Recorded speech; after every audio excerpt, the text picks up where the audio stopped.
Hello everybody and welcome to the Bambino Kart Club here for round 4 at GYG, Glan Y Gors circuit, a glorious slab of concrete slap bang in the middle of the majestic North Wales countryside. 1,100 metres or 1.1 kilometres, you and me, our brilliant circuit here to host the Bambinos. 13 turns, an elevation of 23 feet as well. Obviously located in Cornwall, Wales, in North Wales, like I just mentioned before. At the moment, it's drying up, a little bit greasy out there. It's a bit cloudy, the forecast. It could turn at any moment. Anybody who's ever holidayed in Wales will know exactly what I mean. It's going to be testing for the drivers, but they have been out in qualifying so far this morning, so I'm sure they'll be getting used to the conditions as and when they get back out there. We've got Heat 4 coming up for you in a couple of minutes' time. GP plate as well, all to play for. They've been qualifying for that in the morning, and they've got GP plate finals coming up after Heat 4. Then we got a pre-finals and a full final for the overall sort of championship and round. This is the penultimate round of the championship. They had to miss out round 4 at Elf Park, so this has become round 4 here at GYG. And Row will be the finale in a couple of weeks' time. According to the Visit Wales page that Glan Y Gors feature on, it's been voted as Red Bull's #1 karting track in the UK, and they claim that it's possibly the best karting track in the world. It's been about 10-15 years since I last came here, and I tell you what, they've improved it somewhat since then. The track is pretty much the same, which was always amazing, but the facilities around the place have been drastically improved, and I'm very glad about it. So as we line up, as I said, there's some drivers on the grid. We're going to have a look at what's coming up in Heat 4.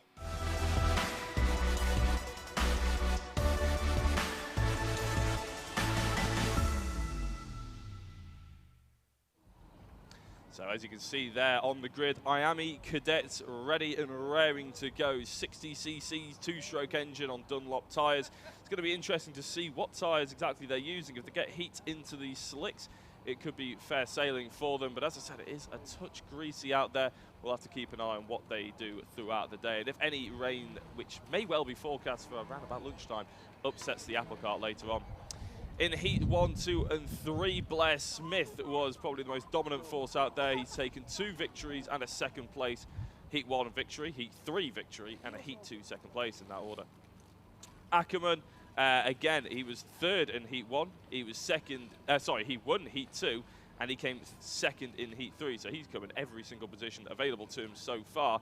And then we've got Austin Gibson, came 2nd in Heat 1. We had Hauler in Heat 2, came in 3rd place, and he also came 3rd in Heat 3 as well. So it's a very close grid that we've got out there at the moment, and I'm sure they'll provide a very exciting racing. A couple of the dads there leaning down, trying to give them a few last-minute pep talks, getting ready to push their kart out onto the circuit. So as we can go through the grid, it's going to appear on your screen at the moment with this lovely track pan. Jacob Batchelor on 1st place, Tyler Davis in 2nd, Hayden Gray in 3rd, with Bella Fairclough rounding out the top 2 rows. Ronnie Legg rounds out the top 5, and it took a bit before I got there. Joshua Jarvis in 7th, Ethan Bath in 8th, Jaden Sherwood in 9th, 10th, Thomas Butcher, Alice Fairclough in 11th, and Luke Broadbent in 12th place. Christian Stefanov is rounding out the field. Only 13 drivers here this evening, and this morning. So it should be nice and close, and the fact that we've had various podium sitters means that it's going to be exciting, I'm sure. If you are viewing this on YouTube or anywhere that you're viewing this, please do make sure that you give a shout out to your favourite drivers. They're just about pulling into T1 now, getting ready. A little bit of weaving, just correction on the steering. I think they're probably just testing it all out, getting a little bit of confidence as they go back up the hill. They'll be lining up 2x2 sooner rather than later for the first heat of this Sunday at the BKC. Very excited about it. I'm sure these guys will have been itching to get going after qualifying, after a Saturday of racing. To go back into a qualifying session is always a different mindset. They need to just keep calm, keep composed, and make sure that they get focused on what's about to come ahead as well. You can't win the race on the first corner. especially in the first corner, on the first race of the day. You don't want any damage, and I'm sure the mechanics in the paddock as well will be hoping and have their fingers crossed for no damage. So, lining up 2 by 2 as they go down the twisty, windy section. That is sector 3. We're about to come around the final corner. A little bit of choke and a little bit of fuel pipe pinching around and about, but the engine notes rise and we're away. And it's a good start there off inside by the number 45 machine. My notes just disappeared, but it looks like he's under real pressure here from the second place man, the number 45. My notes haven't got him on here, which is absolutely brilliant, as they're cascading down towards the bottom of the hill.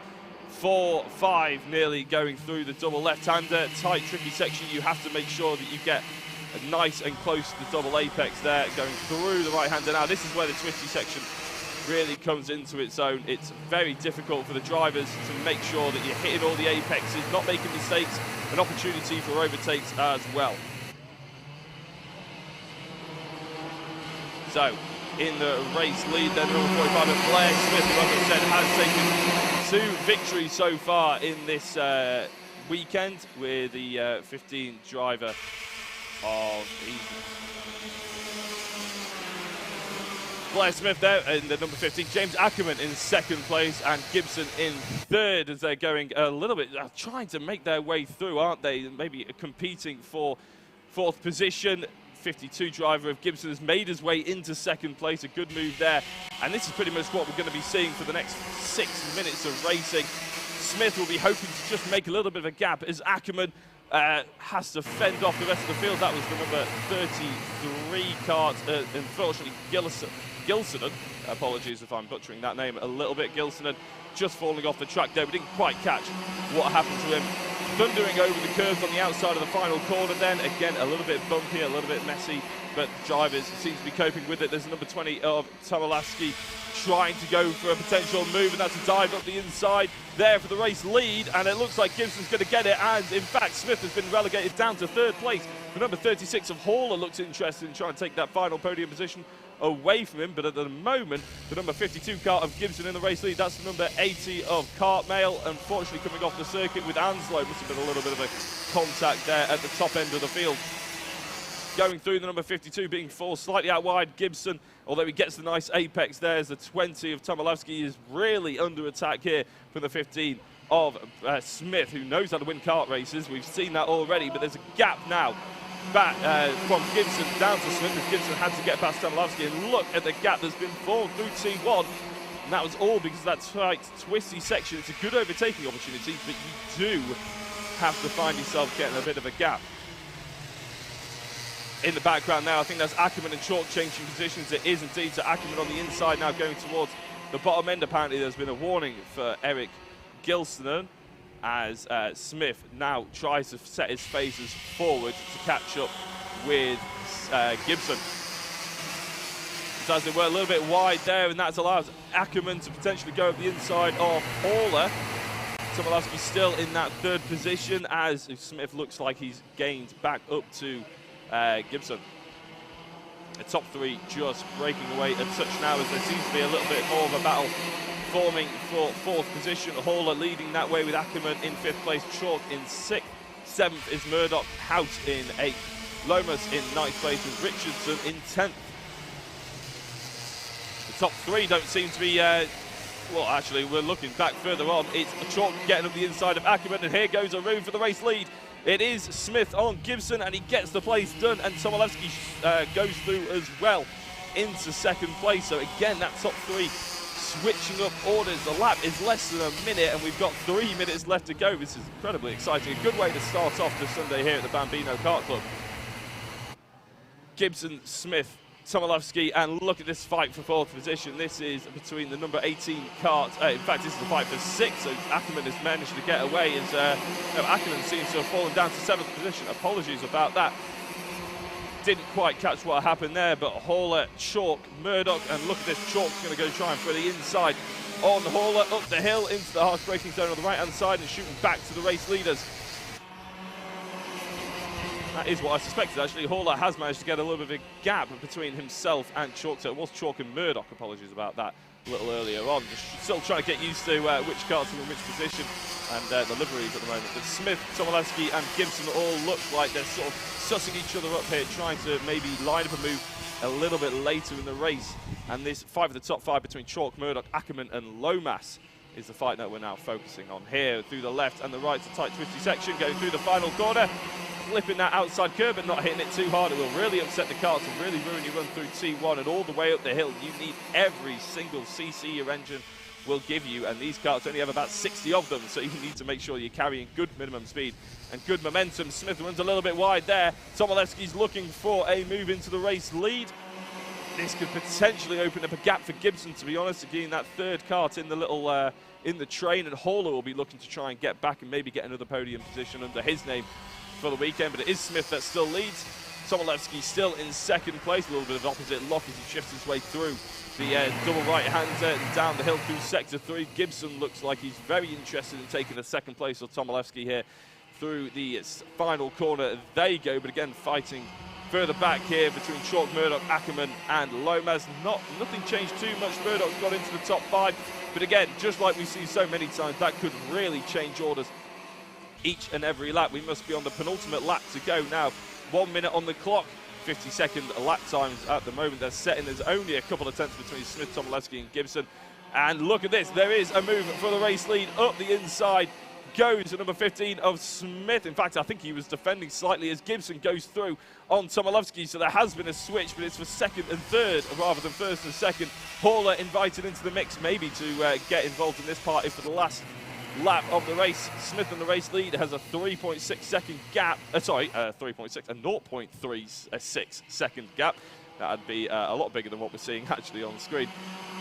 Gibson looks very interested in trying to take this. He runs a little bit wider, using more of the track than Gibson, who looked up straight over his shoulder. There's no thought in Tomaszewski's mind that he's looking over his shoulder for Horler. He's got his phasers set to kill up ahead of him. Smith just managing to get the apex at the moment. Gibson's in a tough situation. Does he go for the race lead or did he try and fight off Tomaszewski? He's looking over his shoulder pretty much constantly, which pretty much tells you that he's going to be defending throughout the rest of this race. Horler has been invited in, and it could be a fantastic podium for him if he manages to get up alongside these 3 drivers. Smith seems to have a good run through the last couple of corners here, and this is the final lap of the race. As long as he can manage to get his braking zone into the final corner, it will be Blair Smith taking the race victory, with Austin Gibson in second place and Kasper Tomaszewski. Oh, no, it is the last lap, apologies. It's the timer plus a lap, something that didn't appear earlier on. Tomaszewski going for that second place, and then Horler's been invited in on the mix as well. Horler going into third place with Gibson up, and Tomaszewski already going for that defensive line into the double left-hander. He's worried about Horler and what maybe he could bring to the party. 52 of Gibson will be really desperate to try and get that podium back and just try and scrape those points back. These 4 drivers have all been swapping positions throughout the entirety of the race and the entirety of the weekend. But it does look like Blair Smith, as long as he can get the braking zone, as long as he can clip the apex and not run too wide, it is going to be Blair Smith to take the checkered flag here. Tomaszewski in second place, Horler in third, and Gibson comes across the line in fourth place. No doubt he'll be slightly disappointed about that, but still a great race between the drivers. Hopefully comes off with a smile on his face, reminiscing and chatting about the race that he's just had. That fight for 5th place settled with Chalk, Murdoch, Ackerman and Lomas finishing in 8th. Richardson and Millward finding out the top 10. And Jensen Short was in 11th place as well. A few novices out there, which I'm sure they'll have gained fantastic experience as they come on their cool-down lap in the Welsh countryside to try and absorb what they've just done, take a breath as well, obviously, and enjoy the racing as they come in, maybe enjoy the podium feeling of taking that victory. Tomaszewski and Horler, who was a little bit further behind for the majority of the race, but as in every single class of racing, you get a little bit of battle in ahead and you just smell that there might be a chance to get up the order. So that was the IAME Cadets. Next up will be the C50 Bambinos. And I've been told that they are just as close racing as the IAMEs as well, so we're very much looking forward to seeing that. So let's have a look at the Bambinos.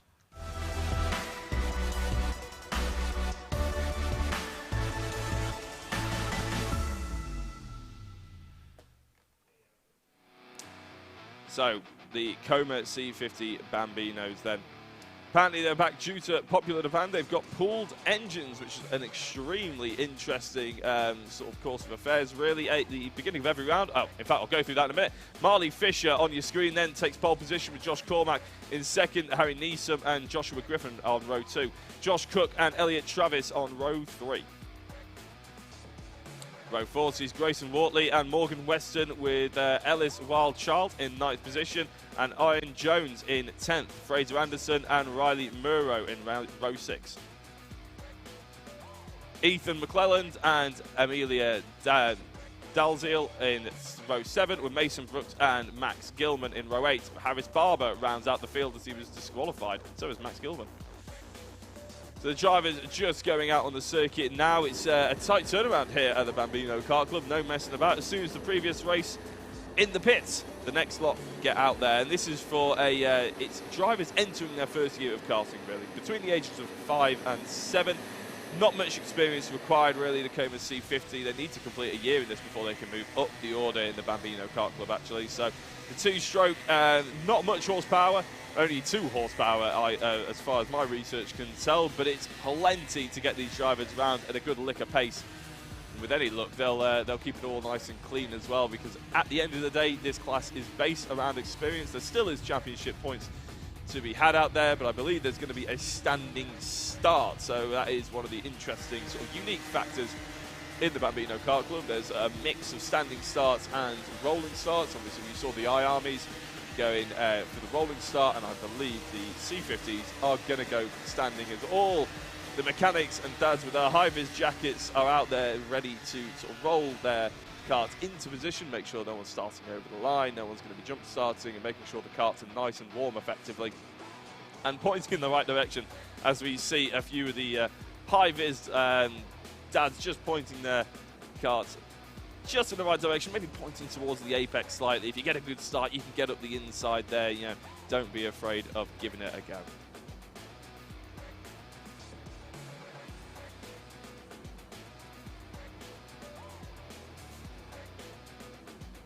So if we're looking at the championship order, well, we should be looking at Joshua Cook in the number 77 kart. He's been doing very well so far in the championship, leading the way with 561 points. Elliot Travis in second place, and Marley Fisher, but we're already getting going, and it's a little bit of a hop, skip, and a jump for the number 21 machine of Josh Cormack. They're trying to get his head of his opponent's Marley Fisher, going for a very defensive line. I don't think Marley realises how big a gap that they have between first and second, but it's a really good start from the pole sitter. Harry Neeson is tucked nicely in just behind Josh Cormack there, maybe looking for a move up the inside of T3 as they go up the hill into the braking zone already. Marley Fisher has a good lead, and there is a move. There's been a change for second position, and just because of the GoPro, it's difficult to see, but I believe that's Harry Neeson in the number 47 machine, moving himself, yes it is, you can see on the side plate there, moving himself from third up to second place. Josh Cormack, although he was going defensive into that T2, he couldn't quite get the move defended into T3, and all of a sudden Josh Cormack is pulling away slightly, and he's maybe trying to hunt down Marley Fisher, who is third in the championship at the moment. We'll be hoping to improve on that with some good finishes in the Heat 4 that we've got coming up now.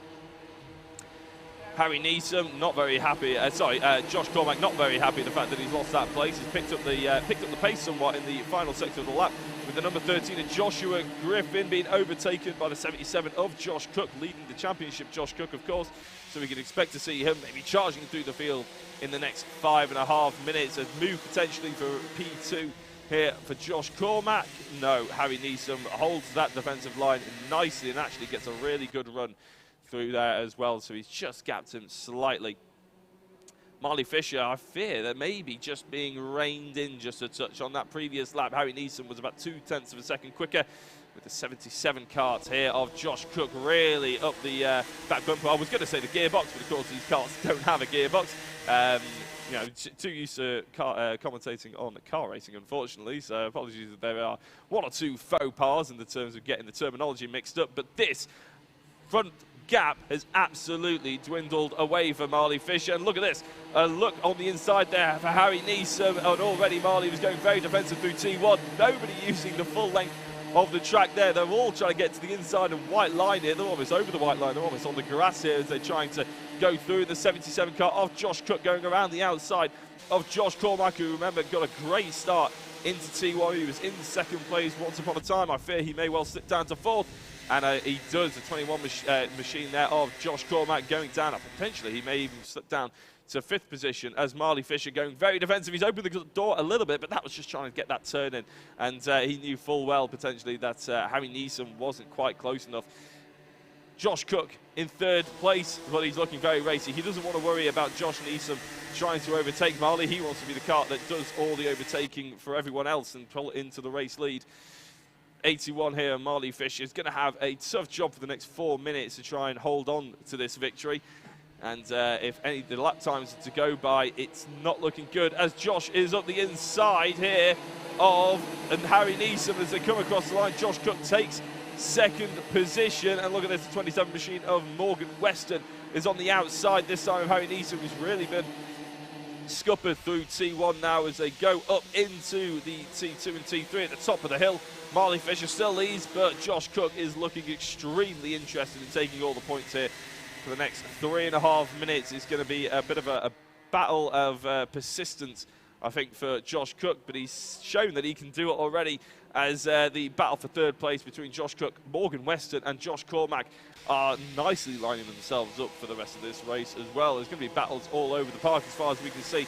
Marley Fisher has held on to the race lead since the lights have gone out, and it looks like still going to be as they're going to come across the line here, going down the hill. Oh, maybe a little gap opened up there on the outside of the last corner. It's an ambitious move. It's not going to come off, but the cutback is certainly on. But Marley Fisher going to the inside very early on the last corner. There's a bit of warning for Harry Neeson. We didn't quite see why that was. Josh Cook has got a really good run here up the hill, and it could be a swap for the race lead there as Marley Fisher has been overtaken by Josh Cook. So Josh Cook, championship leader, does get into that race lead. And I think as we cut to the front again, that's just allowed a few drivers to maybe come back into the fight for second place. We were seeing a fight for first and second, and then a battle for third, but I think everyone's just bunched up a little bit more as Marley Fisher, I'm sure, will be keen to hold on to at least second place, maybe even learn a thing or two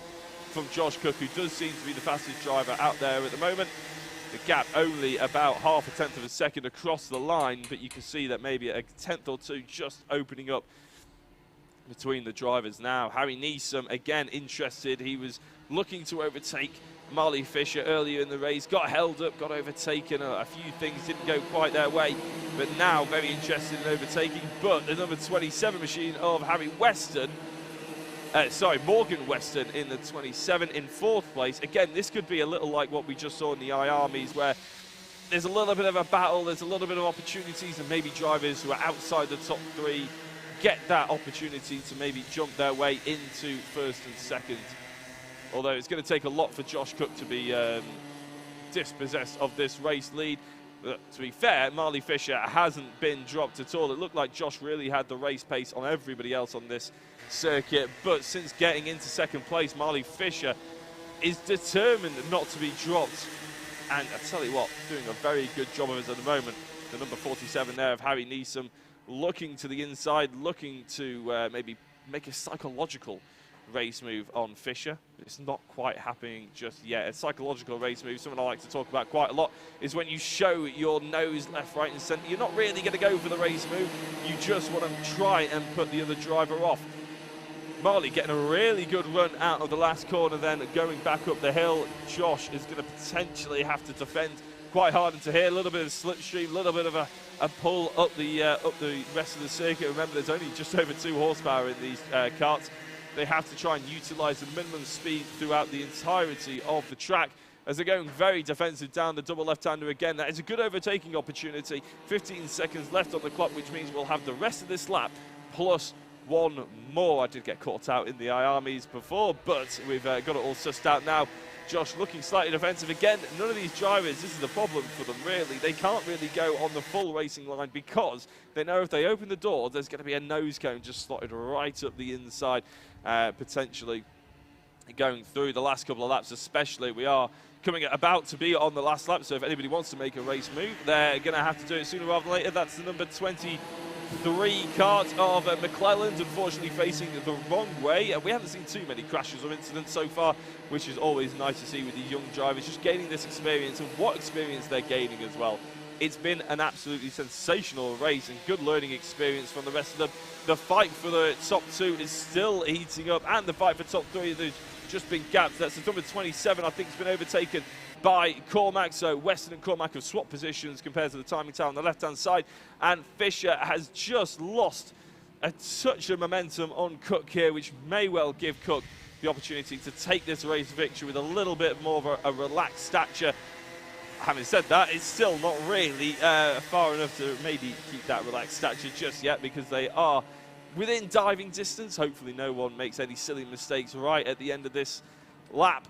As they come through the left-hander, they're going to keep to the left-hand side, open up the final corner as much as they can, and it's going to be Josh Cook to take the race victory here at GYG.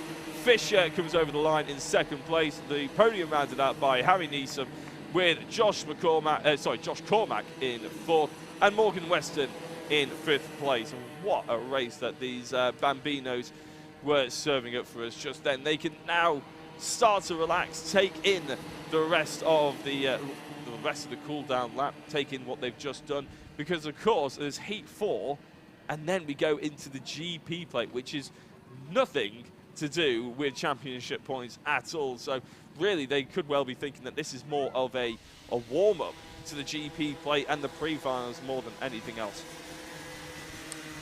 Josh Cook then will be looking to extend his championship lead. Then the number 77 machine, he's doing a good job about it. Remember, there are, after the GP plate, there will be pre-finals and finals in the afternoon. Marley Fisher, as we said before, leading the race a good majority, coming home in second place on track. He's third at the moment in the championship, maybe looking to try and jump on Elliot Travers, who's unfortunately all the way down in 11th place, Elliot Travers, so not quite the race that he's been hoping for so far.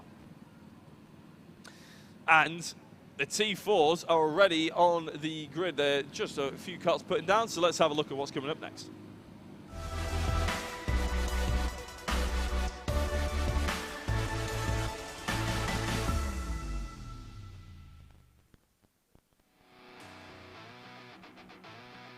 So it looks like we're getting ready for the T4s. We can get the grid on the screen at the moment. However, this will be reversed.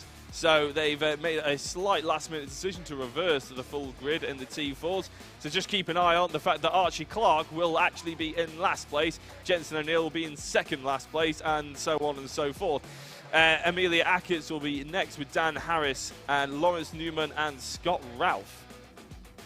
Then Dan Blackedge with Malk West and Kian Lee. So Kian will be on pole position. Second place will be Malk West.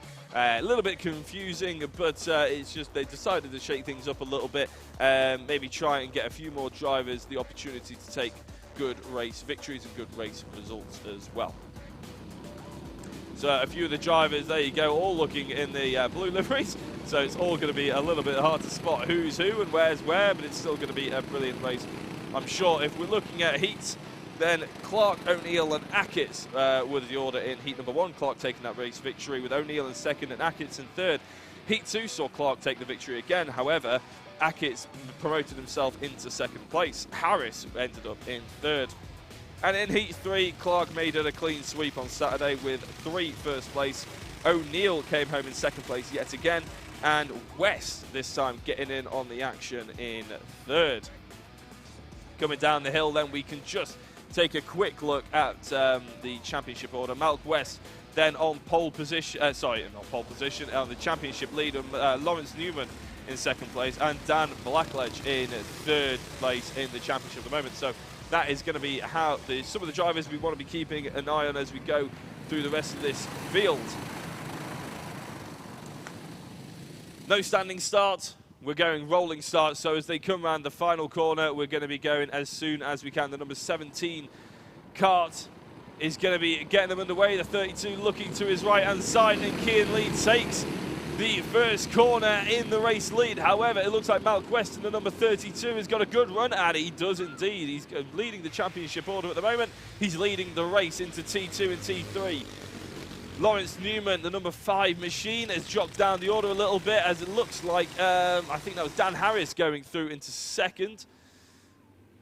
Kian Lee just dropping down the order a little bit, unfortunately, as I'm trying to just make out a few of the numbers. That is the number 32 of Malk West then leading the way. The number 72 machine of Jensen O'Neill, is in second place.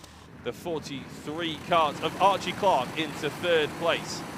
So straight away the order's been mixed right up. Obviously a little bit of confusion with the reverse grid there and how it came up on our screen, but none of that matters now, because all that matters is the fact that Malk West leads with Jensen O'Neill and Archie Clark in third position. Dan Harris trying to catch up to the top 3 to try and make it as interesting as possible for that race lead, as I believe that was a move going into T2, and there's more action at the front end of the field, and that's the 32 of Malk West and the 12, sorry, it can't be the 12, it's the 72 of Jensen O'Neill. So Malk West still in the race lead. It looks like Dan Harris is gotten into second place, indeed he has. The 43 of Archie Clark, and then Jensen O'Neill dropping down into fourth place. So he's gone from second to fourth in this lap so far. It's all playing into Malk West's hands so far, because he's got a nice gap. It'll appear how big a gap when he comes across the start-finish line. There we go, 0.6 of a second from Archie Clark and Dan Harris, but look at this. O'Neill trying to look for a move at the inside of Dan Harris. He's really going to be struggling up the hill here. I think he didn't quite get the run he was hoping for as Archie Clark looks for the race lead, but we're going to be looking slightly further back as the 72 gets up the inside. That's O'Neill on Dan Harris going through. So O'Neill back into a podium position into third place. Archie Clark obviously trying to catch up to the race leader Malk West. It's easier said than done, it has to be said. Malk looking very quick, and I think he's got a novice plate on him as well. He's coming up on the timing tower with N, so has Dan Harris and Scott Ralph, who's unfortunately in 8th place at the back of the field. 5 minutes to go then, and Archie Clark's appearing as the race leader. I think I may have missed something there, because there's a full second. Archie Clark in the race lead, then Malk West in second place, so maybe a little bit of an off or maybe an overtake as I was looking at my timing tower. Apologies if I did miss that. Jensen O'Neill into third place still, and it looks like that's the 32 kart of West struggling a little bit against the O'Neill here. So once in the race lead, West potentially going to find himself in third place by the end of this lap. Ackett's very interested as well. There's a little bit of contact there maybe between the two, and there's a spinner. There's 2 spinners almost. O'Neill going round. Not quite though, he's facing in the right direction. However, a driver that's not facing in the right direction is Ackett's, and that is one scary place to be, facing the wrong way as drivers are flying through the course. Archie Clark leads the way by a fair old margin, nearly 3 seconds ahead of Malk West, and then Jensen O'Neill, Dan Harris and Lawrence Newman. Unfortunately, Emil Ackett falling all the way down into 8th place. So we can have a look at a bit of a replay. I don't know if there was any contact leading up to it. The 72 machine, there was contact between 72 and 32. There's a bit of a snap oversteer, but it looks like Ackett's actually just spins on his own, almost out of sympathy, we like to call it. It's when you see drivers ahead of you maybe getting a bit muddled up and maybe going for a spin, and you just snatch at the brake or you snatch at the throttle. It looked like a bit of a snatch at the brake there as he was had his steering wheel on full lock. So O'Neill getting away with it somewhat, and actually O'Neill's still going quite well and potentially getting a real good run here through the last corner, and T1 getting up along the inside of West. This could be a little bit dodgy as West gives him the room finally into T2 at the top of the hill. Good driving there, as just about enough room for both drivers to get up the hill then. I feared actually that we were going to be having a little bit of an incident, but not to be so far. There has been a warning for Ackett. So O'Neill ahead of Malk West, and you'd be forgiven for thinking this is the fight for the top 2, but actually Archie Clark has just checked out. 4.5 seconds in the race lead now with just 2 minutes to go. He's done a really good job. He's just gone through T1 as the rest of the drivers are going through the final corner.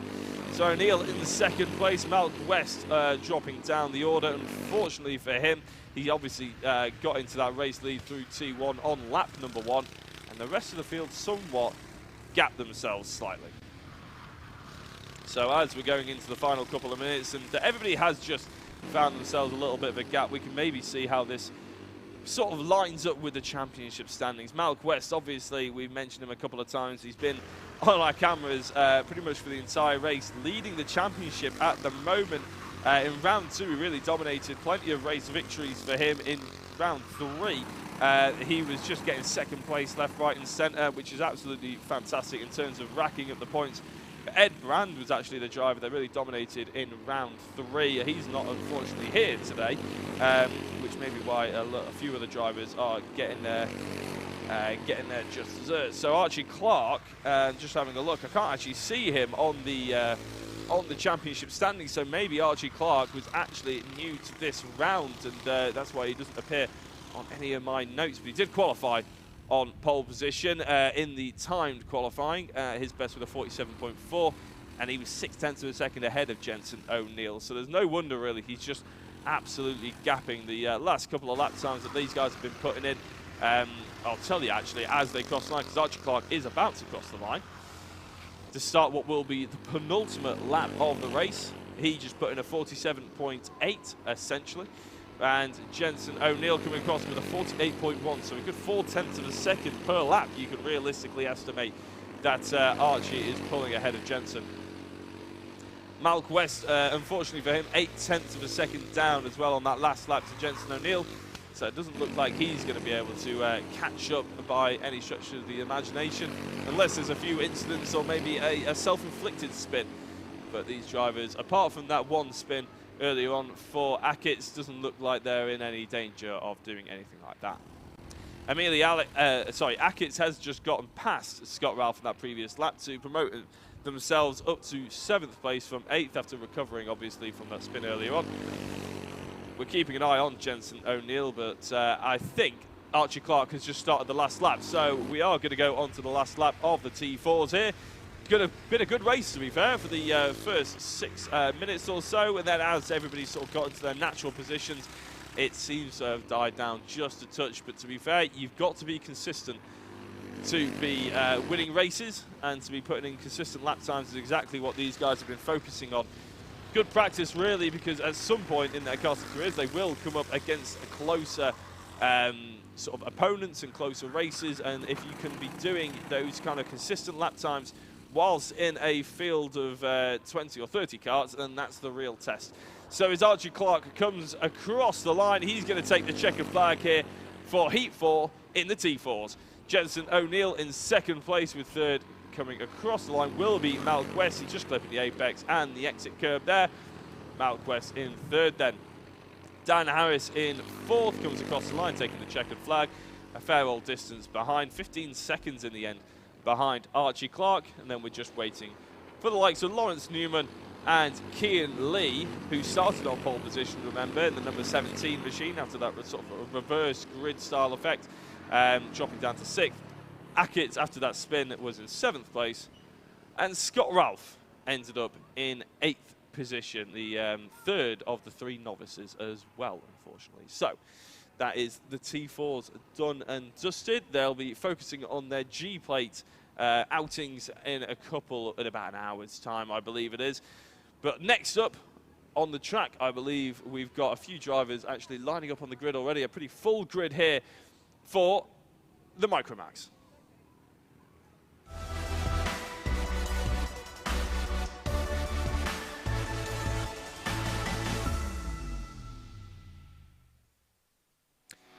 So the Micromax's Heat 4, a bit of a bigger grid here, and it looks very close indeed as well. Heat 1, 2, and 3, all mixed up in the order. But we can have a look at what the grid has in store for us first before we go through Heat 1, 2, and 3. Jensen Chalk on pole position with Jack Freeman joining him on row 1. James Roberts and Oliver Hipkins on row 2 with Jack Cordingley and Jake Grufty on row 3. Logan Lauder and Jensen Brown, row 4, with Ethan Bath and Alex Jones rounding out the field on row 5. karts are already going out on their sort of warm-up lap now, so let's just very quickly take you through some of the protagonists of the Micro Maxes. Essentially, this is a cadet version of Rotax, is a nice way of thinking about it. It's essentially the it's a Rotax engine, but it's the entry level for it for the younger drivers. In Heat 1 then, it was Chalk, Freeman and Roberts taking the podium positions. In Heat 2, Chalk repeated that feat and taking a second victory, but Roberts promoted himself from third to second, and Freeman went from second to third. Heat 3, Roberts ended up taking the race victory, and that's the number 30 kart pulling over out on track there with Alex Jones, unfortunately. Not entirely sure what that is, but that means we will get a yellow flag and potentially a second rolling a lap. We'll just have to keep an eye out on. He seems to have joined the back now. He's just catching up at the back, so we probably will be going racing. Heat 3 was rounded out Roberts, Freeman and Chalk. So Chalk, Freeman and Roberts, definitely the three drivers to be keeping an eye out on as they come up to the line now. It's the number 18 machine on pole position. That is Jensen Chalk, who has taken those victories, of course, and he gets a fantastic start over the line into team number 1. Then James Roberts in second place and Jack Freeman in third. No surprise to see those three at the top of the order. No surprise to see a gap already forming, you could probably argue.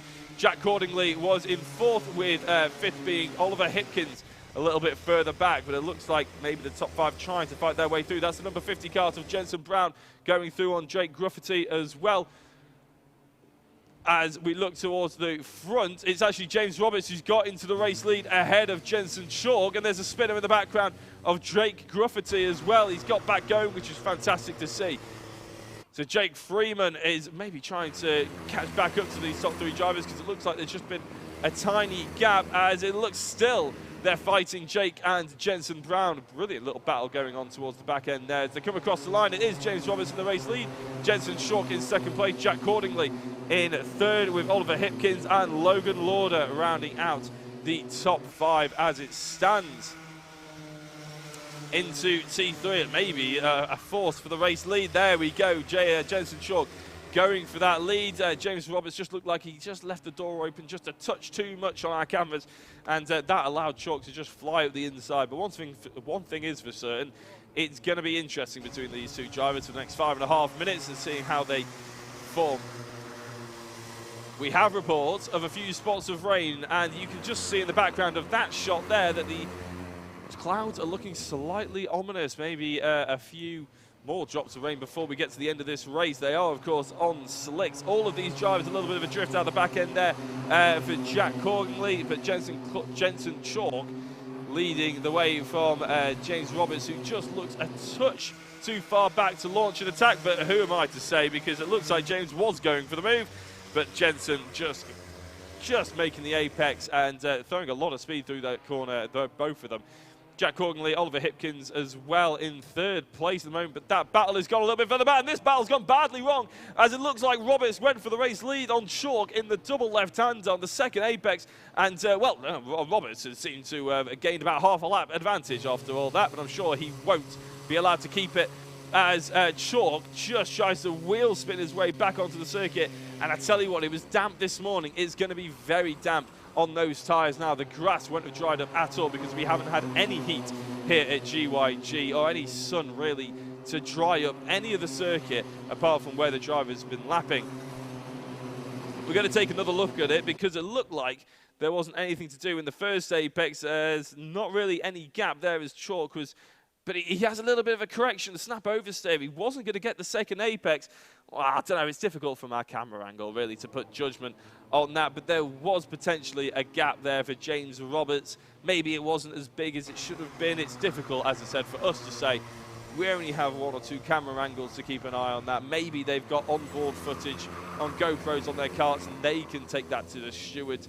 But James Roberts at the moment in the race lead by quite a long way, it has to be said, ahead of Jack Cordingley. So this could well be the first time we've actually got a shake-up of the Chalk Freeman Roberts show, especially as Chalk all the way down in 9th position now, unfortunately.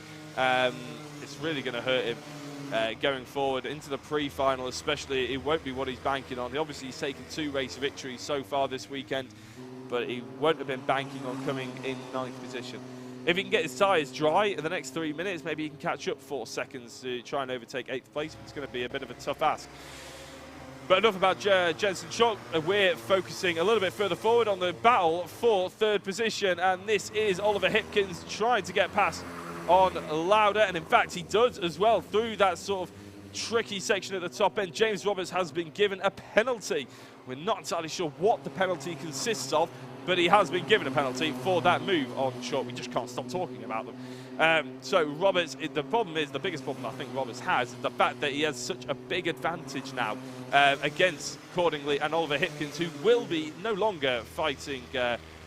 Hipkins and Lauda will no longer be fighting for 3rd place. They're technically fighting for 2nd place, depending on how big a penalty Roberts is going to get. But Jack Cordingley, who is pretty much on his own at the moment in 2nd place, he's going to be picking up a race victory. There's probably no doubt about that. If there is a penalty, it must be a fair penalty to bring Roberts further back down the order.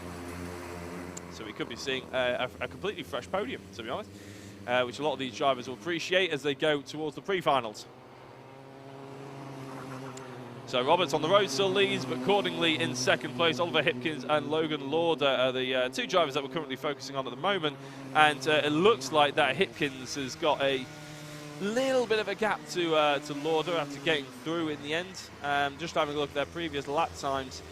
Yeah, it's a 50.3 for Hipkins and Lauda with a 50.5, so there is a couple of tenths. Jensen Chalk has managed to get back up into 7th position with 1.5 minutes to go, plus a lap, of course.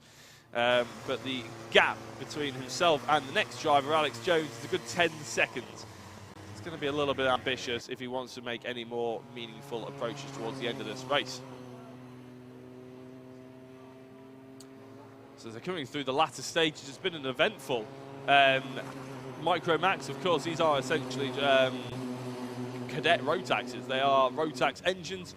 They've been restricted. They're slightly smaller for the younger age group to try and get them involved, and then they can obviously go through Micro Max, obviously, and then go through potentially Junior Max and Senior Rotax Max as well. As there's various channels that the Rotax Max engine is using.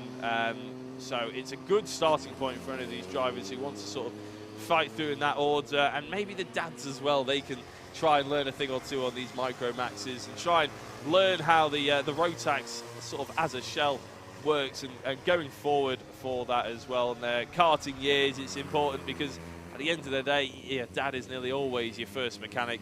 And whether or not they try and mechanic when you've got a team is a different story, but they always like to be involved and like to be involved as well. We do have karting mums as well here supporting and potentially mechanicking as well and getting involved in the karting life.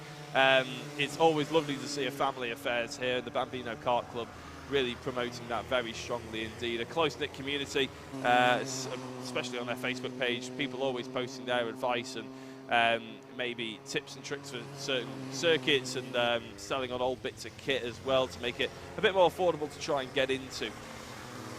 The time has ticked down to 0, so this means that we'll be on the penultimate lap. Last lap was about to be started. There we go, by James Roberts on track as we shoot to the number 7 of Jack Cordingley. And who's that just behind it is Oliver Hipkins, who's really pulled out a gap on Logan Lauda. And look at this, we could be seeing a fight for the race lead provisionally, because of course Jack Cordingley is provisionally in the race lead with James Roberts' penalty being a bit of a dispute. But there's a huge snap of oversteer there by Jack. Oliver Hipkins gets up the inside through T2. We weren't close enough to see whether there was any contact to cause that snap oversteer. They would have been very close, but we couldn't quite see it. So it's at the moment, this number 7 is gone down into 3rd place, or 2nd provisionally, and Oliver Hipkins taking 2nd place on the road. But crucially, potentially a race victory here. Hard to say. That's the number 50 machine of Jensen Brown, unfortunately, on the last lap, just suffering out. So that is really good. And it looks like that James Roberts has taken the checkered flag, but more importantly, Jack Cordingley has taken the checkered flag here in provisionally 2nd place.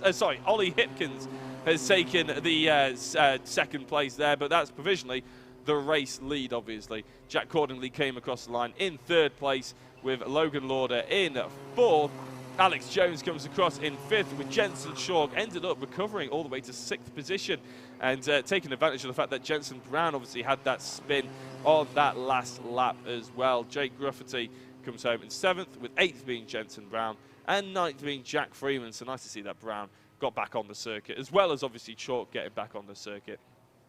So James Roberts, he takes the checkered flag, but who knows what position he'll end up in. Only the stewards will decide. But a big congratulations to Oliver Hipkins, who did a fantastic recovery drive. That's the number 17 of Jake Grufferty. He's out there on circuit somewhere. Not entirely sure where he's located on the grass there. I can't quite see out the commentary booth. In fact, yes, I can. So it's just going into Sector 3. He's facing very much the wrong way. That is the paddock you can see in the background. So he's facing the wrong way. Not entirely sure what happened there. I don't think there was any contact. Maybe just an innocent mistake. Well, what a race we have there. It's the first penalties, proper penalties we've seen so far today at the BKC in heat number 4 in the Micro Maxes. Coming up in a couple of minutes' time, because obviously we have to recover Grufferty off the racing circuit, but hopefully he'll just be you know, just a driver error potentially. He needs to be pushed back onto the circuit or pulled back onto the circuit. The marshal is trying to do that now, and he'll drive his way back to the race, back to the pits. However, we've got another race to be looking forward to now. They're on the grid. Who have we got? It's the Bambinos.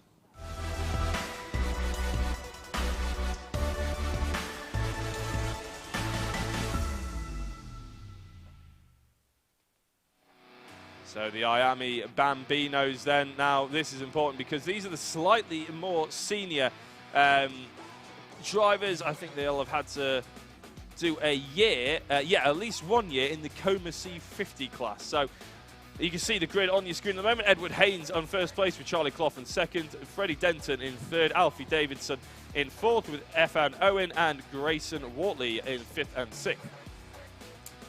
Row 6 sees Dian Singh Bahal and Darin Dimitriov, on row 4, 7th and 8th. Roddy Carter and Aaron Southwood Jr. are 9th and 10th, with Logan Jones and Sebastian Power in 11th and 12th. And that is all she wrote. And I tell you what, this has been moved along very quickly. It looks like Grufferty was just pushed back onto the circuit and could get away under his own steam because the drivers are no longer in the grid. There we go. We can see the last few of them coming out on circuit at the moment. They're going to be lining up, I believe, for a standing start. They are indeed. So don't be surprised if you don't see them going 2 by 2. They're going to be on a standing start, just like we saw earlier on. Apparently this class is aimed towards children of 6 to 8 years old who have been competing for at least 1 year in the Coma C50 class.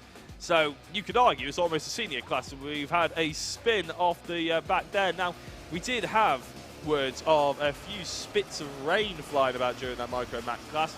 I'm just wondering if there are a few of the driver errors we've been seeing in the Micro Max and then obviously on that warm-up lap was maybe something to do with it getting a touch heavier. It is certainly darker, and that's just not me looking at my tinted windows that we've got here on the GYG Hospitality. I think it genuinely is getting a bit darker out there, so it could be very interesting going forward.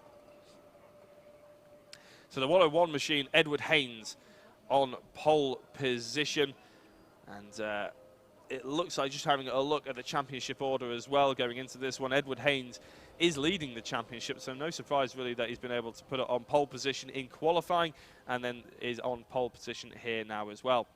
Efan Owen, he's all the way down in 5th position. Unfortunately for him, he qualified in 5th, but he is in 2nd place in the championship, so expect to see him coming through the order as well. And then Freddie Denton, another driver to be keeping an eye out on as the 5-second board comes on. All the mechanics are run off after starting their carts up, trying to get off the circuit. It's going to be a tense start here for the Bambinos. Interesting to see how they get on. Just making sure all the mechanics are off the circuit before we get going. The number 51 machine of Charlie Clough pointed towards the apex, and I can hear in the background that some of the cameras and some of the mechanics are trying to G up and support their drivers. I can hear. Edward Haynes then gets away, and I tell you what, that's a really good start at the back of the field. I can't quite see the number, but it's a fantastic start. Into 3rd place goes Alfie Davidson, absolute flyer. It's been a mare for Charlie Clough, unfortunately. He's gone from third down to first, but Edward Haynes leading the way with Freddie Denton in second place. The number 101 and 98 machine do have a slow driver at the back end of the field. His kart looks like he's struggling slightly. That's Aaron Southwood Jr. Can't quite see him on the pictures, but I can see him out the commentary box. Hopefully he gets it sorted. The number 10 machine, Ronnie Carter, right in the mix there for fighting for that top, about 6th or 7th. A move for the race lead. I thought Freddie Denton was going to go for it then, but Edward Haynes just about holds on the 101 machine wide there. There is rain, I believe, coming down on the circuit. There is plenty of mistakes being had out there. Even my commentary booth has some spots of rain and people with umbrellas. So this could be a little bit, no, I wouldn't say dangerous just yet, but it could be a test for the drivers. As you can see already on the camera lens, people struggling, and there are yellow flags as chevrons everywhere to indicate that there is a change in track surface. That's Aaron Southwood Jr., who's just stopped on the back end of the circuit. I think his kart has conked out, unfortunately. Edward Haynes still leading the way, I believe, as they're coming up the hill into turn 1. They've managed to get Southwood Jr. off the circuit. There we go, and his kart being moved away as well. As you can see, it's visibly got very dark on our screens and our cameras now. So this is going to be a real test. There's been plenty of drivers swapping and changing. Ronnie Carter has moved up 4 positions since the start of this race. Which is really very impressive. 60 cc's. For these karts. They're trying to make it as easily accessible as possible for not only the drivers to learn their craft, but obviously the mechanics to learn their craft as well. We mentioned it in the Micro Maxes about the mechanics trying to learn as much about road taxis as possible. Well, here at the Bambinos, there's very much the order of the day, trying to just learn about two-stroke engines and engines in general, so they can try and keep their sons going, or daughters as well, of course. Fight for, I believe the GoPro's getting in the way slightly, but I think this is a fight between Alfie Davidson and Carter. Obviously, we mentioned Ronnie Carter getting 4 positions on 1 lap. He's about to try and make it another couple as he wants to get onto this podium position. Alfie Davidson's going to have his work cut out here, but this is the problem. Once the rain starts falling, I think it's lightened off a little bit. All of a sudden, your braking zones change each and every lap. The track will be slightly different, as Ronnie Carter, I think, got through there, and he did. So Ronnie Carter looked like almost a move around the outside of T3. He gets into the apex of the double left-hander. The problem is, every time they go through, if Ronnie was learning off Alfie, and now Alfie will be learning off Ronnie, and it's a little bit difficult, because like I said, each and every lap, the grip levels will be slightly different, the braking zones will be slightly different. How much, whether you want to go for a slightly wetter line, how much the rubber will be affecting it on the racing line. And there we go, a spinner as we catch it on camera, Alfie Davidson. And that's exactly what we were talking about there, isn't it? The grip levels. He just took a little bit too much pace through the kart there.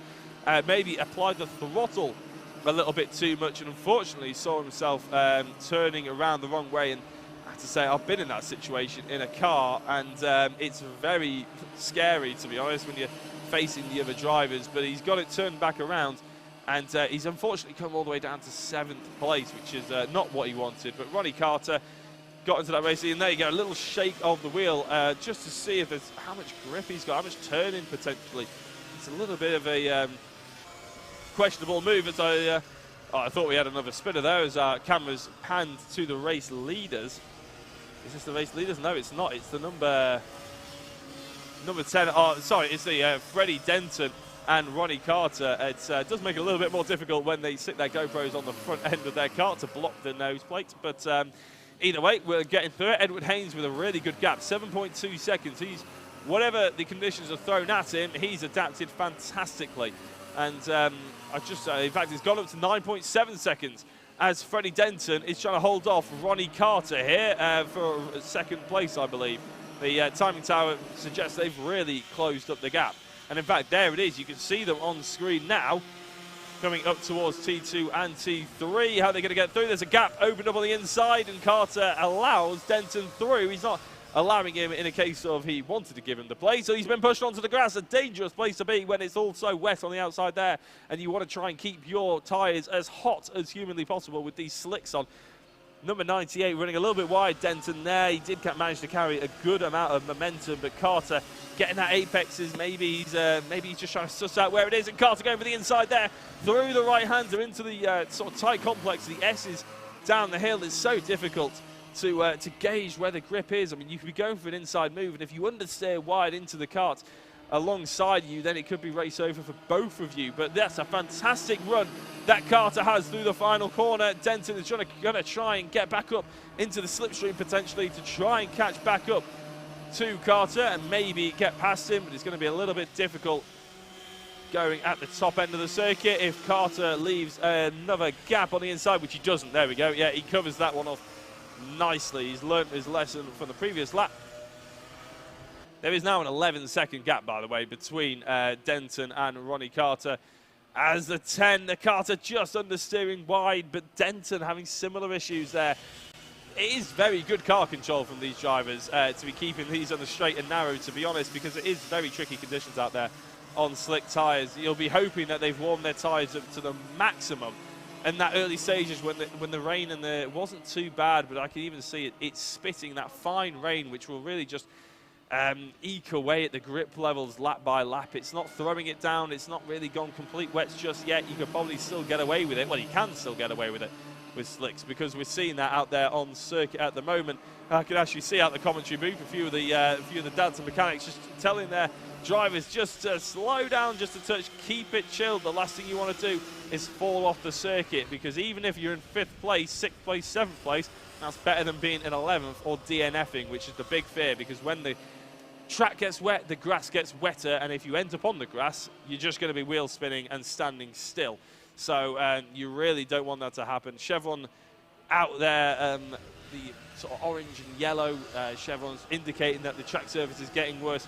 Edward Haynes, the timer has counted down, although we just added 20 seconds, so I think he came across the lap. Maybe, there we go. We've got 13 seconds left to go, so this will be now the last lap. Yeah, I thought so. A little bit confusing on the timing there. But Ronnie Carter ahead of Freddie Denton, and looks like Ronnie has got good grips. Well, he's done good to find the grip, I should say, as he's going for that wet line. He's missing the apexes. So these drivers, this is crucial learning experience they're going to have to do now, is because this will happen later on in their karting life and in their racing career as well. It will be changeable to conditions, and it's when you change maybe to that wet line, try and find the grip, you know, knowing the rubber is going to make the track very slippery indeed, and just trying to make sure that you can gauge that. Because if you're quick in the wet and you can read grip levels, you stand in very good stead to be successful in your career, because, well, we live in Britain. It's not always going to be dry, is it, as we're showing here in North Wales. Edward Haynes on the last lap is going to be coming across the line. He's got a 15-second gap to Ronnie Carter, so it's going to be a while until we see first and second. But I believe he's going around the final corner, and there's some happy cheers in the background as Edward Haynes takes the checkered flag. Ronnie Carter is a fair old way back, and here they are. In fact, this battle isn't done and dusted yet, is it, with Denton trying his best to push his kart to the absolute limits. No one wants to fall off the circuit at this point. No, second and third is better than a DNF, and Ronnie Carter takes second place. A great race between himself and Freddie Denton, and in fact Ronnie Carter started in about 8th position, so a really good drive by him. Across the line comes Grayson Wortley and Effin Owen, and then we got Dian Singh Pahal. No, we haven't. We got Logan Jones. Apologies there. There's been a swap, and I think Pahal's potentially fallen off the circuit, as we got Alfie Davidson coming through into 7th, then Charlie Clough. I don't know where Pahal is, but unfortunately we may have lost one driver on the final lap of the race. I think every driver will be fairly happy with that, considering they've finished. Obviously, not every driver managed to do it without spinning, but the majority have done it without suffering too many damages or getting caught in the grass. So a good drive by everyone, and especially Edward Haynes and Ronnie Carter, who were really got to grips with the grip very well. So next up, something that potentially doesn't always go well with water, we have electricity. The North Wales hills have gone slightly silent, and unlike the rest of the karts, they will not be greeted with the roar of a 2-stroke or a 4-stroke. We've got the mighty Bambinos up next.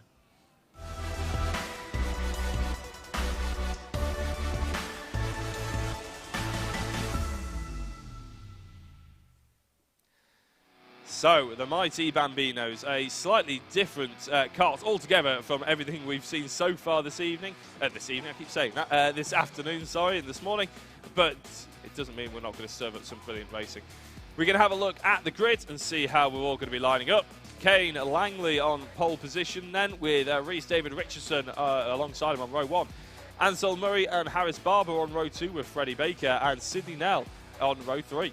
Albert Batchelor and Max Joy are rounding out the row 4 and rounding out the grid, in fact, as well.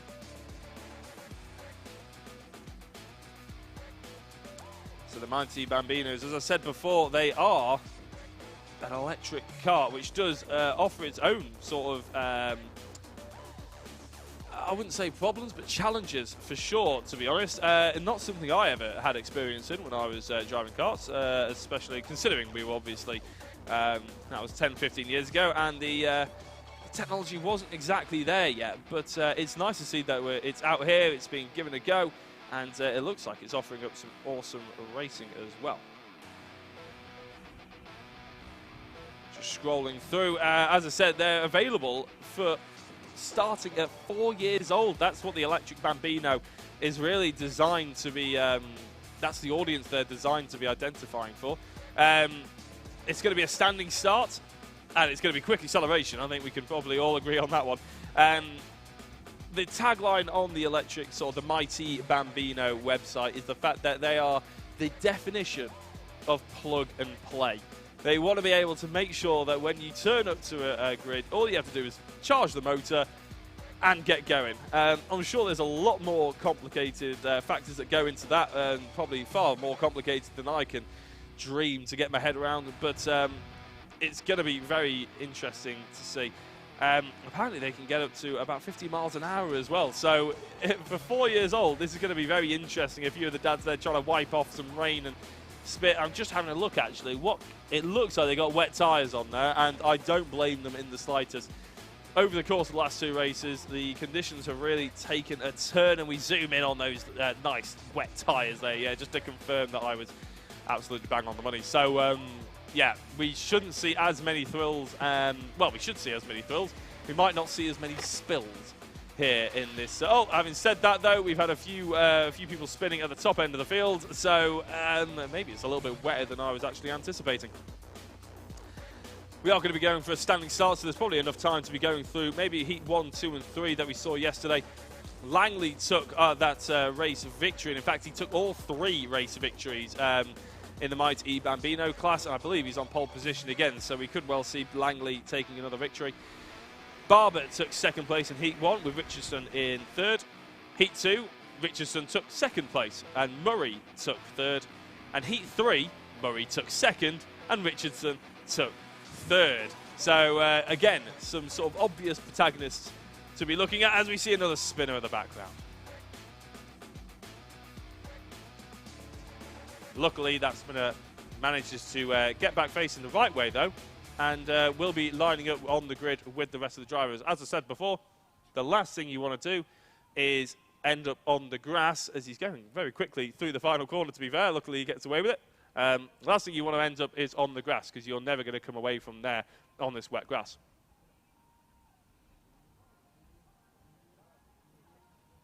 So as the mechanics run off, the steward just helping one of the drivers there make sure they're not jump starting, make sure they're in their legal position. All the karts should be on. Not that we'll be able to hear whether they're on or not, but all the mechanics have ran off the grid, so I assume that they will be. Board being held up, they're waiting for the lights, and we are away. And as I said, it's going to be quick acceleration for these drivers. They are karts that are capable of up to 50 miles an hour, I've been told, so it's going to be a bit tricky as they go up towards the top end of the circuit at full chat for the first time. Kane Langley gets a really good start with Rhys Davids Richardson, I think, has slotted into 2nd place. A little bit difficult there, but I think he might be overtaken by Harris Barber at this rate. No, in fact, it's Ansel Murray who's gotten up into the tight braking zone, and there we go. That's almost inevitable with the speed that these karts are able to go at, and it's a little bit difficult to sort of judge the turn in, the speed you're allowed to put in, the grip levels and all that sort of thing. But luckily, the majority of the drivers getting away with it, and nobody has been stuck either, which is nice to see. So we have everybody still rotating around the circuit. Kane Langley getting a little bit of a gap now. It's a very nice little space that he's got on here. Reese David Richardson, I believe that's the 79 machine. Yes, it is. He's quite nicely in second place here. He was under a little bit of attack by Harris Barber earlier on, but he's just about held on to his second place, and Harris Barber actually fallen down a little bit, and Anselm, the reason for that is because Harris Barber has really fallen down the circuit. Potentially, I think that may well be. No, he's the 30. That's the 33, and unfortunately, those two drivers are beached. So that's Max Joy and Albert Batchelor. It's Anselm Murray actually who's promoted himself into third. Sidney Nell is in fourth, and Harris Barber's actually slipped down to fifth position. So maybe that's why we saw a big gap change. A big gap sort of come away from second and third and first, obviously. So we're just seeing a few of the drivers going down. This is Richardson, and he has Murray for company. Anselm Murray will be very hopeful to try and maybe take a second place away from Reese David Richardson. The black and white plates, different as you can see from the blue and black plates, and that's to signify that the black and white, they are novice plates. So Anselm Murray, Sidney Nell, Harris Barber, Freddie Baker, Albert Batchelor and Max Joy. It would have been easier to read out the drivers that aren't novices, to be honest, because there's only two of them, and it's Kane Langley and Reese David Richardson. And at the moment, Kane Langley is absolutely flying, and who is that spinning? And around T1, I've just heard a screech of tyres, and there is a spinner around T1. We'll just see who that is. It's the 33 kart of Max Joy, who was beached earlier on the track. He's been pushed back on circuit, but he's had a similar experience around T1, but this time all on his own, unfortunately. Barber and Nell are nice and close to each other, probably about the closest gap that we've got there on circuit, just looking at the timing tower, and I think that's what we're focusing on now. In fact, no, it isn't. We're actually seeing that Anselm Murray has got past Reese David Richardson. We didn't quite see how that happened, but the important thing is the fact that it has happened. Anselm Murray in second place then, ahead of David Richardson, who doesn't look like he's up for giving it up early. And again, just like we saw in the previous race, it's all very well and good catching a driver because you're learning from their grip levels, you're learning from their braking zones, you're gathering all that information. But as soon as you're the driver ahead, you have to do all that information and all that research yourself, and it could come with slightly dire consequences, as we've seen in a few battles so far. Kane Langley has got an absolute massive gap, an 8.9 second lead. I suppose that's not exactly surprising given the fact that he has won the first three heats of this weekend. There's a little bit of a battle further behind these guys as well. I can see it on the timing tower, but I think actually it's more to do with lapped drivers sort of get in on the mix with other drivers who obviously are on the lead lap. So the Might E showing that they can run in the wet. It's perfectly safe to do so, which is quite refreshing. Obviously, that's probably one of the things. Oh, it's the number 32. That's Barber, Harris Barber, spinning around there at the top end. That seems to be one of the most difficult sections of the track to be getting right. I suppose it's very high speed. You're pretty much flat out from the final corner all the way up into that braking zone, and you are sort of, the kart is under load on the left-hand side there as you hit the brakes. The kart is slightly heavier on the left-hand side because you've got a little bit of steering input through there. And on slippery conditions just like this, obviously everything is exemplified. And the grip, the tyres just give up and they just slide round, which is a bit of a shame. But a lot of these drivers still managing to get some really good lap times out there. Kane Langley, 106.5, Anselm Murray 108.6, Reese Richardson 108.8. So those two very close together, Ansel and Reese David. Only 0.2 of a second between them on their sort of last laps. And in fact, Kane Langley's just going faster and faster. He's just put in a fastest lap of the race with that 106.5. And in fact, they're all actually going slightly quicker. So I don't know if the rain has just stopped a touch, or whether or not the tyres are just getting that heat in, the drivers are just getting used to it, and they're just getting out there and sort of really pushing to see what the limits are. Obviously, the likes of Anselm Murray and Reese Richardson will be pushing the kart as hard as they possibly can to try and get the advantage over each other. Kane in the race lead. I mean, he could slightly relax, I suppose, with 1 minute and 18 seconds to go. He's got an 11-second gap, or best part of it anyway, between himself and the two drivers who are just coming across the line now. It's actually improved to a 12.2-second gap. And David Richardson, he doesn't look like he quite has the pace here to catch up to Ansel, who's doing a really good job. Going to have a quick look at how this may correlate to the championship standings and seeing if this is what we expect to see almost. It is in terms of Kane, Ansel Murray and Rhys David Richardson, actually the three that you're currently looking at on circuit in terms of the positions they are, first, second and third, is how they sit in championship standings as well.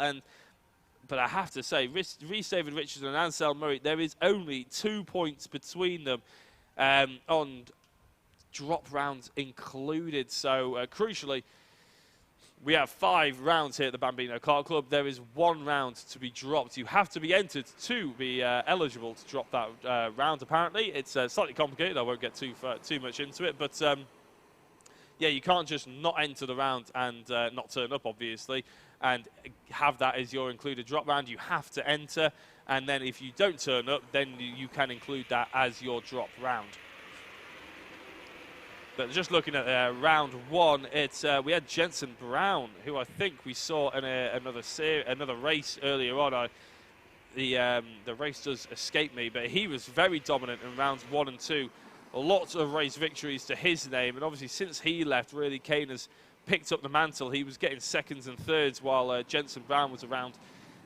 But in round 3, Jensen Brown decided to go to the other series, and Kane Langley started picking up victories, as well as Ansel Murray, to be fair. So, and in fact, on that previous lap time, Ansel Murray slightly quicker by 0.2 of a second on Kane Langley. The timer has come down, and I think this may well be the penultimate lap. Not quite the final lap, because obviously it's the timer plus 1 more. As they come across the line, Kane Langley will start the final lap of the race. And what a race he's driven. 12 seconds the gap. He could pretty much turn around now and still not be able to see the next 2 drivers because he's about to go up the hill and the other 2 are about to start the hill. Having said that, Rhys Davids Jr. has unfortunately really dropped back from Ansel Murray, who's caught up to a back marker, I believe, just from looking at my timing tower, timing screen, that you can find yourself on alphalivetiming.co.uk. /BKC, as Harry Barber and Nell have swatched positions. That's for 4th and 5th.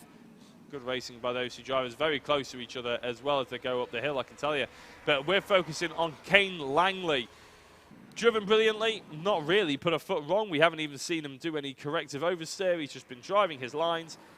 Nice and calm. There we go, a little bit of correction on the input, but nothing dramatic. And the way to drive a kart is, and any car even as well, is you just want as little input as possible, nice and smooth, and a big swing of the finger there, both of them as well. Kane Langley delighted with that race victory, and he's still pumping his fist as he gets up the rest of the hill through T1. He's going to be a very happy driver. He's almost looks like he's waving to the fans that aren't even there as they go up the hill, which is I'm sure the trees and the sheep appreciate it. Anyway, Ansel Murray comes across the line. He takes his 2nd place, and Richardson in 3rd as well. Harris Barber, we're just waiting for them to see which way round Harris Barber and Sidney Nell ends up finishing the order. He's in 4th and 5th. A few drivers obviously been lapped. Baker, that means he's finished. And as they come across the line, it is Barber who takes 4th place. And it is Nell. No, it isn't. It's Baker who takes 5th position. I'm not entirely sure where Sidney Nell has disappeared off to. We'll see. I can't quite see the number of the driver there. That is Batchelor. I'm not entirely sure where Nell has disappeared to. Maybe the transponder just didn't pick him up. I can't see him out of my commentary booth. No other drivers are coming to take the line, so we'll just assume that Nell is actually parked right there. Yeah, Sidney Nell parked. I'm not entirely sure. Where is that, the entry to the pits? It is the entry to the pits, so that is just before we get into the pit lane. And I'm not entirely sure. He just seems to be waiting for maybe a little bit of assistance. Couldn't get the cart turned around in the right way. So unfortunately, I think Nell, that means he'll be dropping back into 8th place. So that was the Might E Bambinos. Next up, on the grid order, I can see them lining up on the dummy grid, will be the Honda Cadets.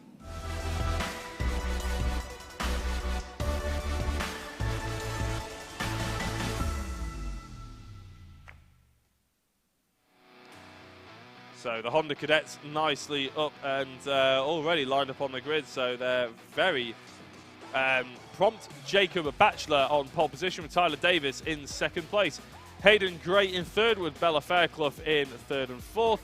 Then Ronnie Legg and Bobby Pete, in sixth position. Seventh is Joshua Jarvis with Ethan Bath in seventh and eighth with Jaden Sherwood and Thomas Butcher ninth and 10th. Alice Fairclough 11th and Luke Broadbent in 12th position. Christian Stefanov ends up in 13th position.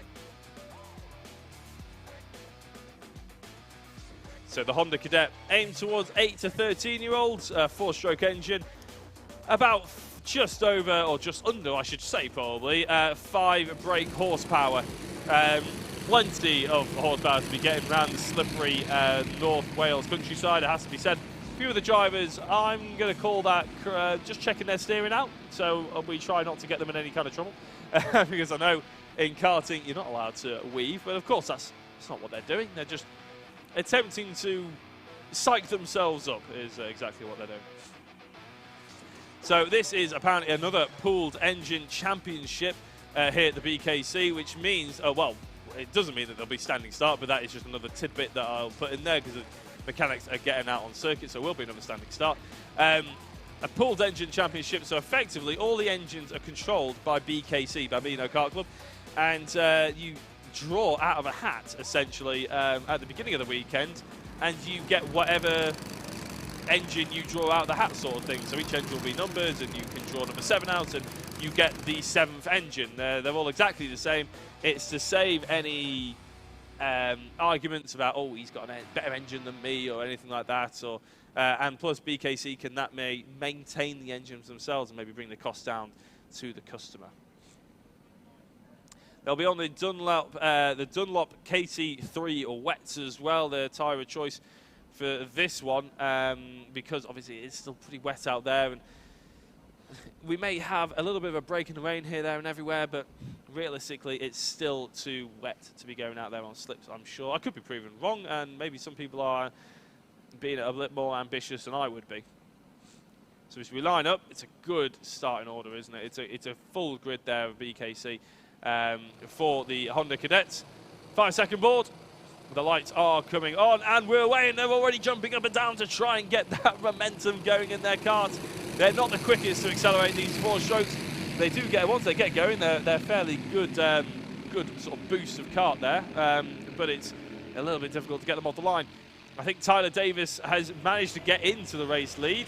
In fact, he has, but Jacob Batchelor, I fear, is under attack from Hayden Gray. I think Jacob's just been hung out to dry there, the number 12 machine. Yes, he is. So actually, he'll be falling down into 4th place. And actually, keep an eye on him because he may well go down into 5th because I think he's being overtaken by potentially Ronnie Legg. Ronnie Legg in the number 55 car going around the outside of him. Not quite sure if he managed to hold on to that. So I think it's Jacob Batchelor in the number 12 place, number 12 car. That's we're looking at the moment, who's actually fallen well down the order. So as the car zooms through the sector, we will be able to give you the timing tower when we come across the line, and everybody's sorted themselves out just a touch.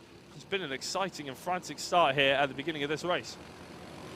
So across the line, Tyler Davis still leads the way from Hayden Gray in 2nd place, and Bella Fairclough in 3rd. Ethan Bath in 4th has gained 4 positions off the start, which is very impressive, with Jacob Batchelor down 3. Ronnie Legg down 1, and Jacob Pete down 1 as well as we go towards the top end of the circuit. Just trying to see who's going to be fighting alongside here. It's a battle for the bottom, but this is Tyler Davis maybe coming under attack, and who's that on the inside? That's the 63 on the 24. That's Fairclough on Bath. I think Fairclough was actually just trying to defend or maybe get a position back from where they lost it at the top end of the order. Number 16, Hayden Gray, has got into the race lead on Davis. So there is a mix-up, not only for 3rd and 4th, but there's going to be another switcheroo here for 1st place. No, there isn't, because it's a little bit tricky to go around the outside there.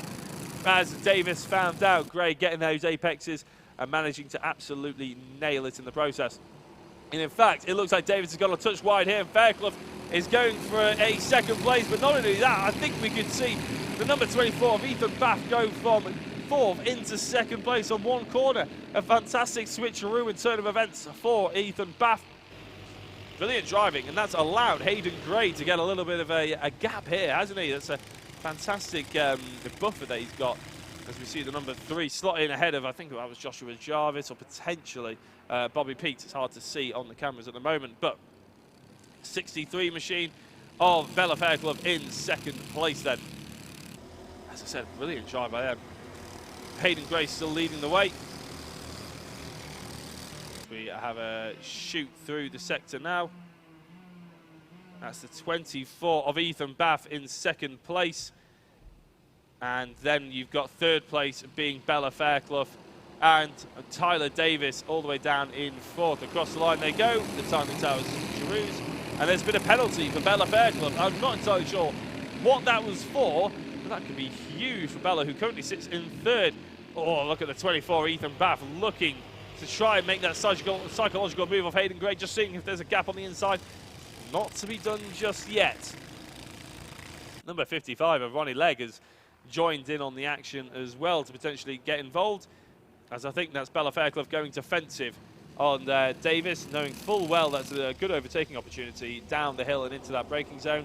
The undulations of GYG do making braking zones very difficult. It's not like a completely flat surface like the likes of PF, which sounds weird because PF actually has a slight hill because it has a bridge, but still it's a lot more undulating than most other circuits that we see on most other calendars on the karting. In the karting world, especially the likes of Fullbeck. There's a huge run off the outside there.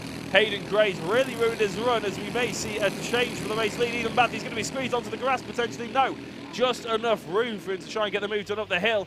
And again, that outside curb, you can't use any of it because Hayden Gray is going to fall down into 4th position in just one straight. Huge ramifications just for getting about half a foot over the outside curbing. Bella Fairclough, then we know she's got the penalty. Where does that end up bringing her out? And we have no idea of being able to tell. We can't see on the timing tower, I don't believe, where that she'll end up. I'll have to keep an eye on the timing screen to see if that gets added to our Alpha Live timing, but I'm not entirely sure it will.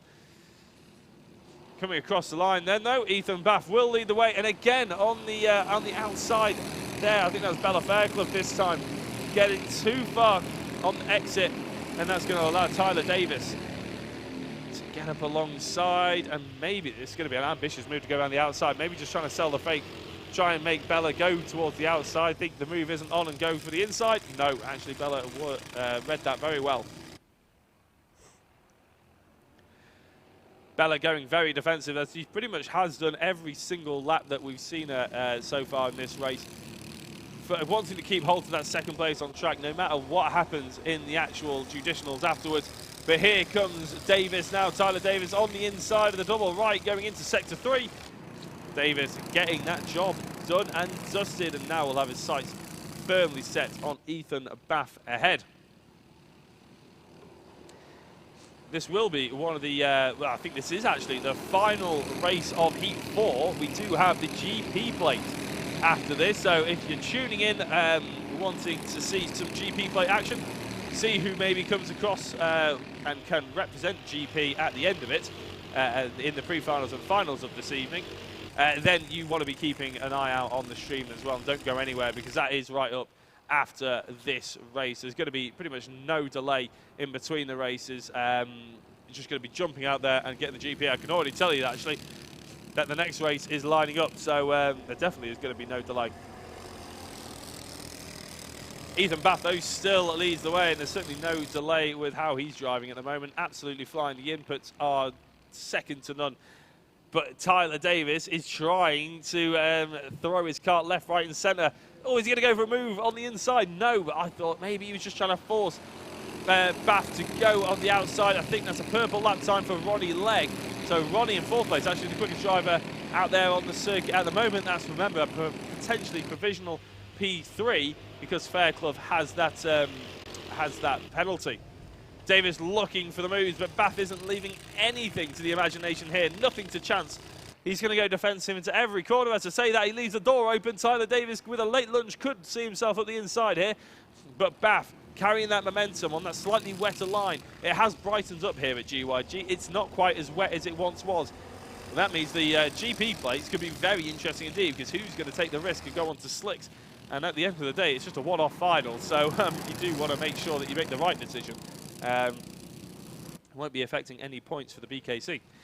Ethan Bath then, he's going to start the last lap of the race. The timer has ticked down to 0, and it's a good run, though, by Tyler Davis, who looks for an early turn in, and there's going to be a nose pointed in the inside. That could have ended in disaster for Ethan Bath as he just clipped the back end, did Tyler Davis. But there was enough respect there for Davis to come off the throttle and make sure that there is nothing untoward going up the hill. So Davis still in second place, but he knows full well that this will be the last lap, and he knows full well it's going to be the last opportunity, and Bath knows it as well, which is why he's gone defensive, forcing Taylor Davis to the outside. And coming back, he knew just about enough that there was going to be space to take the racing line down into the complex for the final time, sector 3. Keep it nice and tight. Make sure you're hitting your apexes.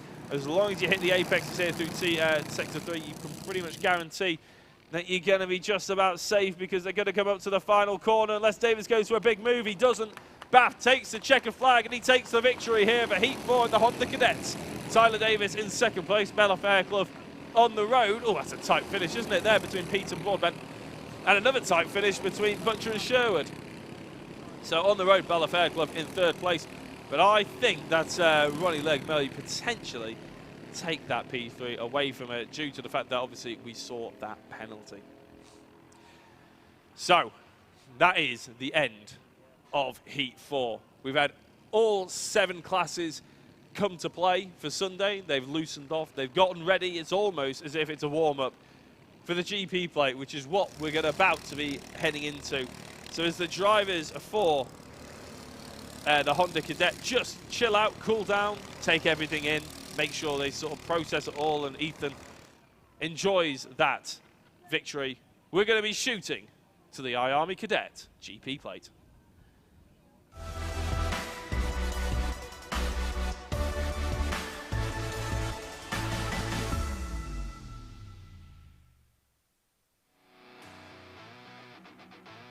So the GP plate, nothing to do with what we've seen so far, nothing to do with qualifying or anything yesterday. It is everything decided on qualifying this morning just before we went live, and what's going to happen here today. And then as soon as this race is done, whoever wins the GP plate will be required to wear it for the pre-final and final, which I'm sure will be an honour they'll be all too happy to receive. They'll be able to fly the flag for the rest of the BKC as well. They'll be able to do the GP. We unfortunately don't have any grids for this, which is a bit of a shame. But we will try our best to keep up to date with all the drivers that will be flowing through the system as and when. It will be, like we saw right at the beginning of the day, a rolling start, not a standing start, as about half the classes here do the whole standing start, the other half do the rolling. So we will see them line up 2 by 2.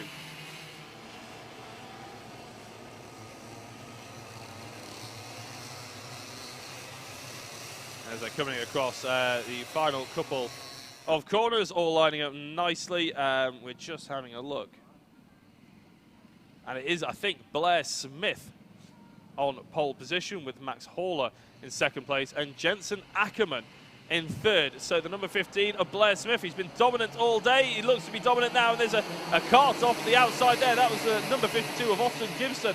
He's going to fall well down the order, but there's going to be another rolling start. So I think potentially because of that Austin Gibson off on the final corner, he's been given the opportunity to get back in it. But like I said before, I've just managed to find the grid so I can read it out for you. Blair Smith on pole position, Max Horler in second place with Jensen Ackerman in third.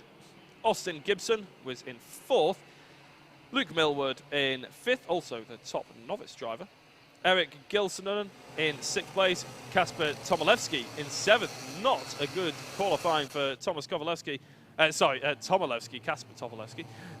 He was really at the sharp end of the order earlier on in the Heat 4. Osberg, Kappermail, Braith, Murdoch, and Jensen Schalk round out the top 10, and we're about to get going again. Let's see what can happen with Blair Smith on pole position. Max Horler in second place. That looks a little bit of a better start. They've mixed each other up quite a bit, and there's a little bit of bumping and barging as they're trying to go 3 wide up the hill, but I think Blair Smith holds on to that pole position. The number 36 of Max Horler keeps hold of second place for now, but Austin Gibson may well keep the pressure on as he's in third position. Just trying to keep an eye on them as they come down the order. It's always a little bit difficult when we can't quite see the numbers, but flowing through the double left-hander here, they all seem to have gotten away nice and clean. And I have to say, that's been a theme of the day, to be honest. We've had no T1 pile-ups or anything like that, which has been really refreshing. Touch wood, commentators curse aside. Everyone who's within earshot of what I just said, please touch some wood, because we don't want any more accidents, and there's potentially an accident waiting to be happening there. And it looks like the number 33 kart, very disappointed. That's Eric Skilsonen. He's very disappointed indeed. I don't think he's in any pain or anything. He's just upset. And I've just seen him get out the kart, unfortunately, and try and pull it off to the side.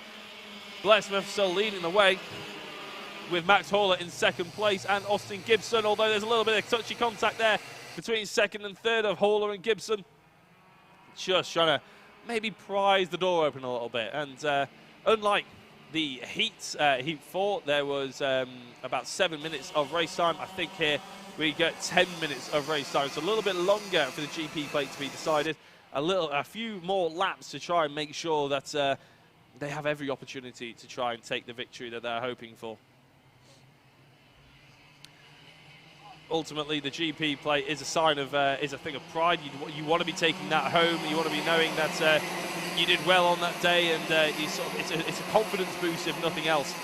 Jacob Anslow gets a warning flag, and I believe Horler is still in second place, but Gibson is under real pressure here. In fact, they've all bunched themselves up into the top end of the circuit. Blair Smith still holding on. Horler nice and close to him. Then look at this. You've got Gibson, Ackerman, Murdoch and Tomilewski all in a little bit of a train here, trying to just nudge each other's doors open, trying to find ways through.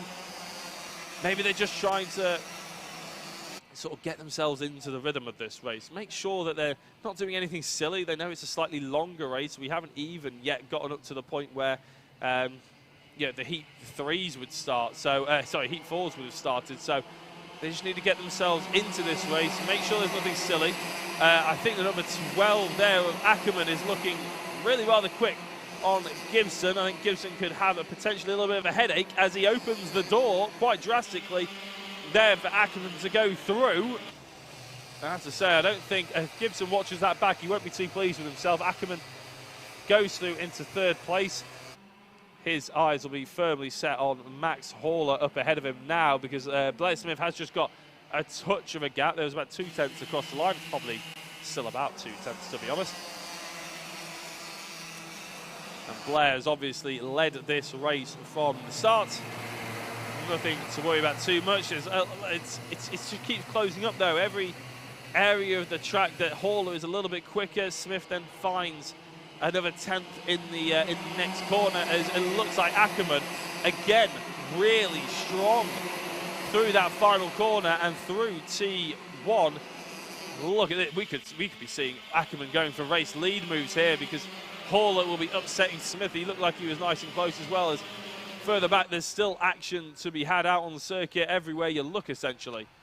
But it is still Smith, it is still Horler, and it is still Ackerman in that order. Apologies. Number 38 of Millwood, then the top novice in this group. He's in 6th position. Worth giving him a shout out. Tomilewski hasn't been able to fight through the order as much as he was hoping. Not been quite the race that that he was picturing in his head when he was setting out this morning into qualifying and trying to get the best out of his time. And again, look at this. Ackerman just absolutely flying through T2, through the last corner, up through T1, and even before they get to T2, he is safely ahead of Max Horler. A really good job there by Ackerman, and he's actually got so much pace up the hill I think he was slightly scaring Blair Smith then, but Blair just holding on to that race lead for the moment. But that could be a real worry for Smith. I know whoever's watching Smith out there right now, either on the stream or on the gantry here, will be probably worried about how quick Ackerman is through the final couple of corners. Number 12 kart just seems to absolutely fly through there. And with T2 and T3 being such a good overtaking opportunity, really you could argue that the last corner that they're going through now is the most important corner on the circuit, because you are then flat out for probably just under a third of a lap, or pretty much a third of a lap, to be honest. Blair Smith trying to egg on Ackerman, saying, oh, come on, let's work together. Let's get a little bit further ahead of Haller, not worry about him too much. Haller has dropped off the sense somewhat of Ackerman. And is, well, potentially, if anything, he's got a little bit of a headache from behind on Luke Millwood, who could see himself on a podium here. As I said, it's all very well and good getting a scoring half-decent points in 5th or 6th, but you don't score any points for the overall championship here for BKC. This is a one-off event. If anybody's tuned in late or anything is getting slightly confused on what they're seeing here, it's a one-off GP event. No championship points on offer. We don't need to look at the championship. We don't need to look at Heat 4 or how it's going to affect the pre-finals, as Jensen Ackerman gets a warning flag. Could that be track limits on the outside of T1? Could it be he was forcing moves, or maybe a little bit of pushing up the hill? I'm not entirely sure. That's a move, I believe, for 3rd place, and I think Haller has lost out against Millwood, the novice driver. He's got up to 3rd, and he's cut across the front nose cone there of Haller to make sure that he knows full well that this 3rd place is mine, and don't you get any funny ideas of trying to take that back from me. Shooting a little bit further back, this is Murdoch and Tomilevsky. The number 12 car, actually, though, I mean, we can't keep our eyes off the race for 1st place. A few claps on the sideline there, trying to encourage the drivers to get through, but that pace that Ackerman has going through T1 is enough to upset anybody. Smith is going to have to go slightly defensive here into T3. Is there enough of a gap? Ackerman just pushing Smith through the corner and into the braking zone, really. It's a 2.5 minutes, well, 3 minutes left, just under 3 minutes realistically. It could be a big change for the race lead, and what you see now is, as I said, a race for pride, not championship points. Ackerman he doesn't gain anything from not trying to put the move on Smith just yet, but he'll probably be conscious that he doesn't want to make the move too early on, because then Smith has the advantage potentially of being the driver who is chasing, is that old mantra of it's easier to chase than to be chased in racing. So Ackerman will be not wanting to give anything away. He's not quite as close as he was in our previous lap, and actually I think Millwood was about on the same pace as them. Actually, I was under the impression that I think Millwood gained a little bit, but actually no. Smith actually went quite quickly. As we've seen, changes as further back as well, going into T2. But at the moment, just under 2 minutes left, which means we're likely to have 3 laps remaining, and it looks like Smith having to go slightly defensive because Ackerman getting a good run through the left-hander there. And again, it's almost that psychological race move that he's trying to put on him here, just trying to offset the driver ahead, but just trying to make him miss his braking zone, miss an apex by half a kart length or something like that. Could be crucial come the end of this race. Again, story of the day, Ackerman getting a good drive. Millwood, actually, he was quicker on that previous lap, Millwood. So he is closing, not by enough. He's under a second away from Blair Smith. But realistically, I don't think it's going to be good enough. There is going to be, there's no rain to be speaking of out there at the moment either. There's no threat of that. The clouds have slightly lightened. So for the rest of this race, for sure, we're not going to get any rain. Over lunch, we could potentially get a few smatterings here and there. And of course, with no karts going around it, that could really upset a few drivers going into the pre-finals and final. But that's all to come. First of all, we've got to go through these 7 rounds of GP plate finals, and it is Blair Smith leading the way And now we're on to the penultimate lap. But look at this. This is as aggressive as Ackerman has been before. Smith trying to push him out onto that inside line. But look at the pace. Now he's free, and now he doesn't have to try and come off the throttle at all or hit the brakes for Smith. Ackerman with his full kart ahead into this race lead. It's the penultimate lap here at GYG for the GP plate here in the IAME Cadet. And this could be everything. That move that we just seen there could be the difference between a second place trophy and a GP plate first. Millwood has, again, been closing that gap quite significantly. It's about a second, but after that move, it really slowed both of them up. Millwood's interested in getting involved with this. We're just going to have the timer tick down to 0, which means we will be on the last lap of the race. And Ackerman, he's gone very defensive. He didn't necessarily need to do that, such aggressive defensive manoeuvres so early on, but it's allowed Blair Smith to potentially get a bit of a nicer racing line, get a bit of momentum, maybe to try and catch up to the first place man at the moment.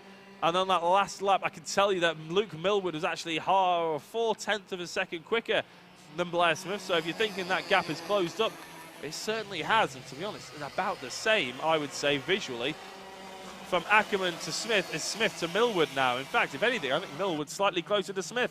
I think this is Ackerman's GP plate in his hands. He just needs to hold on to the final 2 corners.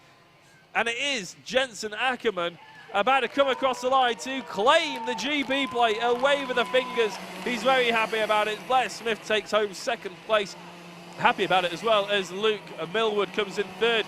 And look at this battle. That's been going on for the entirety. Cartmail, Short, Tomilewski and Gibson are finishing in that order. And that race was going on for that entirety as well.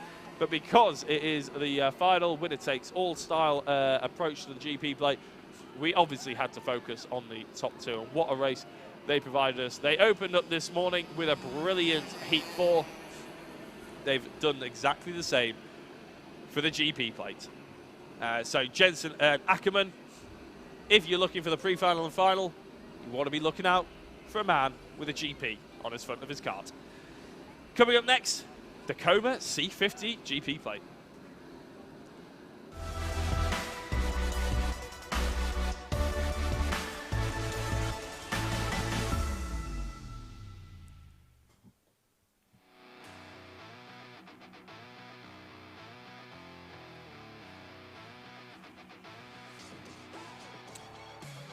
So, Coma C50 grid lining up for you sooner rather than later. They are on the dummy grid. Again, we don't have the GP plate grid graphics, but I'll be able to bring you what's going to be happening out on circuit in a couple of minutes' time. I can tell you from my notes that Marley Fisher is on pole position with Josh Cook in second place. So that's a reverse of what we saw in the Heat 4s. Marley Fisher pulling out some good lap times there. Josh Cook in second place, but those two were the protagonists, I'd say, of Heat 4 and yesterday. And the championship, in fact, as well. Morgan Weston in third place with Josh Cormack in fourth. Harry Neeson in fifth. Elliot Travis in sixth place. Max Gilman in seventh. Eighth is Owen Jones. Ninth, Ellis Wildchild. And 10th, Joshua Griffin. I get the impression, I don't think Ellis Wildchild is their full name, but it's their full name that they've given me on the timing. So we're going to go for that. We'll probably just call Ellis Child, to be honest, but yeah, we'll give it a go. So Marley Fisher, this is a gridded start, so we will be going from a standing start. Marley Fisher with that quick lap time of 101.3. If you want to get an impression on how close that was to Josh Cook, it was half a tenth different. A 101.30 for Marley Fisher, a 101.36 for Josh Cook. And if that doesn't point to a brilliant race, I don't know what will. Drivers are lining up at the moment. Mechanics are about to work on their kart just a touch. And we're going to be going racing for the Coma C50 GP plate final.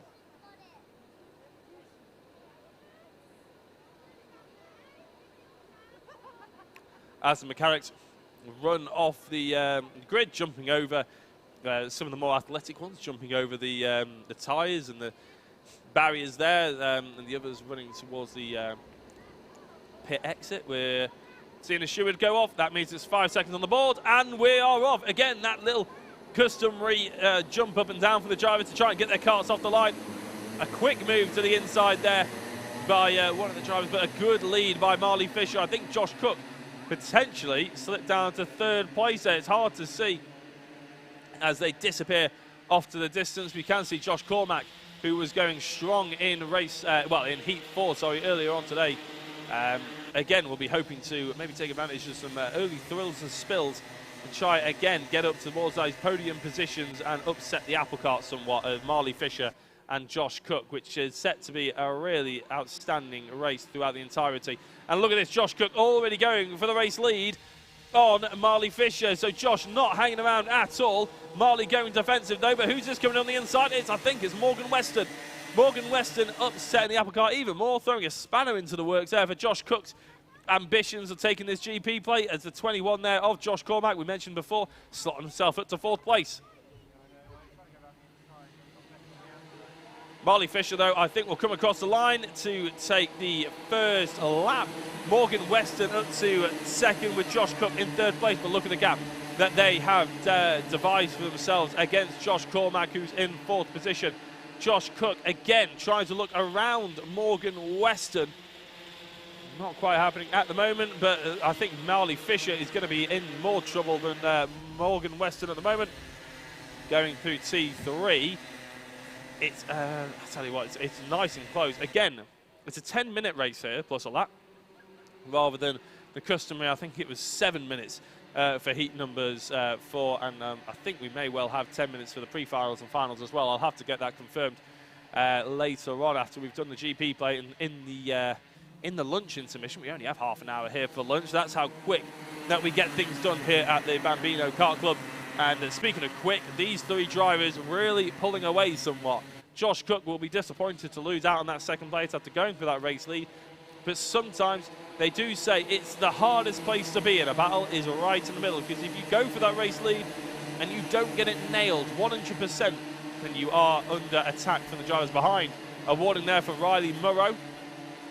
Unfortunately for him, the gap between these 3 drivers. And then 4th place, but look at this, Josh Cook and Weston going for 3 wide moves into team number 3. How's that come off? It is Weston still, it is Fisher still ahead. Weston's actually gone down into 3rd place, and that's exactly what I was just saying. If you're in the middle and you go for a move on the race lead, 3rd place will be there chomping at the bit for any mistakes that you or the race leader make, and that's exactly what's happened. Josh Cook has gone into 2nd place, Weston down to 3rd. He needs to work hard to catch back up to try and be within touching distance of these 2 drivers. Now, he doesn't want to lose out for the rest of this race, because you know that Josh Cook is going to be making moves on Marley Fisher. There's no point hanging around. There's no point banking points, because you just want that top step of the podium. It's the only thing that matters here in the GP plate. And it's the only thing that these 3 are interested in, it seems, as well, because they're going and putting everything at it as Josh Cook looks to the outside of Marley Fisher. It's a bit of a difficult situation. All they can do is defend. Weston's got ahead of Cook. So again, Josh Cook trying to go for that move, ends up losing out. Marley Weston back into 2nd place. Marley Fisher just absorbing this pressure like a sponge at the moment. Absolutely loving light at the front of the field. And we've had a spin, and that's Josh Cook. Josh Cook out of this fight for the race lead and all the way down into, I'm not entirely sure where that is. I can only assume just outside the top 10. Josh Cook, that is major proceedings that we've seen here. Major incident, I should say. I don't think it was any kind of contact. I'm not entirely sure. I didn't see any kind of contact. It could well have just been a simple mistake of the inputs for Josh Cook. Although there's been a warning for Marley Fisher. Maybe I'm wrong. Maybe there was some kind of incident there that's turned Josh Cook around. Luke Weston, less than a 1/10 of a second away from Marley Fisher. But you don't need me to tell you that. You can see that visibly on your screen right now, or in the gantry if you're hearing me in real life. I tell you what that's done. Weston, it's just allowed Weston a little bit of breathing room. It's not allowed Fisher too much breathing room, because obviously still got a kart just behind them, trying to overtake them as soon as possible, but it's allowed Weston to focus purely on Fisher ahead. Not have to worry too much about the driver behind. There is no driver behind, really. 3.5 seconds, the gap between Harry Neeson and Weston. So that's like fairly substantial enough not to have to worry about it over the next 5 minutes. And in fact, if anything, Neeson's got Josh Cormack for company very close, just about as close as these two are, to be honest. So there are battles all over the place. It's just who's going to come out on top.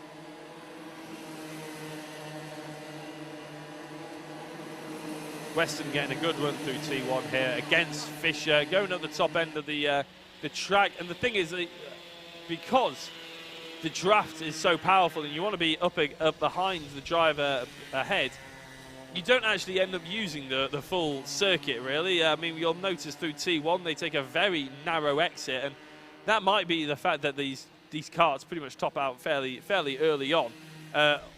But, you know, you don't see maybe the Micro Maxes, they flow a lot further out wide to try and use all the track to get up as much speed as they can. But to be fair to these guys, I don't think they really need to worry too much about that. I think the Comas, they pretty much top out when they come out of the final corner as they go around T1. So, and plus the draft is probably more powerful than anything else. They want to be there ready to make a move in case any opportunities present themselves. I mean, here, Fisher, again, looking over the shoulders. I mean, when they're driving in cars, we tend to say that they're looking in their mirrors. Obviously, no mirrors in karting, so you just have to sort of crane your neck left and right. Something that always made me feel a touch ill whenever I was in a go-kart, to be honest. But these guys probably don't have that, don't have motion sickness or anything to worry about. So Weston not making any rash decisions just yet. No major moves coming on Fisher yet. But we do have 3 minutes to go, and these karts will know that. These drivers will know that there's about 3 minutes to go plus a lap. So the last thing Weston wants to do is give up a potentially very good position here. I mean, some drivers might always say it's best to have track position over anything else. Other drivers might say, you know, you want to be in attacking distance, especially on a track like GYG, where you can get a good run through the final corner and really throw a move around the inside or outside, in fact, into turn number 3. I was always one of the drivers that I just preferred track position. Just that's all I want. I can defend then hard into any corner that I'm hoping for. Here is the battle that I mentioned briefly before between Neeson and Cormack. It's just as close as the one we see right at the front of the field here, really. It's just the problem is, Neeson and Cormack, they're fighting for 3rd place, bottom step of the podium. All very well and good, but it's the GP plate final, and really all you want to do is jump on that top step of the podium and then strap the GP plate to the front of your kart for the pre-finals and the finals. As I mentioned before, pre-finals and finals will be coming up after a short, I think, half an hour or 40-minute lunch break a little bit later on. So if you are watching this and you are thinking, oh, I want to make sure that I'm here for that, then do keep in mind that that's how the timetable is looking. And towards the end of this race, on the cool-down lap, I'll try and give you the rough times when the pre-finals will start. Coming across the line then, Neeson and, in fact, this is Neeson and then Cormack just behind. And then actually you got Josh Cook recovering somewhat. I think he fell all the way down to about 10th position, so he's done a really good race to get himself back up to 5th place. Not that it'll really be a comfort to him, but I'm sure he'll be hoping to carry some momentum, because that's all you've got to really think about now. If you've had an incident like that, carry momentum into pre-finals and finals. Try and learn about how to car through the traffic if you need to. Learn maybe a little bit more about the track, how it's drying up, because it could rain again, it could dry back up, where the grip's going to come, where the braking zones may be going as well. At the end of the day, this is a very much a beginner class, the Coma C50. You want to make sure that you're learning all the time, and then you obviously go up towards the upper stages. There's a huge amount of curb being taken there. Josh Cook gets through on these drivers, and I think that's going to be a 3rd place. Yes, it is for Josh Cook. Neeson taking all that curb, and we're on to the penultimate lap of the race. I just want to have a look at Josh Cook's lap times. Wow. Yeah, Josh Cook a full second quicker than Marley Fisher on that previous lap. And considering he overtook 2 drivers, Josh Cook really is never going to take that line down. His best lap is a 1 minute 0.8, and that is a good 7/10 quicker than Marley Fisher's quickest lap and Morgan Weston. So you sort of get the impression that if Josh Cook was able to stay in that fight for the race lead, and he did get his nose into the race lead at any one point, it would have been a done deal. But at the moment, it's Marley Fisher. The time has ticked down to 0. We have one more lap coming up after this, and it is still Marley Fisher in the race lead ahead of Morgan Weston. This story of the day, really, for these drivers of this race anyway. Last lap appears at the top of your screen, as you can see. Weston trying to throw everything at it now. How close can he get to Fisher as they go back up the hill? This is the crucial bit. Josh Cook sets another quickest lap time, by the way, if anybody was wondering. And you can see him there, actually. 2 more laps, and I think he would have been there to have a go at this. Weston doesn't make a move at top of T3, one of the most popular overtaking positions. Marley Fisher goes defensive down the hill. Again, another good overtaking manoeuvre and opportunity gone by the wayside for Weston. He's only got a couple more to go. He's going to maybe have to put a move through sector 3, but Fisher's wise to it. He goes defensive into the first apex, very defensive into the second apex, and now it's just all about nailing your apexes. It's difficult for another driver to make a move here, but it could be one. Oh, I thought Weston was going to go for it, but it is going to be Marley Fisher to take GP plate. Or is it a run to the line? And it is Fisher to take the GP plate final here.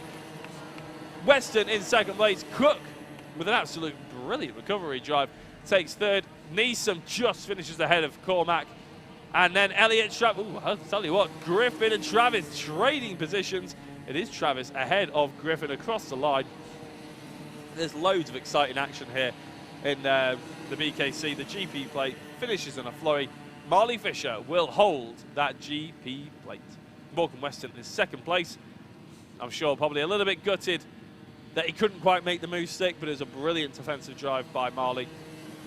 Josh Cook recovering. As I said, that is an absolute flying best time. And he put 3 lap times in a row that were in the 1 minute. And to put that in perspective, everybody else was lapping 1 minute 1s or 1 minute 2s for the entire race. Really strong finish by him. Max Gilman in 8th place and Owen Jones in 9th. Riley Muro in 10th with 11th. Fraser Anderson. Ellis Child in 12th. And Ethan McClelland rounds out the 13 drivers. So another race gone. What's up next? Well, it's the T4s.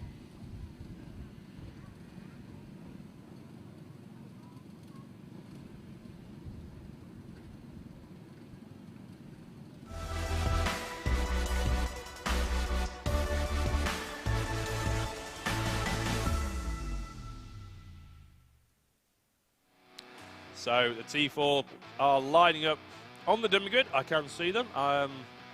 Nearly all the drivers in their cart. But what I'll do is I'll try and bring up the qualifying, how they line up for the afternoon. Archie Clark qualified on pole position of 47.7. And that's a fair old margin to Jensen O'Neill, who came across the line with a 48.4. So a difference of about just under 7/10 of a second. Emil Ackers is in 3rd place with Malk West in 4th. Dan Harris in 5th with Lawrence Newman in 6th position. Scott Ralph in 7th with Kian Lee in 8th place. A DNS for Dan Blackledge.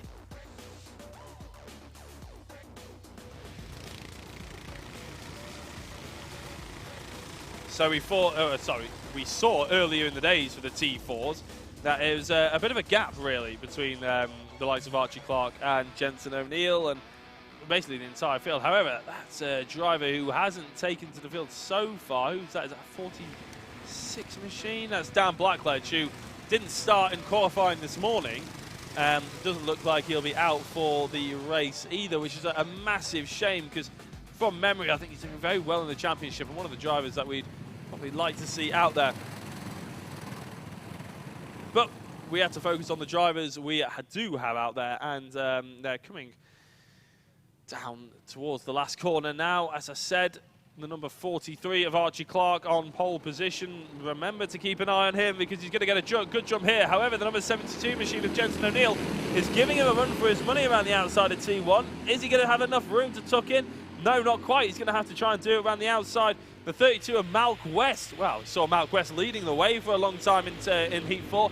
And he's going to go into the third corner, into second place ahead of the number 12. No, number 72, sorry, I always get that mixed up, Jensen O'Neill.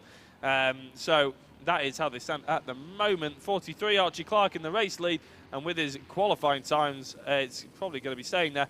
The number 29 trying to get going there is Scott Ralph on the outside of the corner. Unfortunately, I can't see him. I think he's beached. It's on the outside of the double right-hander, double left-hander up the hill. As it stands, though, coming across the line, Archie Clark. Malk West has got himself into second place. Jensen O'Neill down into third. Emil Ackitts in fourth, with fifth being Lawrence Newman. Sixth, Kian Lee. And Dan Harrison seventh. And then we've got Scott Ralph, who, as I said, is just about got going, to be fair. I can see how the commentary moved. So Scott Ralph back in this race, luckily. We don't like to see anybody retiring, so it's always nice to see him back in amongst it. Malk West and Jensen O'Neill very much getting acquainted with each other early on in this race. Again, 10-minute race that we've got for us here, the T4s. Apparently the World Championships are going on over in Ireland at the moment, but obviously we're focusing on the much superior BKC edition of the T4 GP race. West might have a little bit of a problem here with Jensen O'Neill getting very sharply behind into his exhaust here. O'Neill going for the move into T3 potentially. And I don't think he was quite able to do it just yet. So Malk West holding on to that second place. Crucially though, as we mentioned a couple of times so far in the previous couple of races, it's all really, everything is for first place here. It's all for the marbles. There is no championship points. So Malk West, he can take pride in the fact that he's in second place. And O'Neill can take pride in the fact that he's fighting for second place. But they're all trailing rather significantly now, with a 3-second gap to Archie Clark, who just seems pretty impenetrable when it comes to the T4 class here. He's very, very quick, and he's very consistent as well with it, which is a dangerous combination when you're coming up against a driver like that. The number the number 11 machine, the ones in the 7th look very similar here, apologies. Emil Ackitts, very interested in this second place, though. He's not going to be going down without a fight here. I think he qualified in third place according to my timing, but he's actually in fourth at the moment. Lost that one position, potentially off that start line. Going through nicely here, the undulations of GYG really testing these drivers to their absolute limits. Coming through the start-finish line now, it's still West, but he's probably been caught closer than ever before by by Jensen O'Neill. Jensen just had never really been able to make the move, but he's looking here and he's looking aggressive. No, again, Malk West just holding on to that position. And I think Jensen, I don't know if he's slightly less confident on the brakes, as they're going to need to get past Scott Ralph here sooner rather than later. Scott needs to just move out of the way, in which he goes to the outside. Malk gets through, so does Jensen, and so does Alfie. So, Emil even. So, yeah, everybody through nice and easy.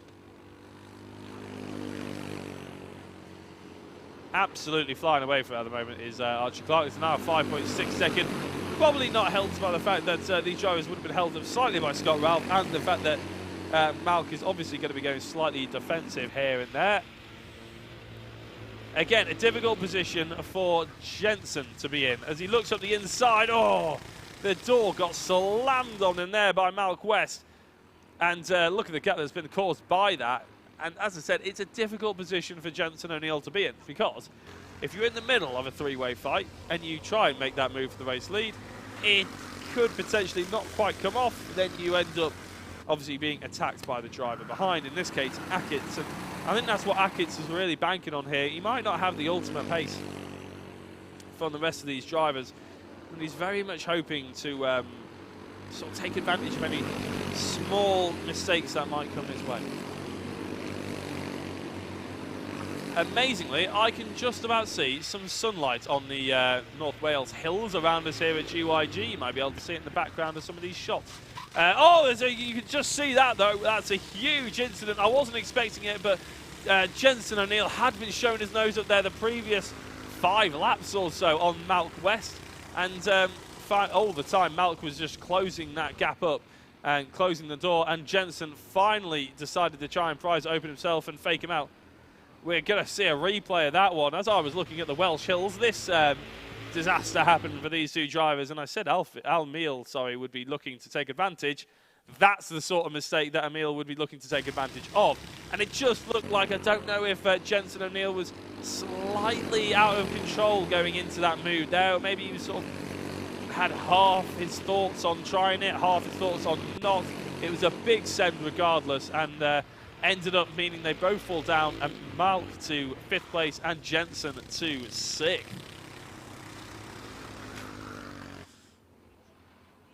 Emil Akitsen in 2nd place. As I said before, he was maybe doesn't have the ultimate pace. We'll be hoping to really put on a strong showing here.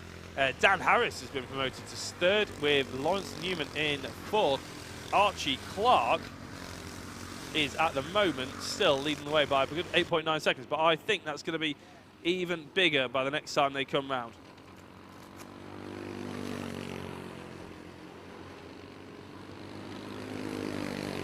Eight laps gone, and yet the gap is bigger. It's a 10-second lead that Archie Clark has, and it looks like it's going to be a fairly simple drive to the line now for him. It's been a pretty breathtaking display in the first race and, Heat 4. When I say first race, I mean Heat 4, first race of the day. And this GP plate for Archie Clark. Obviously, it helps when you qualify on pole position to pull away, and in that Heat 4, they did reverse the grid. We've had no kind of reverse grid here now because obviously qualifying dictated the grid earlier on today. But to be fair, it's still brought us some absolutely fantastic action. And it's just a shame that we see Malk and Jensen obviously falling short due to contact, because that was shaping up to be a real cracker of a battle.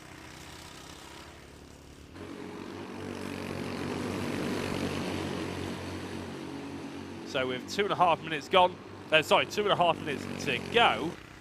As I said, the sun is starting to come out here. There's a few of the spectators being basked in it somewhat, and those who put all their coats on for the rain earlier on will be soon getting rid of them, because it's going to be a little too hot here, and hopefully we see more blue sky in the sky, because at the end of the day, it may well be a good test of the drivers if it's nice and wet here at GYG, but you quite often get the best close racing when you are in the drive. Everybody's a bit more confident with what they can do with the karts. This is, I think this is still the fight between Malk West and Jensen O'Neill. You could be forgiven for thinking this is for 2nd place, but actually it's for 4th now. They've managed to get past Lawrence Newman.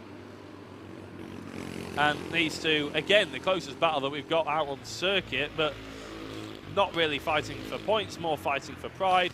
Hopefully they keep it clean this time round, and they don't do anything silly, because the last thing they need is any damaged karts or anything like that.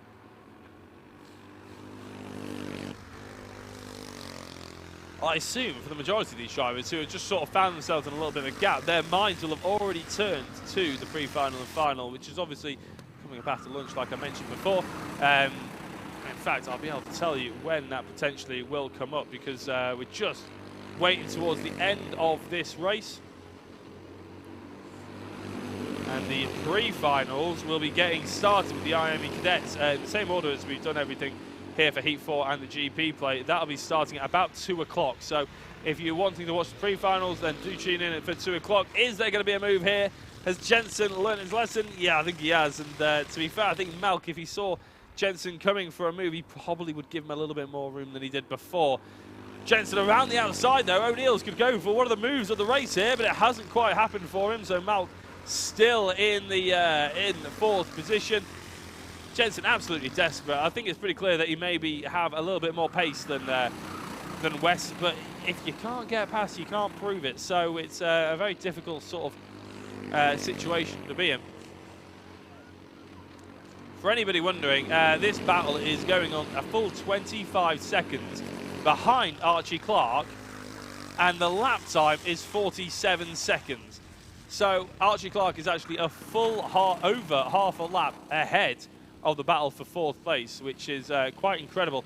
But the time is ticked down to 0, which means we will be on the final lap of the race, with Archie Clark in the race lead, as he has been for every single lap since the start of this race. Absolutely flying. Ackett's, who I think has driven a very smart and good race as well. He was just waiting towards those final couple of mistakes to come in and really upset the likes of West and O'Neill, and it came to be. And sometimes, as a driver, you can be opportunistic, you can be brave and ambitious. Sometimes it's better just to be smart and be patient.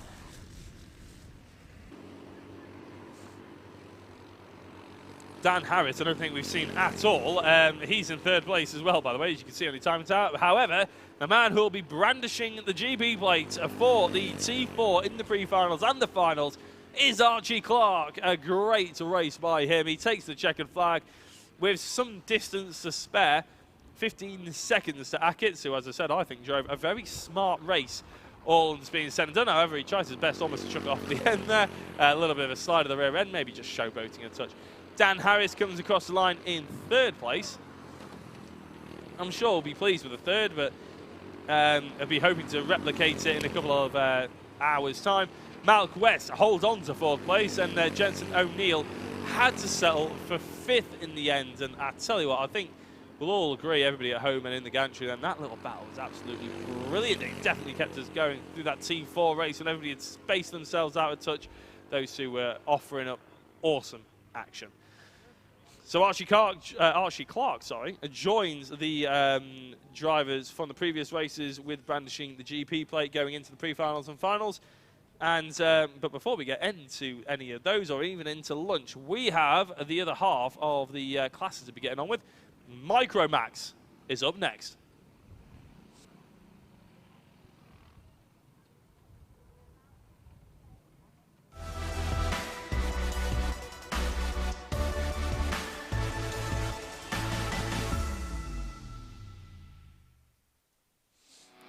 So the Micromaxes, again, a basically cadet style of Rotax Maxes, and they offered up some good action earlier on, it has to be said.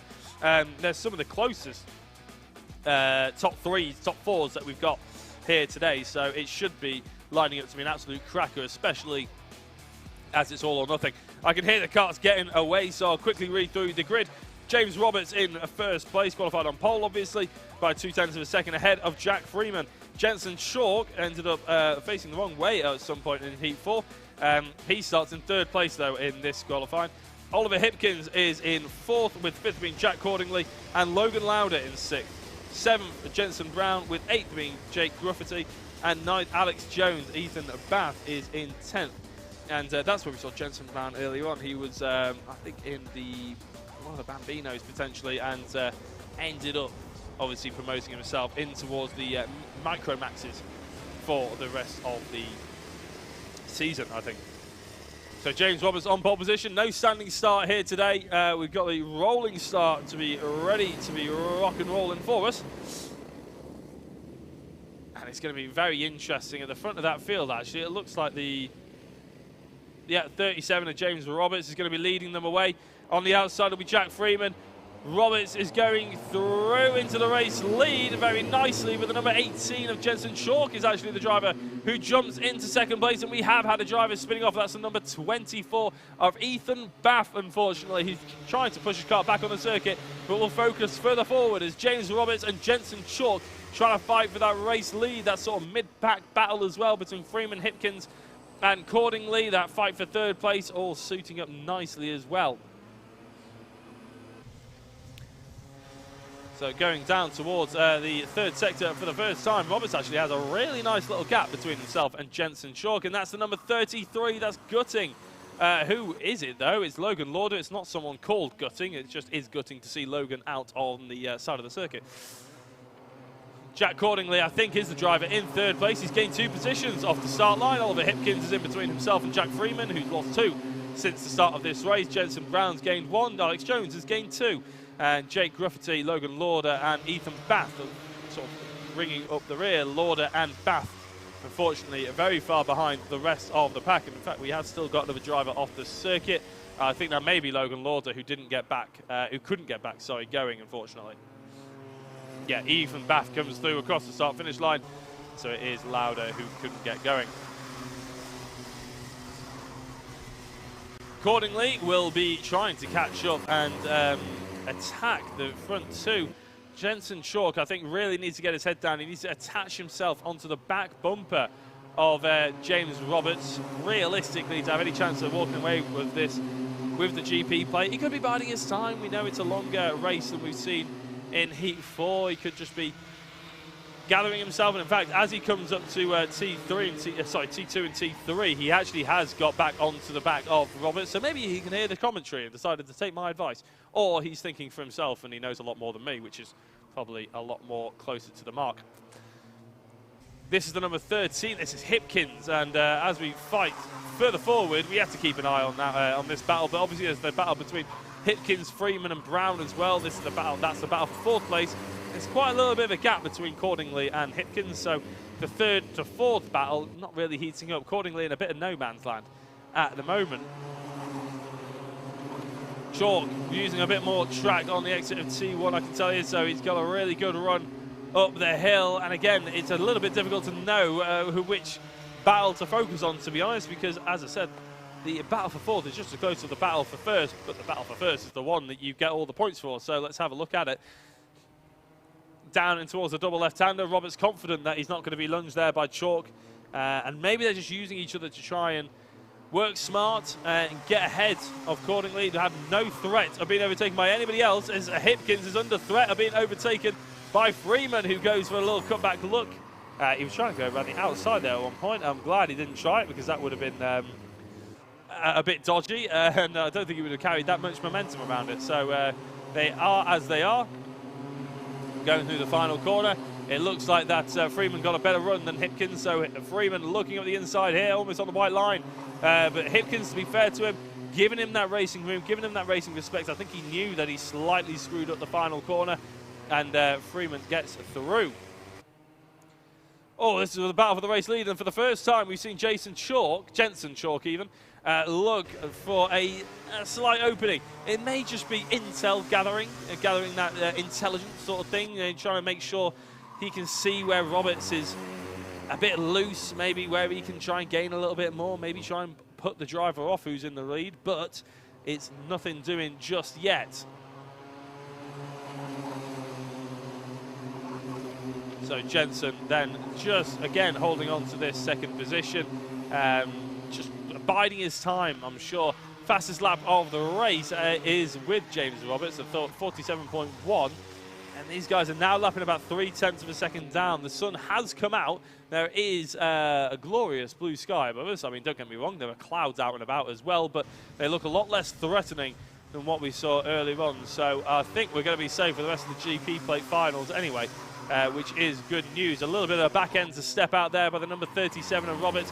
Again, that's not necessarily because he's making a mistake. It's just to set the kart up and try and sort of almost do your steering with your pedals rather than the steering wheel, which sounds a bit counterintuitive, but it's just to set the kart up so you can get on the power nice and clean and early doors as well.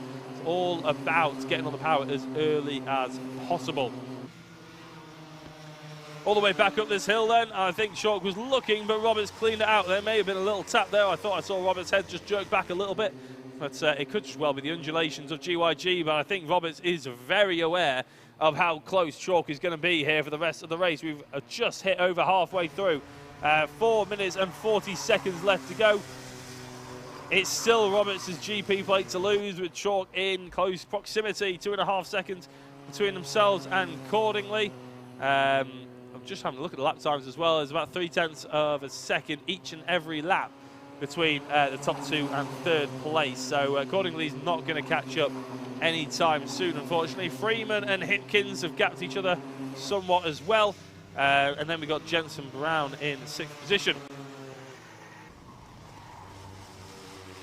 It's quite hard, that camera angle, isn't it? Because as they go through T2, it looks like Chalk is showing his nose, but then as they go through T3, Roberts just shuts it off, and hopefully we don't see any coming together like we saw in the T4s just then between Malquest and Jensen O'Neill. We don't want any of that, obviously, especially for the race lead, unless you probably ask Jack Cordingley, in which case he's probably quite keen to see them maybe have a little bit of a tussle, maybe not fall off the circuit in DNF, but certainly bring them to within his remit of a battle. Bigger gap now. Roberts is just putting he wasn't quicker in the lap time, but the last corner, I think he certainly got a better exit than Chalk. Having said that, they're just as close as they ever were, so I'm just not quite sure how this is going to come out, to be honest. I don't know. Normally when we see drivers and they're just parked up behind the driver ahead, they're waiting, they're biding their time, they're sort of sussing out the options. But I think I think Roberts genuinely has good pace throughout the rest of the lap. It's just Chalk has that momentum through the final and first corner that he can get up alongside Roberts, but he's not really ever close enough to make the final move, the final piece of the puzzle. And again, look at that, the gap. That's going to just be closed up within an instant here as they go back up the hill and into turn 2. It's so fast and flowing through here. You don't want to have any touching of wheels. And I don't think they do just yet. Oh, there's a little bit of touching a nose cone. No, and Chalk forces the door open on Roberts. So as I just said, I think Roberts had good pace for the rest of the lap, but Chalk just prized he saw the opportunity. He knew that was potentially the only place he was going to be quicker than Roberts and the best opportunity to overtake him. Roberts needs to reassess now, try and get quicker and get on the back. Well, doesn't necessarily need to be quicker because he is already very quick, but he just needs to get back on the back of Chalk. It is worth noting as well, though, on that previous lap, Jensen Chalk was the fastest person on the circuit, and he got the fastest lap of the race by 1/1000th of a second ahead of James Roberts. So that is quite incredible. As they're coming towards the back markers, this could throw a spanner in the works. Who is the back marker that they've caught up to? Is it Ethan Bath, potentially? They both go up the inside of him. I thought that was going to be a little bit more dodgy than it was. And the number 17 car off the road, that's Jake Grufferty, unfortunately. Another back marker that they're going to have to contend with. There'll be blue flags waving ferociously against these back marking drivers. But realistically, I think Chalk and Roberts are going to catch them at a good place. And by a good place, I mean somewhere where they can get the move done and dusted without too many problems into a braking zone. It just relies on Jake Grufferty seeing the blue flags and moving over. I can see the blue flags are being waved just out of camera shot. Hopefully he sticks to the outside.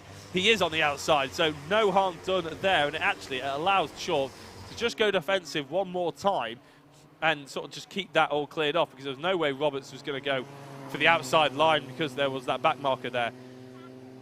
Roberts throwing angles at Chalk now. He's opening up spaces. He's trying to, i.e. fill the mirrors, basically. He's trying to make Chalk look backwards, miss braking zones, miss apexes, not carry enough momentum. It's all a psychological game now as we've got 30 seconds left on the clock. This means this will be the penultimate lap of the race, and I think Roberts has a good run here. He tucks back up the backside of Jensen Chalk. It's not happening just yet. He's going very wide. Outside manoeuvres potentially happening here for Jensen Chalk. Roberts is trying to open up as best he can. He's getting cutbacks. He's opening the gaps up again. That defensive line through T3 has just allowed Chalk just to hold on to this for now. Going down towards Sector 3 then for the penultimate time. Roberts will have one more opportunity, so now he just needs to focus on exit of the last corner. It's going to be his best opportunity. It's where he was overtaken. It's where he's seen people overtake throughout the entire day. What can Roberts do against Chalk? It's going to be, I tell you what, it's been a battle to look forward to. If this is anything like the final's going to be later on this afternoon, it's going to be an absolute cracker. James Chalk going defensive through T2. He's already gone defensive through T3. A huge back-end step there by Roberts even. I'm so excited I can't even get my words out. But Chalk goes defensive down to the double left-hander. This is the last lap of the race, keep in mind. Through the first apex, Chalk still ahead. Through the second, through the right-hander, it's a tricky place to overtake, and I don't think Roberts is quite close enough. Oh, he's about to prove me wrong as he goes four-wheel drifting through sector 3, and he's trying everything. But I think it's going to be right Chalk to take the GP plate as long as he gets the final corner braking zone done and dusted. I can hear screams on the gantry as Chalk takes the victory and the GP plate. Roberts in second place, Cordingley in third, and Freeman comes ahead of the back marker Gruffity. What a race here for the Micromax GP plate. Absolutely stunning stuff from start to finish. I can't wait for a pre-final and a final in the Micromaxes. It's going to be very exciting indeed. Brown in 6th. Jones is, I think, about to come across the line in 7th place. Lauder, unfortunately, was the only DNF of the entire session. He didn't make it past the opening lap, which was really rather gutting for him. But hopefully he'll be out. No mechanical issues done. I think he just got beached in the grass, to be honest. So, yeah, a bit of a shame for him. So, a great race by the Micromaxes. And I think we're just over halfway through the GP finals. I think 3 to go from memory. And this one is the IAME Bambino GP plate.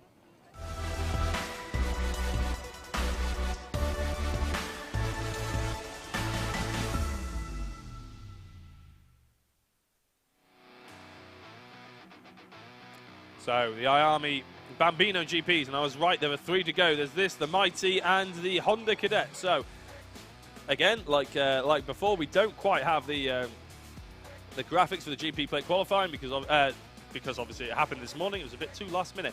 So, what I can tell you is Edward Haynes is on pole position with a 53.12. It's a full 0.8 of a second quicker than Alfie Davidson, who sits in second place, and you can see them there, the 101 kart of Edward Haynes. Quite recognisable. He was very quick in the Heat 4 that we had earlier on. He'll be hoping to do a similar feat this time round as well. Effin Owen is in 3rd place with Freddie Denton in 4th. Ronnie Carter in 5th, with 6th being Aaron Southwood Jr. Aaron, obviously, anybody who's keeping up with that Heat 4, didn't quite get the look he was hoping for. Ended up looking the wrong way at one point. He did get pushed back on, but he'll be hoping for better, let's put it that way. Grayson Wortley in 7th. Darren Dimitrov in 8th position. Dian Singh Pahal in 9th. He unfortunately ended up crashing on the last lap of the race, I'm pretty sure, on the entry to the pits, unfortunately. So that was a real big shame for Dian. Charlie Clough in 10th, with Logan Jones 11th, and Sebastian Power was a DNS. So keep an eye and see. We'll keep an eye and see if the 71 kart gets going. That's the 18 of Aaron Southwood Jr. Sorry. Does get going, but I don't think that kart is particularly healthy. In fact, we didn't see him facing the wrong way. His kart just sort of conked out at the top of the hill earlier on, so I hope it wasn't something to do with flooding or anything to do with the kart, but he's going very slowly already, and actually I can tell you that he's already parked it on the outside just after T1. So Aaron Southwood Jr. not going to be partaking, unfortunately, in this one, I fear. It looks like he's still sat there, so hopefully we get him moved, because we are going to go for a rolling start. But with Aaron parked where he is, I think we may well go for another lap. No, we are going green. We are going green, and I think, yeah, we're off. 101. Oh, yeah, we are going again. Yeah, that was very strange, and a few of the drivers still getting a little bit too close to Aaron, to be honest, but hopefully they get that kart off the circuit. We are going again. There wasn't any 2x2. I was a bit curious. There is the stricken kart. Luckily, nothing happened just yet. They're trying to get it restarted. Maybe pull some of the fuel through. And he is back up and running. Hopefully, the kart doesn't stop again. But that means we should be able to go 2x2. No, we're going for a standing start. So no wonder they didn't look like they were going for the start on that previous lap. Apologies about that. Getting a little bit mixed up. It's sometimes a little bit hard to keep up to who's doing standing, who's doing rolling.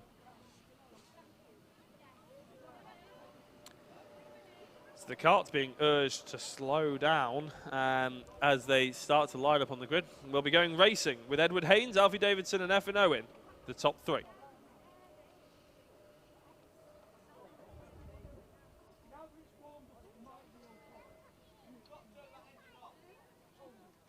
So as the karts get lined up on the grid, it's going to be very interesting to see who gets the best start here. Again, you'll be seeing that sort of traditional jumping up and down in the karts there. That's to try and get a little bit of momentum going in the body, to try and get the karts moving as quickly as possible as well. It may look quite amusing. It's actually quite hard work, to be honest, if you're in the kart. But all these guys, I'm sure, will be, well, they're all very young, though. They won't mind at all. All the mechanics then running off and into the distance. As soon as they're all clear and ready to go, we will have racing for the IAME Bambino GP plate. It looks like the 101 of Edward Haynes is getting away. It's a half-decent start again. Second place, Alfie Davidson tries to get across him, but actually he's going to be overtaken here by Effin Owen, I fear. And I tell you what, this is about a six-way battle for the race lead at the moment, and I think Edward Haynes has got a nice little gap, maybe a few words being said, even though they can't hear each other, to the other drivers, saying, you know, give me a little bit more room if you can, please. I would rather get through safely. Effin Owen in second place, and he's overtaken Alfie Davidson as we start this GP plate race. Looking a little bit further back, that's the number 10 of Ronnie Carter, who was easily one of the standout performers in heat number 4. It didn't look like qualifying quite went his way, but he seems to have a lot better race pace than he does in qualifying, potentially. Because he's already up quite far through the order, so as they come across the line, we'll be able to give you a full rundown of where everybody is. Edward Haynes definitely in the race lead. Effin Owen in second place. He's gained 2 positions, as well as Ronnie Carter. Losing 2 positions is Alfie Davidson, starting on second. He's down in 4th. Then you got Grayson Wortley and Freddie Denton landing out the top 6. There's a potential change for second place here. Effin Owen is under a little bit of pressure again from Ronnie Carter. I'm quite interested to see what would happen if Ronnie does get through before Edward Haynes runs away with this one, because he was quite dominant in the first race. If anybody remembers heat number 4, it was a rather different scenario than what we've got here. Now, all the drivers were on dry tyres and on slick tyres, which is the same as what we've got here, to be fair. But the track was looking very different indeed. It's pretty much a bone-dry track now. There are a couple of damp patches here and there, but not enough to upset the kart. And it's very changeable conditions before. Carter right on the backside of Effin Owen here. There could be a move through T2 and T3. Alfie Davidson will be hoping to resurrect his second place and try and move up the order. We've seen plenty of people do it, as everybody just holds on to their positions for now. That's a very good line by Alfie Davidson, getting good speed through T3. Edward Hayes not quite getting the run that he was hoping for either. He's not getting away as quickly as he thought. And I tell you what, Alfie Davidson, I don't know what happened to him right at the start. I think he just got boxed out through turn 1. Whatever pace he sort of didn't quite have in the opening lap, he's certainly picked up now. As they come across the line, it is Haynes still leading by about 0.6 of a second to Effin Owen. Carter in 3rd, and Carter really needs to try and make a decisive move here, because Davidson is the quickest driver out on circuit at the moment, 53.2. There's not much in it, but there's enough to be worrying the other drivers around him.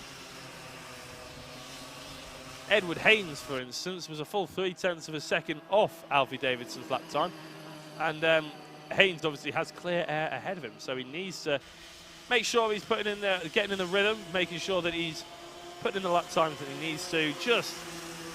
It's all a rhythm game when you're in the lead of this race. The last thing you want to do is start looking over your shoulder, start driving differently to what got you that pole position, what got you the race lead in the first place if it wasn't pole position. But as I said before, Haynes, he was a full 0.8 quicker than Alfie Davidson, who is currently in 4th place. And Ronnie Carter, he put in a lap time of 54.17, so a full second behind Edward Haynes on qualifying pace. And I think there may well be a shout to be said that if Carter can correct his qualifying performances, then he would be fairly unstoppable in a race, because his race pace is extremely quick, whether it's changeable conditions, whether it's bone dry. He's been right in the sharp end throughout the majority of the day, but he's had to do it all whilst recovering, which is never an easy feat. Oh, we've had a spinner there for the 23 of Dhyan Singh Pahal. Not sure what's happened to him. He's not looking too pleased about it, though, hopefully. I don't think his kart's moving from there, though, is it? That's really gutting from Pahal. He'll be hoping to get out there for the pre-finals and finals. As I said, there's not much moisture on the circuit, so I'm not sure what happened, but I can be sure what's happening here, and that's a change for the race lead. And I think that's Effin Owen going into the lead ahead of Edward Haynes. Haynes has not got the rhythm going that he was hoping for after qualifying. Carter in third place. Haynes goes back into the race lead, so it's a short-lived race lead potential for Owen, but he'll be hoping to get back into it. But yeah, Haynes just being reminded that it's not potentially going all his own way, and he's got a back marker in front of him. Has that slowed him down?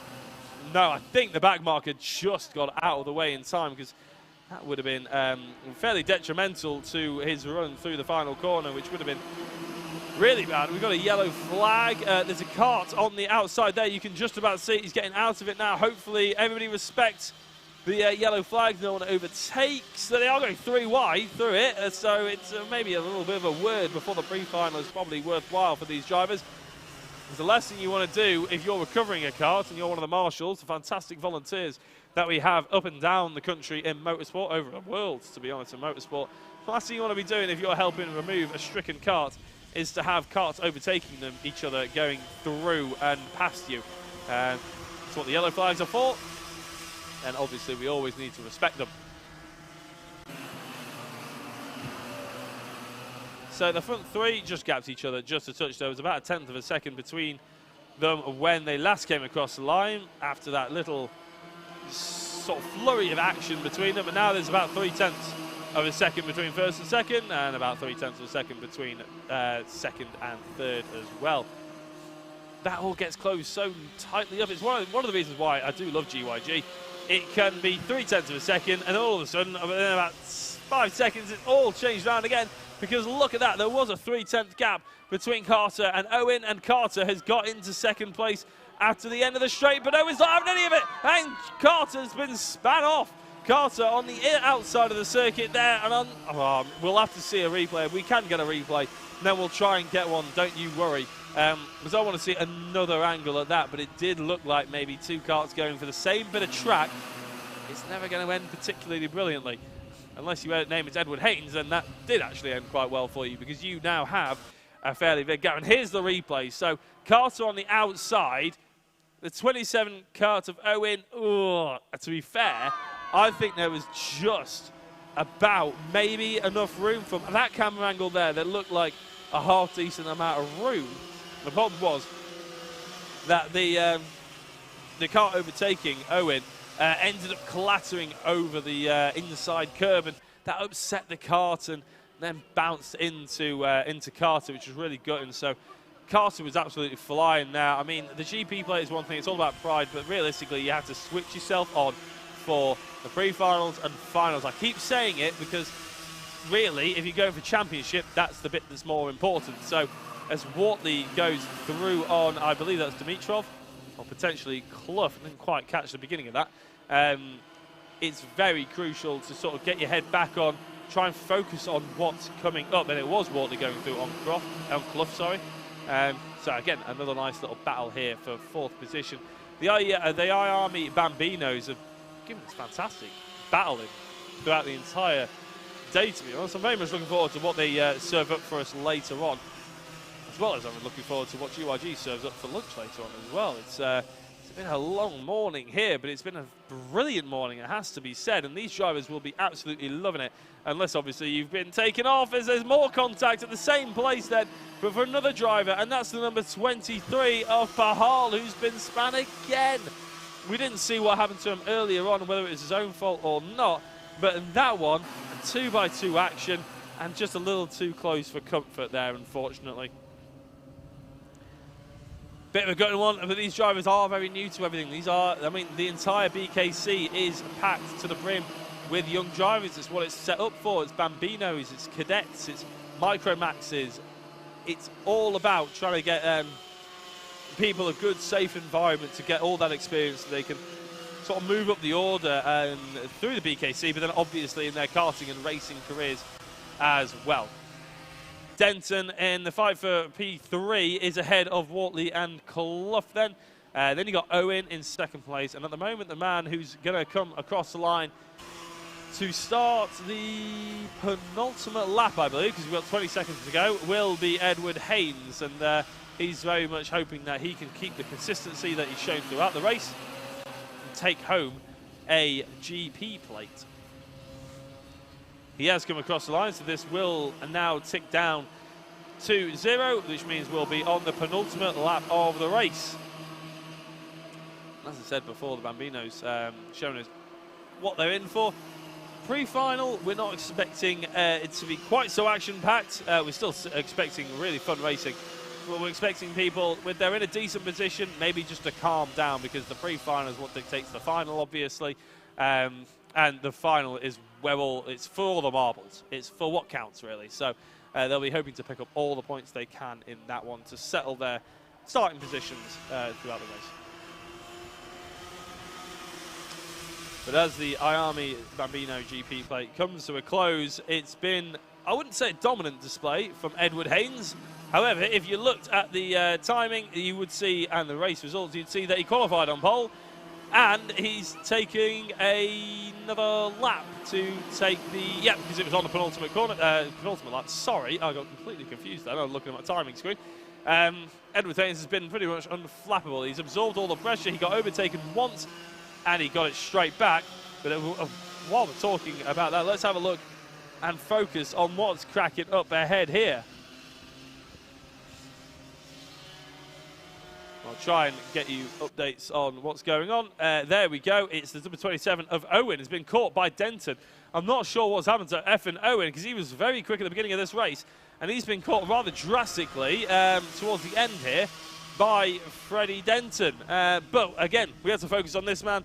Not quite unflappable, but he's led pretty much 99% of this race, and he will be taking the GP plate into the pre-finals and finals. It's Edward Haynes coming across the line in second place. Effin Owen, might be a question mark on that one after that incident with Carter, but Freddie Denton in the 98 karts coming across the line in third. Fourth is Grayson Wortley. Fifth is Charlie Clough, with Darren Dimitrov in sixth place, and then Ronnie Carter is going to be coming across the line in seventh place. Aaron Southwood Jr. not taking the flag just yet, quite a lot further back. Dian Singh Pahal ended up with a penalty in the end as well, to good measure. So not been the best day so far for Pahal. There is Southwood Jr. taking the checkered. And we're just waiting for the likes of Logan Jones and Alfie Davidson. I didn't realise Alfie Davidson hadn't got past lap 5. Logan Jones comes across the line to see the rest of the grid off, and as I said, I didn't see that Alfie Davidson didn't make it past lap 5. I seem to remember him being involved in a little bit of action, but I thought he managed to rejoin. That's absolutely gutted for Alfie.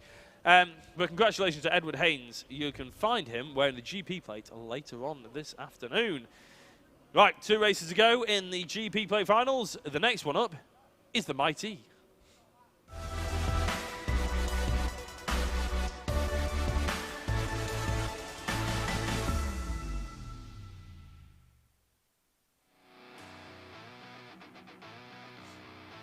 So the Mighty Bambino race, the GP plate final.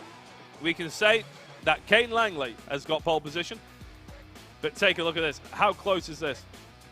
0.029 seconds between Kane's lap time of 59.35 and Ansel Murray's lap time of 59.38. 300th of a second. And again, they had a good battle in race 1, I seem to remember. So, no, sorry, Kane Langley came away with a race victory, but Ansel Murray really came through the order in race 1. So hopefully the GP plate will be exactly the same. Rhys David Richardson, he's in 3rd on the grid with Harris Barber in P4, Freddie Baker in P5, Sidney Nell in 6th place, and Albert Bachler in, oh, Bachelor even, in 7th. Max Joy is in 8th. Now the drivers are in the dummy grid still, so there will, I mean, it is going to be a standing start. So, like I mentioned, before the E stands for electronic, obviously. We're starting to get more and more used to seeing electronic forms of motorsport, and karting is no different. And the BKC like to try and get it involved as well. So it's an electric Bambino, target audience and driver that they're looking for around the age of 4 years old. They also do a mighty cadet as well. So there's opportunities to go through the ranks and learn your trade in electric Might E machines. I'm sure they'll probably go higher powered as well when they get the technology and they get the interest. Obviously, the right thing to do, arguably, is to try and get the interest from an early age. The drivers like it, they want to move to cadet, and then there's all of a sudden there's a demand because they want to go higher powered, and they carry on going in that formation. So, Might E wanting to capture that early audience, which is exactly why they're here at the Bambino Kart Club. Going to be a standing start, and speeds up to 50 miles an hour. Langley has taken 3 race victories and make that 4 after this morning's race as well. Starting on pole position, so the qualifying may well suggest that this is going to be very close, but the results that have been so far suggest that Langley maybe was holding a little bit back in reserve. We'll keep an eye on how he gets on. And obviously the rest of the field. If we're talking championship, though, Ansel Murray is 2nd place in the championship, which should suggest that it's going to be very close between himself and Rhys David Richardson.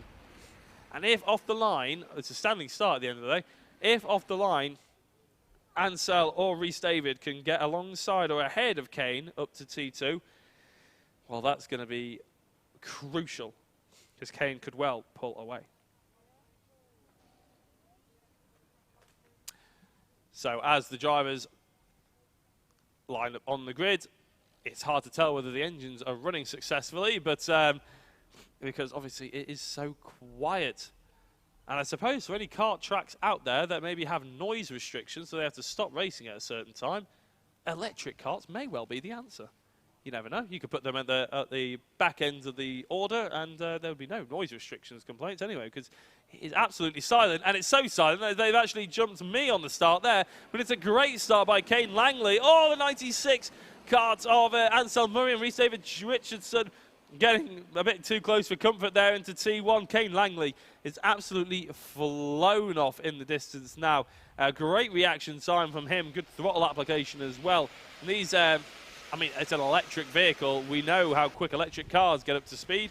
These karts get up to speed in equal measure as well. Apparently, they're capable of up to about 50 miles an hour, which is quite incredible. They might be tiled down slightly due to the fact that obviously these drivers are quite young, but we'll have to, maybe I can get someone to tell me that throughout the lunch period.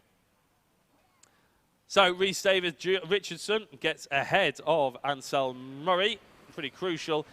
But Kane Langley, I mean, as we said before, this is the GP plate. All the marbles are for only 1st place. And at the moment, Kane is flying away with it. He's already got a gap of 1.5 seconds to Rhys David Richardson. Ansel Murray about 1.5 seconds behind him, or just over 1 second, really. It's probably a bit unfair to say 1.5 seconds. Then Harris Barber in 4th position. Sidney Nell in 5th. Freddie Baker in 6th, with Albert Bachelor even in 7th place. 8th is Max Joy rounding out the field. And like I said before, if you see a slight difference in number plate here, there and everywhere, then it's quite important to note that it's a novice plate. So if it's a black and white number plate, you're looking at a novice. If you're looking at blue and black, you're looking at a qualified driver sort of thing. So realistically, Kane Langley, Rhys David Richardson are the only two drivers that are the sort of qualified, fully qualified drivers. Everybody else is a novice in this series.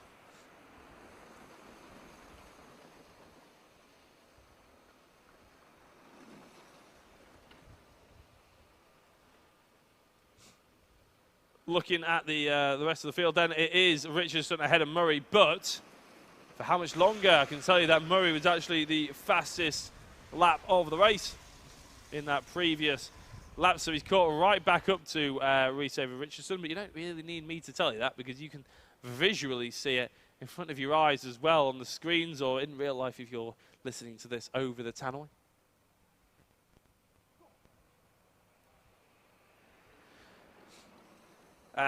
As we see now, going through Sector 3, Ansel Murray. So, as I said, I mentioned the championship before, but it is worth noting as well, because you might be thinking that Kane Langley running away with this a little bit. That seems to be the way that it's sort of gone, but again, it's because we've had Jensen Brown in this championship. Now, Jensen Brown, he is in the Micromaxes now, I believe. We saw him earlier on, and he slipped down to 5th place because he did the first 2 rounds in the Mighty Bambino Kart. He gained a clean sweep, all wins in round number 1.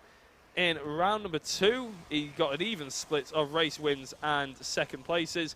And then in round 3 is when I assume he changed to the Micro Max because he disappeared off the screen basically for it, of the results. And that's allowed the likes of Kane Langley to really gain an advantage.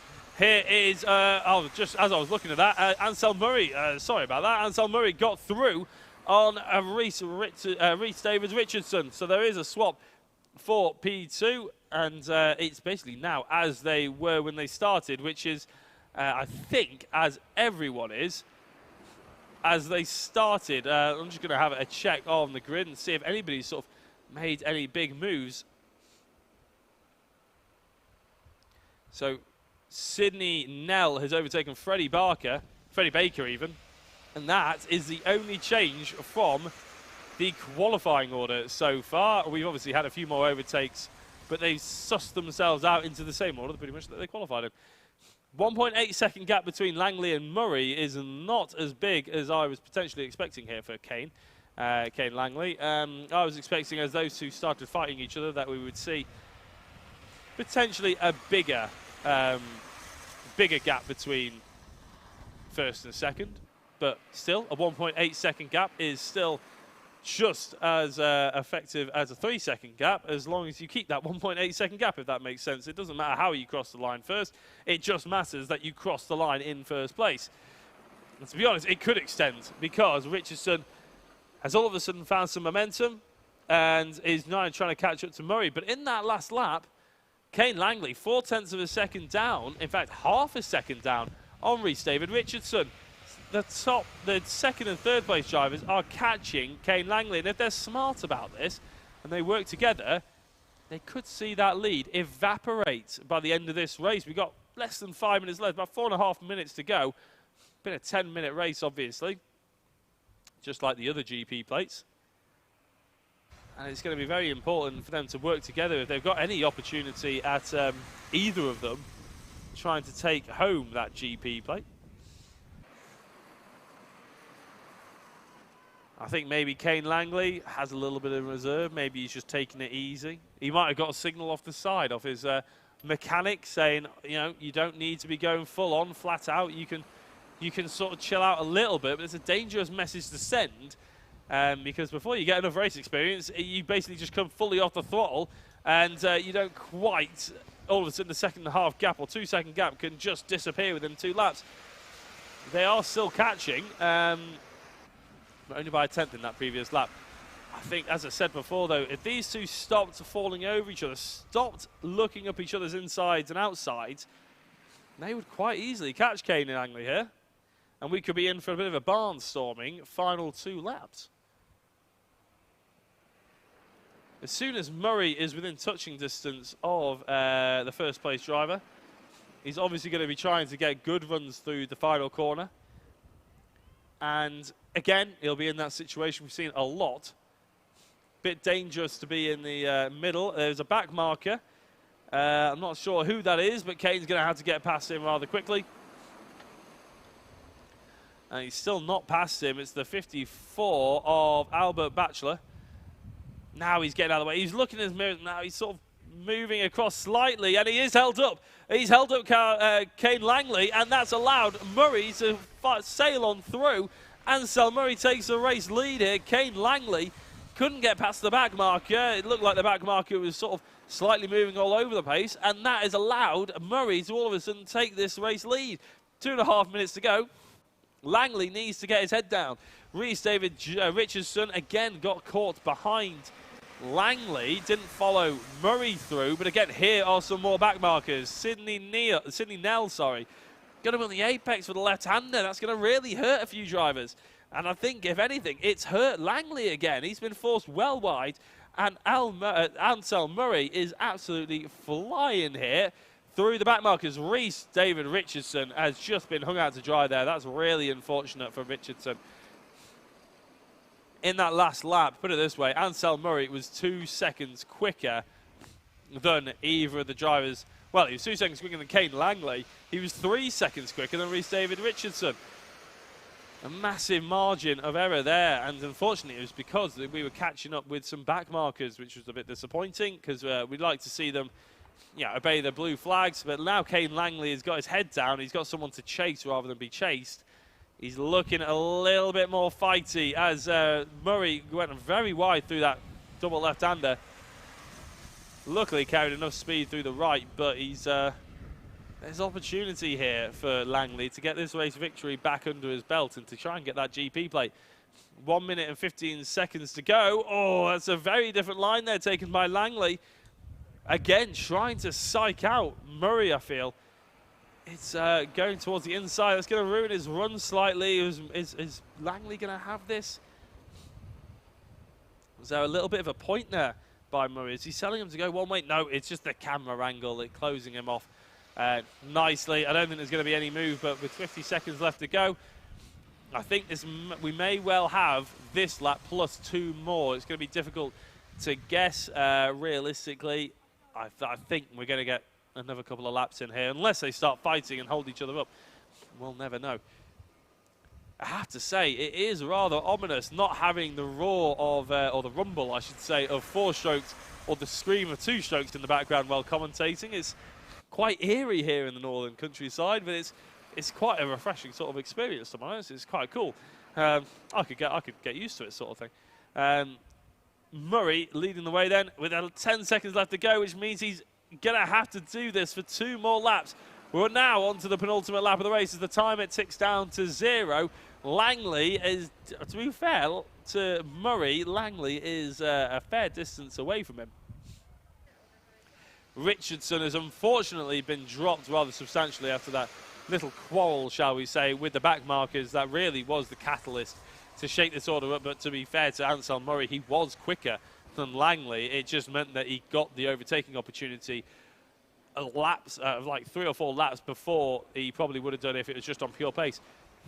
Again, different moves, different lines being taken by Langley and Murray. Murray trying to get towards the inside again.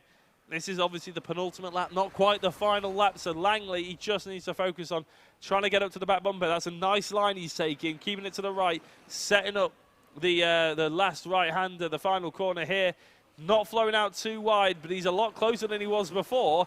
Through turn 1, if he gets a decent run here, he needs to stay in the draft a touch. He's weaving left and right to try and put Murray off. It could work, but he's not utilising the draft and the toe to his full effect there, which is a bit of a shame. I mean, to be fair, these karts are probably maxed out. The electric motor's probably maxed out fairly early on up the hill. But again, sometimes weaving left and right, it can scrub more speed off. You could be more damaged than good. And Murray, all he needed to do was stay in the straight and narrow and just keep his kart in his position that he has done ever since he got into the race lead. Langley hasn't realistically put a nose up the inside or threatened him at all. Murray hasn't put a foot wrong since getting into the race lead. As I say that, maybe a little bit of a door banging, we could say. But it is going to be Murray to take the victory here at the GP plate at the BKC. The Might E GP plate goes to Murray, if you didn't get that impression already. Langley takes second place. I'm sure he'll be slightly disappointed with the way he lost the lead. Rhys David Richardson will be slightly disappointed that he wasn't involved in the battle for the race lead. But at the end of the day, traffic management is a big part of motorsport. I'm sure the back markers will be reminded of what the blue flag means and to try and keep out of the way of the other drivers. I've just realised that we haven't had the rest of the karts cross the finish line yet. That is the gap that we've been opening up here between the top three. Coming across the line is Harris Barber, 37 seconds behind. And that's 3/4 of the lap with these guys. Baker in 5th. Nell and Batchelor were lapped, so they have already finished technically. Just waiting for Harris Baker, who was, I believe, 56 seconds behind the 3 leaders, and a lap time round here is 58 seconds. So Batchelor effectively having the broadcast keep another entire lap there, which we don't mind, because it's quite peaceful with the electric carts going round. I think we're still waiting for Baker. I think that was a back marker in the form of Max Joy. Not having too many joys at the moment at the back of the field. So coming across the line now, will Freddie Baker take the checkered, or will he just be directed into the pit lane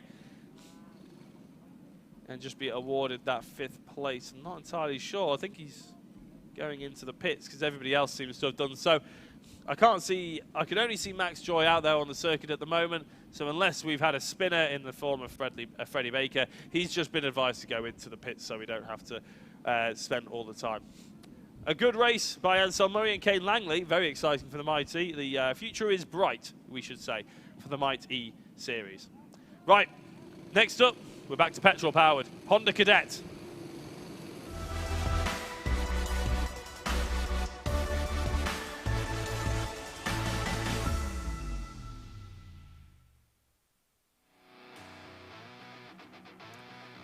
So, the Honda Cadet up next. I am just trying to get my grid order, but unfortunately, my Wi-Fi has just dropped, which is what I was reading the qualifying off earlier on. So, unfortunately, I won't have any grids for this one. As I said, we did have all the grids for the heats and the pre-finals and finals and everything like that, but we don't have any grid for the GP plate. So we'll just have to do our best to try and figure it out as and when they come in. They will be starting on the grid, so we may be able to get a good idea of who is where from that.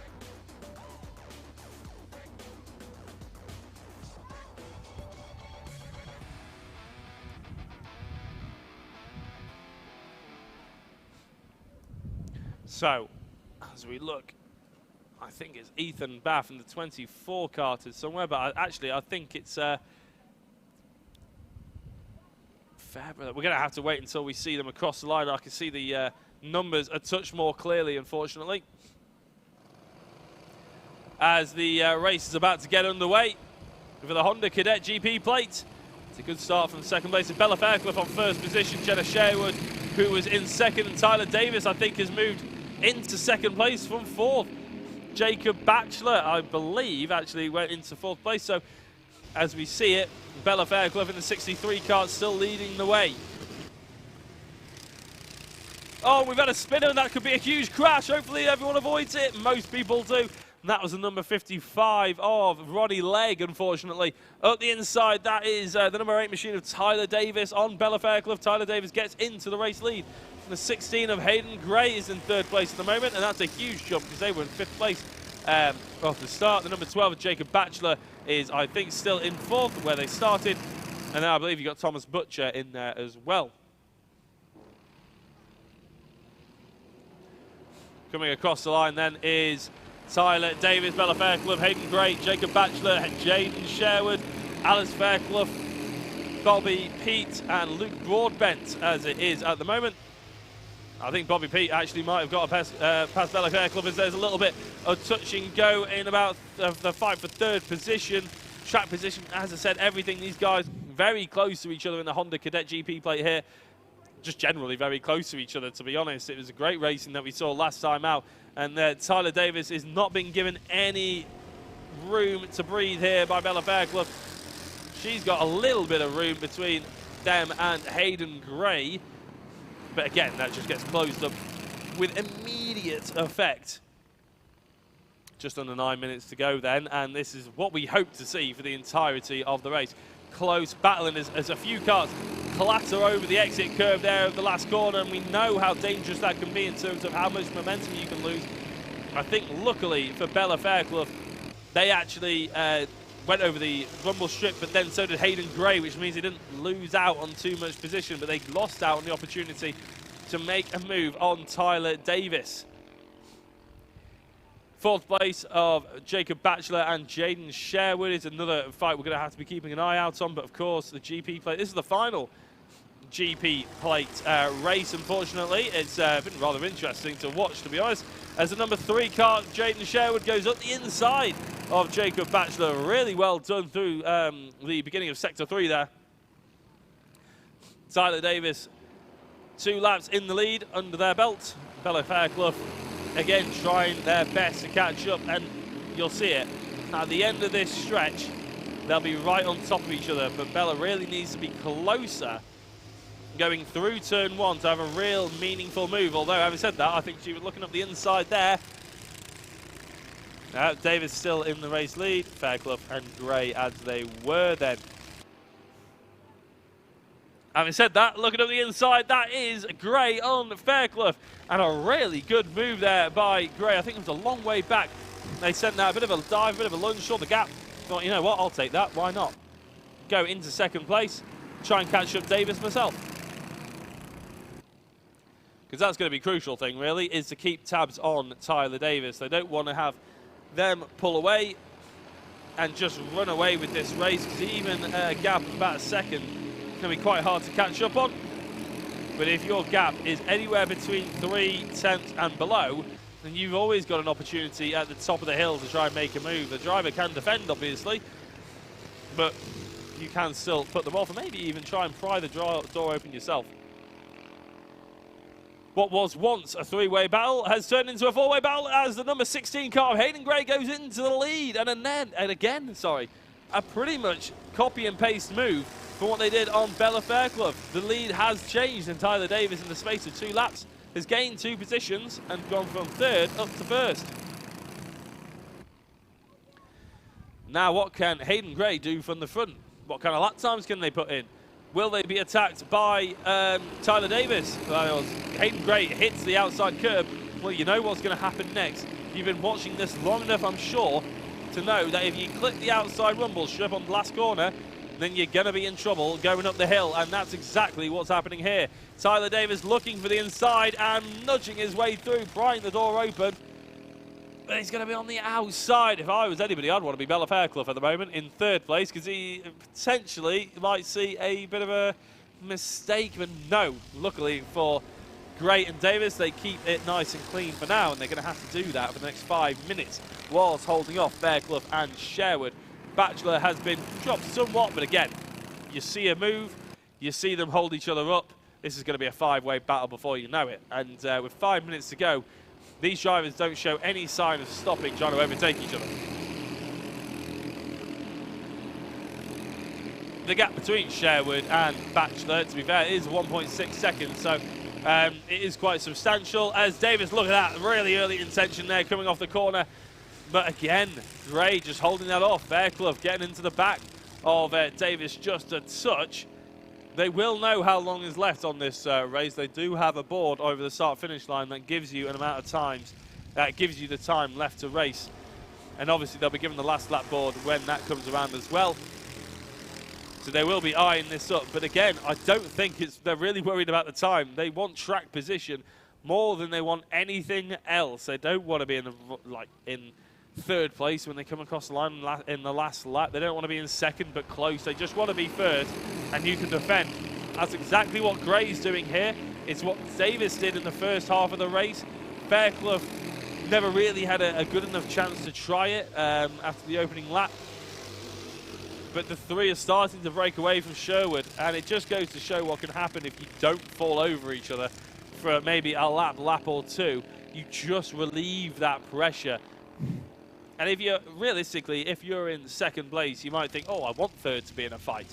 But the problem is then, if you get demoted to third, you're in a fight as well. There's a huge move, look on the inside. And I think Davis just nudging Gray out of the way, and Fairclough goes through as well. So Fairclough goes into second, Davis goes into first. Gray drops down to third place. 3.5 minutes to go. And that's just shaking everything up yet again, hasn't it? It's no good me reading out who's got the quickest laps or anything like that, because they're all just falling over each other at this point. Jaden Sherwood is actually the driver with the quickest lap of the race, but it's only by 300 of a second. It's negligible. No one is charging from the back here to try and get involved, put it that way. Tyler Davis going defensive here on Fairclough. Fairclough maybe looking for a cutback, but it's a bit difficult with a double apex. All Davis needs to do is make sure they hit both of those apexes, and you're going to be sort of sorted for at least through the right-hander. But we've seen Davis forcing the gap open on the right-hand through there. A move we don't often see. A move that was proved very exciting. I almost got off my chair, to be honest. It was, and the chair is extremely comfortable. Don't underestimate the power if I get off my chair. Fairclough right on the back here. Now, this could be about the time I would start counting down the laps, to be honest.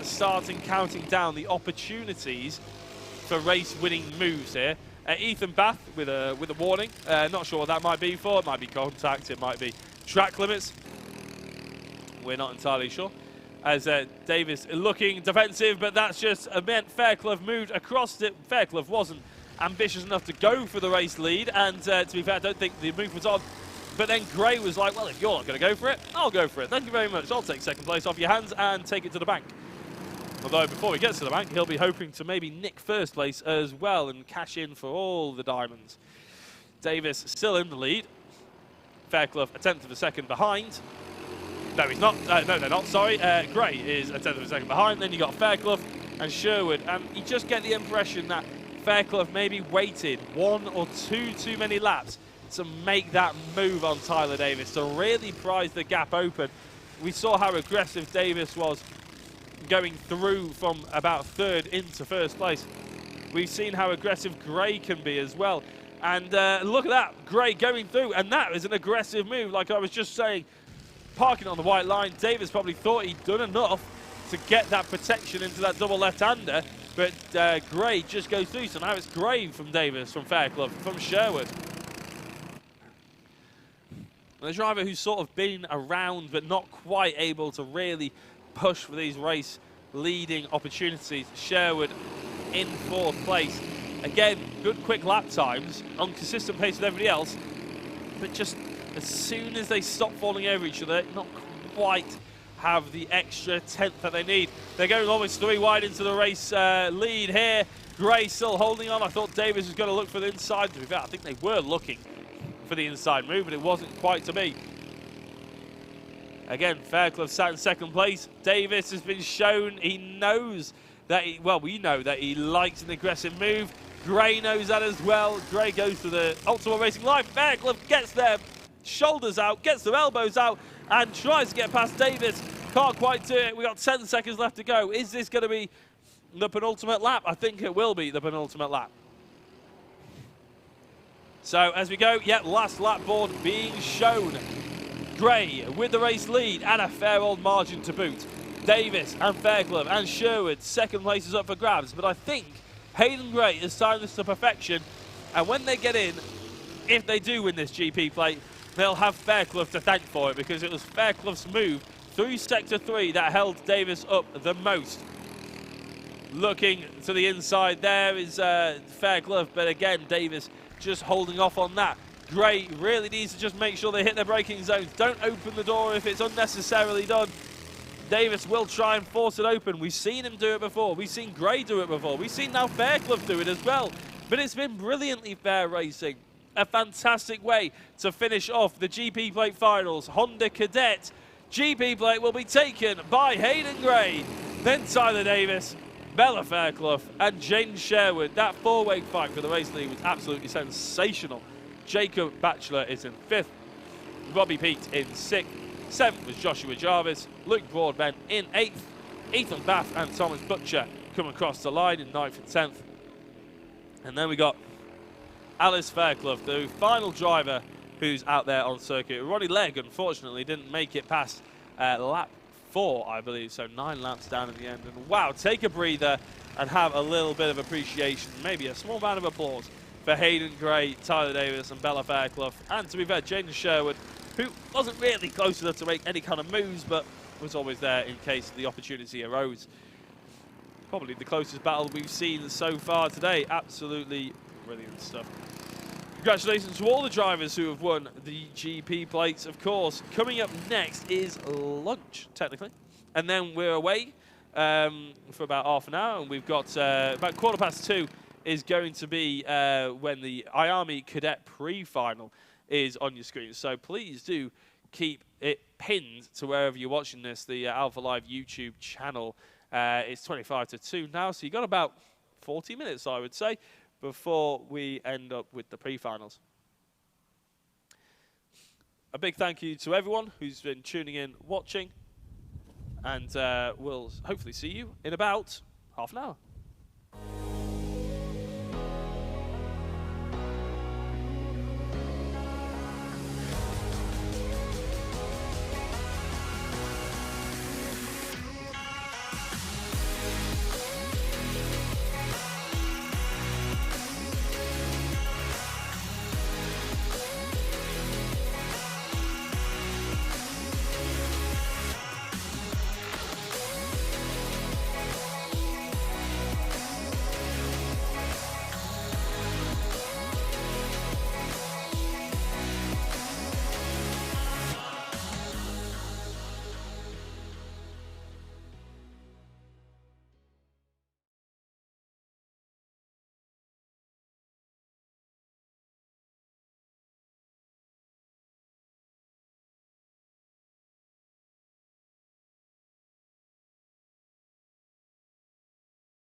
Hello everybody and welcome back to the BKC Round 4 here at Glan Y Gors. My name is Jack Oliphant, but enough of that because we're about to get racing here for the IAME Cadet. They were out a little bit earlier than we were expecting, and it's a good start there by Jensen Ackerman in the number 15, but I think they're going round again, which just gives us another very quick opportunity to say hello and welcome to everybody.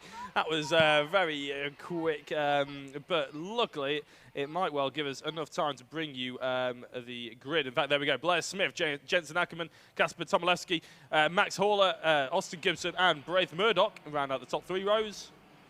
With Aaron Richardson, Charlie Lomas, Luke Millward, Eric Gilsonen, Oscar Cartmail, and Jensen Short rounding out the rows 4 to 6. With Jensen Short, Jacob Onslow, George House, and Quinn Cross rounding out the rest of the field. And yeah, we're into the pre-finals now. Not quite the finals just yet, but this will dictate the grid for the finals. So do keep an eye out. It is still very important. Jensen Ackerman on pole position then still gets a good start ahead of his compatriot in the number 15. And, sorry, that was Blair Smith in the race lead, then ahead of the 36 of Max Horler. I think there's signals that may well be going round again, to be honest. A false start here. I'm not entirely sure. We're going to carry on as if nothing's happened. No, we've all slowed up. We are going for yet again another false start. They just like to keep us on our toes here at the Bambino Kart Club. To be honest, it's yes, a little bit fraught, but it should be all good to go, hopefully, on this one. A little bit of debris on the circuit. That may well be the reason why we're having such delays. Hopefully, it won't take too long to fix up.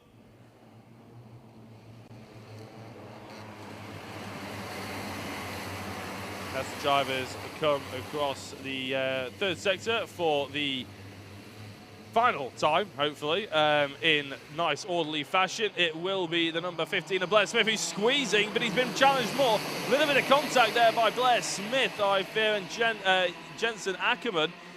8 minutes left to go, and that debris has been kicked up. It's been kicked off the circuit, luckily, so no worries about that just yet. The number 15 of Blair Smith, I think, is still in the race lead, but there's contact in the further back, and that's the Max Horler car to the number 36, trying to fight in for the second place.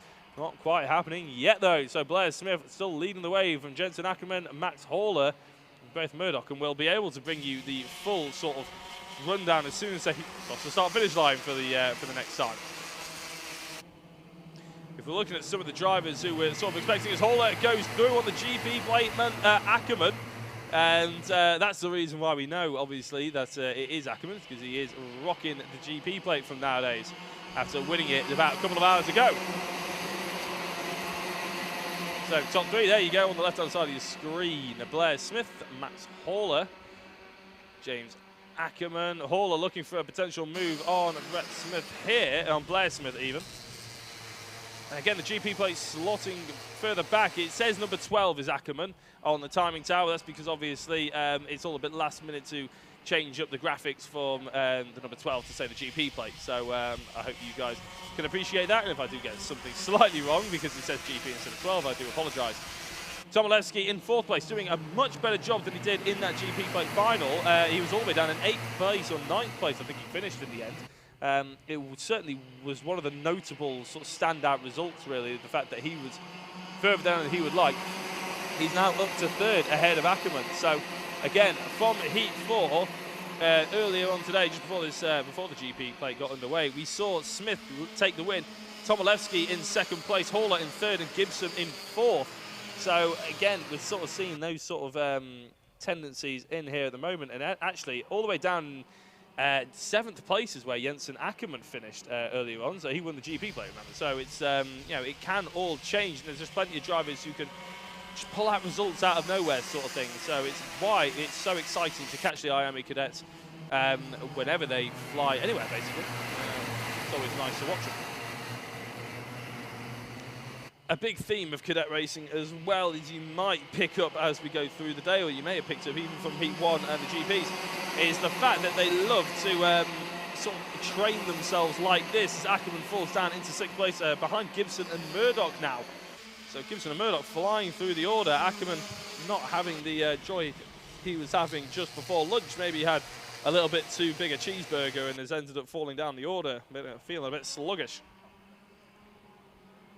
But Smith leading the way, as he has done for the majority of the weekend. To be honest, he's he won heat 3 and he won heat 4. And he only came second in heat number 2 as well. I'm pretty sure he came second in GP. So he's not really accustomed to coming anywhere apart from the front row. And they'll be very much hoping that he can extend the 6/10 gap that he's got over Hauler at the moment. Gilsonen has gotten past Ackerman as well. It just seems to be bleeding positions now. It's a shame to see it like this. But apparently, Blair Smith has got a penalty. We haven't seen it appear on the timing, but I can confirm Blair Smith has a penalty. And for the life of me, I'm not entirely sure what it's for, unfortunately. I can't bring you any more information than the fact that he has it. I can't even tell you what the repercussions of it are, but that's what we've now got to take this result with a pinch of salt. Wherever he finishes, it's with a pinch of salt, because even if it's a half a second penalty, that'll fall him into second place. If it's a second penalty, which these are entirely very small penalties that I'm talking about here, it could fall him all the way down into 5th. So we'll try and catch that information as soon as it becomes available to us. Oscar Cartmel gets past Aaron Richardson. Charlie Lomas, I think we've had an offer. Luke Millward as well, all the way down in 13th position. And the 4 novices that make up the back of this field are the only 4 novices that we've got actually as well. So a bit of a shame for those drivers. Kasper Tobolewski is the driver with the quickest lap time so far by about just over a 10th.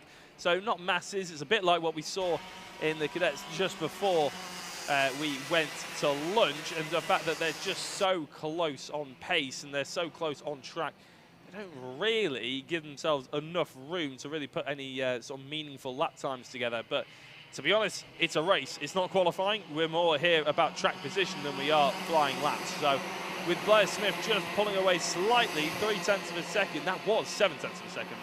Remember, oh, it's contact between Tobolewski and Aaron Gibson. Austin Gibson even, sorry. And luckily, both drivers came away with that still in the fight. But that just goes to show how dangerously close it can be. Just a little bit of a movement with the steering wheel. The steering rack's so short on a go-kart that just a little flick of a degree left or right can end up flying into the driver next to you. And considering there is pretty much no suspension on a absolutely zero sort of conventional suspension on a go-kart, the bumps hurt it quite a lot as well. We've seen drivers end up cascading into each other after making contact with a curb, and that rumble strip there on the outside at the end of that final corner is a perfect example of it. You clip that, the cart's so unsettled because it is just as stiff as you can possibly make a mechanical device. You end up just ruining your run, and it looks like the 52 car of Gibson gets past Tobolewski, and maybe he was one of those drivers that did actually clip that final corner. He's giving a tap to the helmet saying, come on, we know we can do this, let's catch up the front two. It's all very well and good when you do that when you're the guy ahead. You would completely ignore it if you were the guy behind. And if Tobolewski does end up re-overtaking Gibson, and Tobolewski gives him the tap on the helmet, Gibson, you can be sure, would ignore it and try and overtake him back. It's just the way races are made, especially when they're at such a young age. All you really want to do is make them race in close proximity and learn. Try and learn their racecraft, try and learn their mojo. Murdoch attached to the rear exhaust of Tobolewski at the moment. Gibson getting a touch of a gap, but in fact, no, Gibson's going for a second place maneuver. Not quite happening just yet. All 4, 5, 6, 7 drivers almost lining up to try and, well, it is 7 drivers because Ackerman is at the back there with the GP plate. And in fact, there we go. As I was talking about it before, good broadcasters have managed to just about change that to the GP plate. So now it's a little bit more clear on who is where. But the top 7 all fighting for race lead here. Now, we're going to be saying this a lot, but unlike the GP plate finals, or indeed the final finals, this is obviously, it does count where you finish. It means that it's where you start the final, is where you finish the pre-final. So if you're in a decent position, you don't really want to be throwing anything away on a silly move and DNFing, because you will still be in a good position coming into the final. 5th is okay. realistically, you don't really want to stretch out to fourth if it means you might end up DNFing. I think we just saw a move change for, was it the fourth place? So potentially Murdoch getting past Tomilevsky. We'll have to keep an eye out on that as we focus on the top three at the moment. Apparently, the Smith penalty, Blair Smith's penalty, is due to the fact that he basically ignoring the starting orders. The clock timer ticks down, which means we are on the last lap of the race. So yeah, that is the explanation to the Blair Smith penalty. He wasn't taking on board the starter's instructions. Oh, and that's a bit, I've just heard big news. So both drivers who started on the front row, and the repercussions of the penalty, it's Blair Smith and Tomilevsky, because he started in second place, I believe. They both get +1 grid penalties. I will just double check that with the grid starters. But Blair Smith definitely started on pole position, and so he will be given a 1-place penalty, which will give Max Horler the race victory here. It means that Blair Smith will finish in second place. As they come across the line, it is Blair Smith who takes the victory, but I think Horler will be promoted. Gibson in third place, Murdoch in fourth, and I think Tomilevsky was in second place off the grid. That means he may have to concede a place to sixth. I'll try and get that confirmed before we shoot to the next race. And I was wrong, apologies there. Apparently it was Ackerman.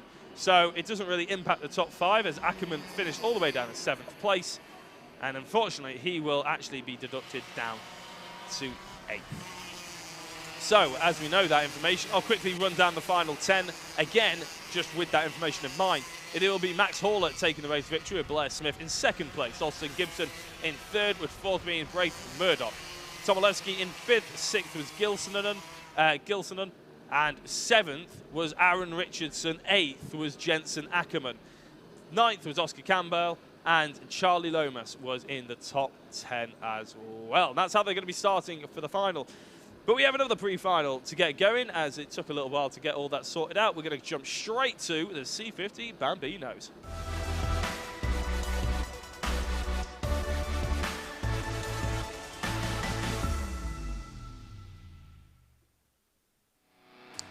So the C50 Bambinos pre-final coming up for you soon, and we got the grid on your screen right now. Marley Fisher starting ahead of Josh Cook, who, remember, those two drivers were hammering songs at it in the GP final. It was Marley Fisher who has the GP, not the number 81 anymore, so keep that in mind. Josh Cook ended up spinning off after contact. Josh Cormack in third, with Harry Neeson in fourth, Joshua Griffin in fifth, with sixth Elliot Travis. Seventh, Morgan Weston, who was the driver that hit Josh Cook off. Max Gilman in eighth, Ellis Child in ninth, 10th, Ioan Jones, and 11th, Riley Murrow, Fraser Anderson, rounds out the 12. And we're not done there. Harris Barber, Ethan McClelland, Grayson Wortley, Amelia Dalziel, and Mason Brooks are 13th down to 17th. Now this will be a standing start for the C50 Bambinos. So we'll have to keep remembering that. Every time I say the name Bambino, it just makes me think of Friday Night Dinner, if anybody's ever watched that. Apologies if I slip into saying it. Two-stroke, about 2 horsepower. This is pretty much the entry level that you can go into for Bambinos. Ages 5 to 7 years old. It's easy to get carried away with the drivers and the action that you see on circuit, and it's hard to remember that these guys and girls are going to be between the ages of 5 and 7. And in the E-Class that we've got as well, the electric car, it can be even younger than that. It's quite incredible. It's all about progress. It's all about learning and experience. In fact, to the point where BKC actually keep care of their engines, and the drivers at the beginning of every weekend have to pull out of a hat have to pull out of a hat what engine they're going to get. 5 seconds on the board, and that was a very quick 5 seconds in my opinion. It's Marley Fisher in the GP plate, keeping a good lead ahead of Josh Cook. Josh Cormack, very interested in taking second place. Now this is what you're going to be seeing for the entirety of the race. it's not necessarily the full-flowing racing lines that we see in maybe some of the other series or maybe the optimal racing line. It's going to be trains, basically, and if you make a small mistake, you can guarantee there's going to be 3, 4, 5, 6, 7 other drivers who are hoping to overtake you because the margins are so small here. Josh Cook in the number 77, not quite lived up to the pace that he was promising, really, in the fourth heat, so the heat that we had this morning before the GP plate. He did take the race victory. I don't think it was by an awful lot. Marley Fisher was in second place. It took a long time for Cook to get past Marley Fisher. Obviously, in the GP plate, it was the other way around because there is only one driver out there with the GP plate, and it is Marley Fisher. And the GP, it didn't count towards any of the championships, but I bet when the drivers were putting it on their cards and when they were getting down to the grid and the other drivers came and like saw over, oh, it's the GP plate. It gave him a boost of confidence. However, Cook doesn't look phased at all because he's going around the outside potentially of Marley Fisher. The karts do top out slightly, so there is only a certain amount of extra gap you can get on a with the toe. But I think Fisher keeps ahead, and in fact, Cook actually gets demoted down to fourth position as Cormac goes into second place, and I believe Neeson actually got into third as well. So really good move by those guys, and that's what I said. As soon as you come offline, as soon as you come out of the train, you just get eaten up, really, to be honest. And it's really sort of good opportunistic driving by the guys early on in this lap. A little bit further down, I think this is a fight between Griffin and Travis and Weston. Weston very easily spotted with the bright gold helmet, I believe he was. So, yeah, there we go, in the front of that little queue. So Weston getting ahead of Travis and Griffin. You'll see the timing tower change in a second. It's going to have a bit of a shake-up anyway in the top four. There we go, Weston ahead of Griffin, Cook behind Cormac and Neeson. Fisher still in this race lead, 2 laps in, and just under 6 minutes to go. Again, Cook looking to that outside.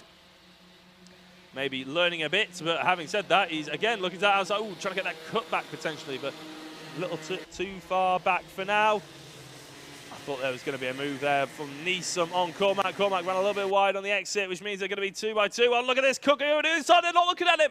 Cook with a brilliant move at the inside on both of them as they were both quabbling and squabbling over P3. And Cook makes his way back up to second place. And I'll tell you what, when the drivers watch that back, Cormac especially, he'll be a bit annoyed that he was having a word with Neeson because there was no need when Cook was being so opportunistic there. Marley Fisher still leading this race. The gap is going to be a touch bigger than the 0.2 of a second that you see in your timing tower. There you go, 0.6 of a second now. Gilman has gotten ahead of Griffin, that's 6th and 7th position. Just under 5 minutes to go in this race, and it's still all to play for. And if anything, I think 5th and 6th are getting invited along for the party here. Oh, Josh Cook looking at the inside, but Fisher again with a good amount of space and knew exactly what he was doing. Looking over the shoulder now, though, he's looking very defensive. Cook almost trying to fill the mirrors, the hypothetical mirrors that these drivers do have as they wrench their heads left and right. I was always taught to try and just keep my head facing forward, don't look left and right, and I suppose that what happened to Cormac is exactly the reason why. As soon as you look one way, you could end up losing out on the other. But again, this class is all about experience, and I think we've had an off for Ellis Child, unfortunately. Didn't make it past lap 1. Just seen the kart being rolled back towards the pits, which is a bit of a shame. Gilman and Weston, that little battle is brilliant, and all of a sudden this is a 5-way battle, and Weston, look at that, just in the 27 car at the rear, just a bit of a gap between the top 5 and him. And that doesn't mean that he's not going to be there by the end of the race. 3.5 minutes to go. And it is still Fisher, Cook, Cormac, Neeson and Gilman. Gilman inviting himself in. A driver that we haven't seen too much, to be honest, at the front end of the order, but doesn't mean that he doesn't deserve to be there, because he clearly does in this pre-final. In fact, Matt Gilman, he's currently sat 6th in the championship, so it's not like he's been a stranger to fights around the top 5. We just haven't seen it too much today here at GYG, but some tracksuit drivers better than others. Some people might like the flat sort of predictable nature of fullback. Some people might like the undulating ever-changing effects that GYG has to offer here. As the GP plate goes defensive on Josh Cook. Oh, Cook going for a pass on the grass. He's been watching Kevin Estre at the Nürburgring, but he hasn't had it paid off for him because Cormac's gone through, and all of a sudden I think Neesom's gone through as well in fourth up to third. Josh Cook, again, small mistakes causing huge ramifications. Fisher has just been absorbing this constantly here at this rate. It's been very impressive to see. It is Cook down to fourth place, so Cormac and Neesom are the two drivers that have taken advantage. Gilman in fifth place wasn't really close enough to try anything. And in fact, if anything, Weston's being gaslighted. Here's the GP plate of Fisher, then gets himself onto the grass, just dipping a wheel off. I tell you what, again, you don't want to be looking behind you. You want to be trying to focus on your braking zone and on your apexes. As soon as you look over your shoulder, you completely forget about what's going on in front of you. You focus so much on what's going on behind you that in these karts and in racing in general, everything happens so quickly. Max Gilman, that's the number 50, who is in fifth place, has got a penalty, and I'm not entirely sure what for. He is the driver with the fastest lap of the race as well. I'm not sure what that was for. But as I said before, these karts are so quick, things happen so quickly. If you just look behind yourself for even half a second, you can find yourself in a completely different part of the track than you remember being in. Then you have to acclimatise, you have to reconcentrate and look forward again. And all of a sudden, the drivers behind haven't had to do that. And again, another look backwards. There are certain places where you think, oh, maybe it's safe to do so. But in my eyes, it's never a particularly wise thing to do. You obviously want to get a rough estimation of where your opponents are. But I'd say probably once or twice a lap is probably fair enough. Josh Cook looking for that underlap, and so is Cormac, so is Neesom, so is everybody basically against Fisher. This will be the penultimate lap of the race. The timer will tick down as Josh Cook's looking to the outside here on the number 47 of Harry Neesom. Not happening just yet, and I tell you what, Josh Cook is throwing everything at it. He just hasn't been able to make anything stick so far. Fisher has absorbed it for 7 enthralling laps. How many more moves is he going to have to stave off before we finish this race? 30 seconds to go, and I think we might actually, this may not be the penultimate lap of the race. I think although the counter has just disappeared at the top of the screen, I'm not sure if it's the final lap. We think it is the final lap of the race. Sorry, the penultimate lap of the race. It will be going on to the final lap of the race because obviously it's the timer plus a lap. So anything that these guys have left in the barrel needs to be thrown. So a warning for Marley Fisher. I have absolutely no idea what that's for. We've been focusing on Marley for the entirety, and as far as we can tell, there's been no contact, there's been no issues whatsoever, unless it's track limits. I'm not entirely sure what that one's for. But these guys run so narrow, I can't believe they'll be washing out wide with how narrow they go defensively, as exampled here. Taking a little bit of a wider entry, good rolling of the speed through there. Josh Cook looking again to the outside against Henry Neesom, but it's just Harry Neesom even, sorry. It's just not happening. Neither's this move on Josh Cormac. No, sorry, for Josh Cormac. So I think as we round out the penultimate corner, Marley Fisher is going to be on pole for the final. This is a race to the line. This could be very close. Marley Fisher does take the victory here in the pre-final. Josh Cormac in second place, with third being Harry Neesom. Fourth, Josh Cook in a race to the line there. Joshua Griffin, Riley Morrow, and Elliot Travis getting very close. So I'll run you down the order because that was actually extremely close for all the drivers. Unfortunately, we have lost Ethan McClelland and Ellis Child. So Marley Fisher takes the victory. Josh Cormac in second place. Harry Neesom in third. Josh Cook will find himself with a lot to do in fourth position, from fourth position. Max Gilman in fifth with Morgan Weston. Seventh for Joshua Griffin. Riley Morrow is in eighth. Ninth, Elliot Travis. Aaron Jones is in 10th. And as I said, I don't think we have Ethan McClellan. Having said that, I may well be wrong. Ethan McClellan crosses the line, and Ellis Child is unfortunately 8 laps down. So, an exciting way to spend the pre-final there for the Bambinos. C50 Bambinos, of course. As the drivers blend back into the pits, we're about to get ready for another pre-final. It's the T4s.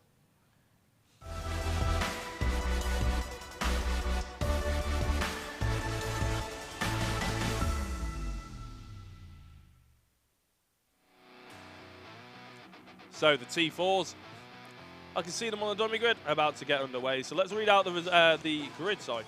Archie Clark with 100 points ahead of Jensen O'Neill, 89 points on the road, alongside him on row 1. Malk West in 3rd place, Ackett in 4th, with Lawrence Newman in 5th, and Dan Harris in 6th. Kian Lee, 7th, Scott Ralph in 8th, and Dan Bleckledge in 9th. And we're very much hoping Dan Bleckledge actually gets out for this one. He hasn't been out too many times today. In fact, qualifying he DNS'd, which did not start. And in race, well, with the GP plate even, I should say, I think he DNS'd as well. So, fingers crossed he's out there on the circuit. I think there's going to be a rolling start. So we'll see the T4s lining up with each other sooner rather than later, just to get a little bit of a gap, just try and get their eyes in, feel the grip levels. It has warmed up. It's got a bit nicer here. I was anticipating a little bit of rain at lunch. I think I was somewhat wrong here.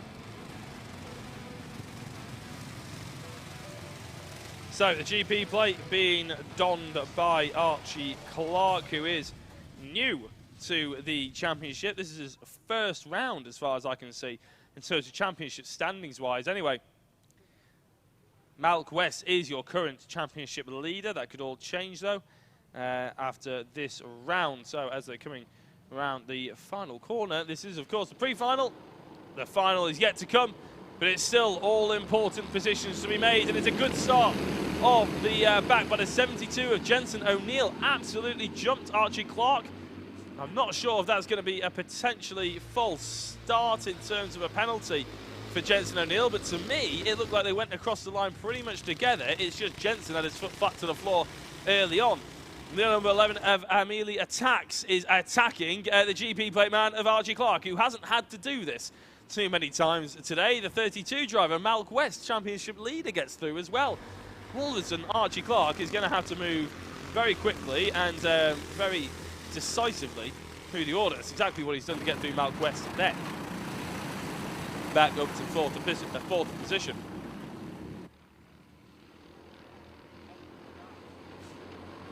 So as they come across the line, it is Jensen O'Neill, Emil Ackett, who does get a warning. Not sure what that's for. Maybe forcing the gap a little bit open against Archie Clark. We didn't quite see the full move. It's difficult for us to see. Jensen O'Neill is going to have to get his head down, though. If we're looking at qualifying from yesterday, then we know that Archie Clark is by far and away the quickest driver out there. He qualified on pole by half a second, and this is his first meeting, remember. I think in this morning's qualification, he poled it by about 7 or 8 tenths of a second as well in the GP qualifying. He's fighting with Ackett, but Ackett has to wield eventually. Good move being pulled off there by Archie Clark, just showing the left, showing the right, showing the old fake switcheroo, getting the cutback. Very nicely done. And all of a sudden, he's got the fastest lap of the race. He's got 3 tenths quicker in that previous lap than Jensen O'Neill. He's got clean air. He's got a victory in his sights. 6 minutes to go. It's it's a 7-minute, I believe. Sorry, it may well be 8 minutes, actually. It may well be an 8-minute race. And normally we have a 10-minute in the GPs. But the pre-finals have been reduced back down to where we were in the first couple of races. It is a 7-minute race, I've just been checking. So how long is Jensen O'Neill going to be able to hold on for this second gap that he's managed to pull up? Not very long at all by the looks of it, because as Archie Clark comes over the line, he has pulled a full second on Jensen O'Neill, who's tapping his head thinking, let's think about this. Archie Clark thinking, there's nothing to think about. I'm a second quicker than you, and I'm going to go past you, if I can. Jensen O'Neill is going to do everything in his power, obviously, to try and mitigate that. It's just such an unusual start that we saw from Archie, who is already throwing so much pace through the double left-hander. Gets a lovely cutback time to perfection. There's a lot of pace being carried in by Jensen O'Neill, and I had to say, I thought the move was done and dusted. For full credit to Jensen for that sort of decisive defensive movement that he was on there. It's a fine line between decisive defensive movement and completely cutting the other driver off. But he sent so much pace into that right-hander going into sector 3 that he was quite happy to just get to the apex. A little bit of a frustration, though, looking from Jensen as he's been overtaken into turn 3 by Archie Clark, the GP plate, and really it was coming. It was always going to be a bit of a tricky one for Jensen to keep ahead. The crucial thing for him now will be to try and learn a thing or two, and just to try and get onto the back of Archie Clark. He's really throwing the kart in with lots of corrective steering. And if you look at Archie Clark, maybe he's being a little bit smoother, trying to get one motion with the steering wheel, not as much correction as they go through the corner. And maybe that's what's scrubbing the time off for Jensen. But he's going to try and want to get to the back of Archie Clark as quickly as he can, or stay there for as long as possible, I probably should say, and just keep ahead of Emil Akets, because crucially, I mean, that's probably more the fight that we're going to be seeing into the final for those two drivers in terms of Jensen. And like I mentioned before, if you're looking at the championship standings, looking for Jensen O'Neill, I believe it's Jensen's, actually it's his first time in the championship as well. I can't see him appearing on any of the previous rounds, so I think it is a starring debut for Jensen O'Neill. Akets is again not on my championship standing, so unless I do have a old championship standings, I don't think I do, because they've only got the first 3 rounds and the 4th, 5th and 6th round haven't been filled out. We actually have the front 3 at the moment are all debutants to the championship. Something I didn't notice before, which is, again, it adds to the impressive nature that these 2-4 guys are getting on with. Looking back then, this is Newman versus Kian Lee. A fight that we haven't really focused on too much. That's because mainly we've been focusing on the front order. But Kian Lee, 9th in the championship, but he's also 7th in the championship. Your guess is as good as mine on that one. Maybe someone on the Bambino Kart Club can clear that one up. But Kian Lee seems to have entered twice. Once he's in 9th, and another time he's in 7th. So, yeah, I'm sure he'll be scoring points. And I bet he'll be trying to add them to the 7th place, Kian Lee, rather than 9th.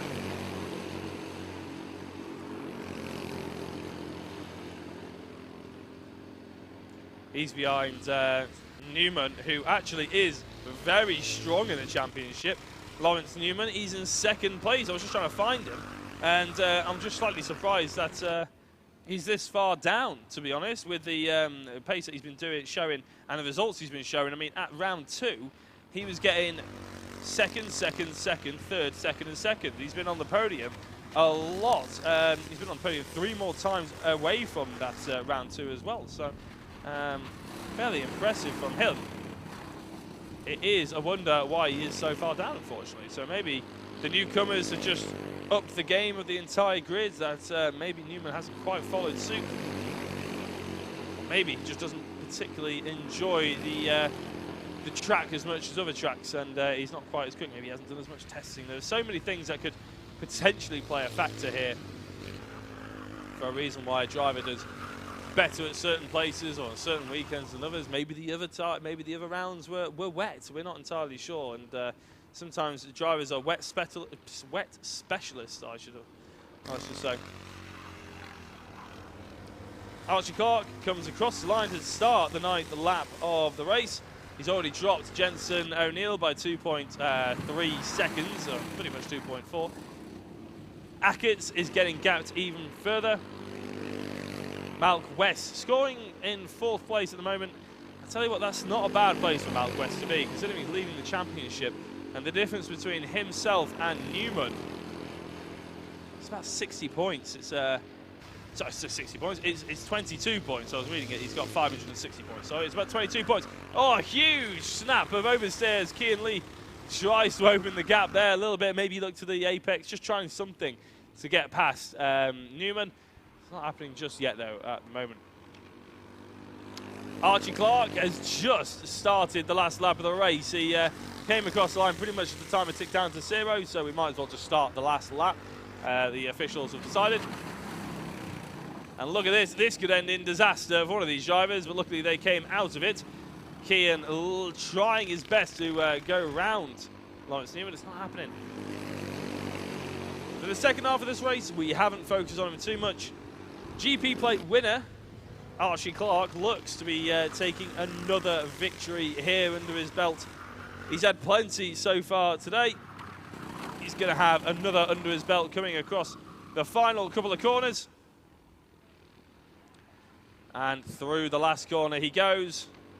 Archie Clark takes the victory there with the fastest lap of the race on the final lap. Jensen O'Neill not quite able to match it, and he comes home in second place, with Ackett starting in, finishing in third. He'll be starting in third in the final. Malk West, good points picked up by him in fourth, with Dan Harris coming across the line in fifth. Sixth is Lawrence Newman and Kian Lee at that quite close battle towards the end. Come home in that order. And Scott Ralph manages to get out there and finish in 8th position. And that is the T4 pre-final done and dusted. It's going to be how they're lining up for the final as well, so we'll be keeping an eye on that. But however, we're going to have to be keeping an eye on what's to come in a couple of minutes, which is the Micromax pre-final.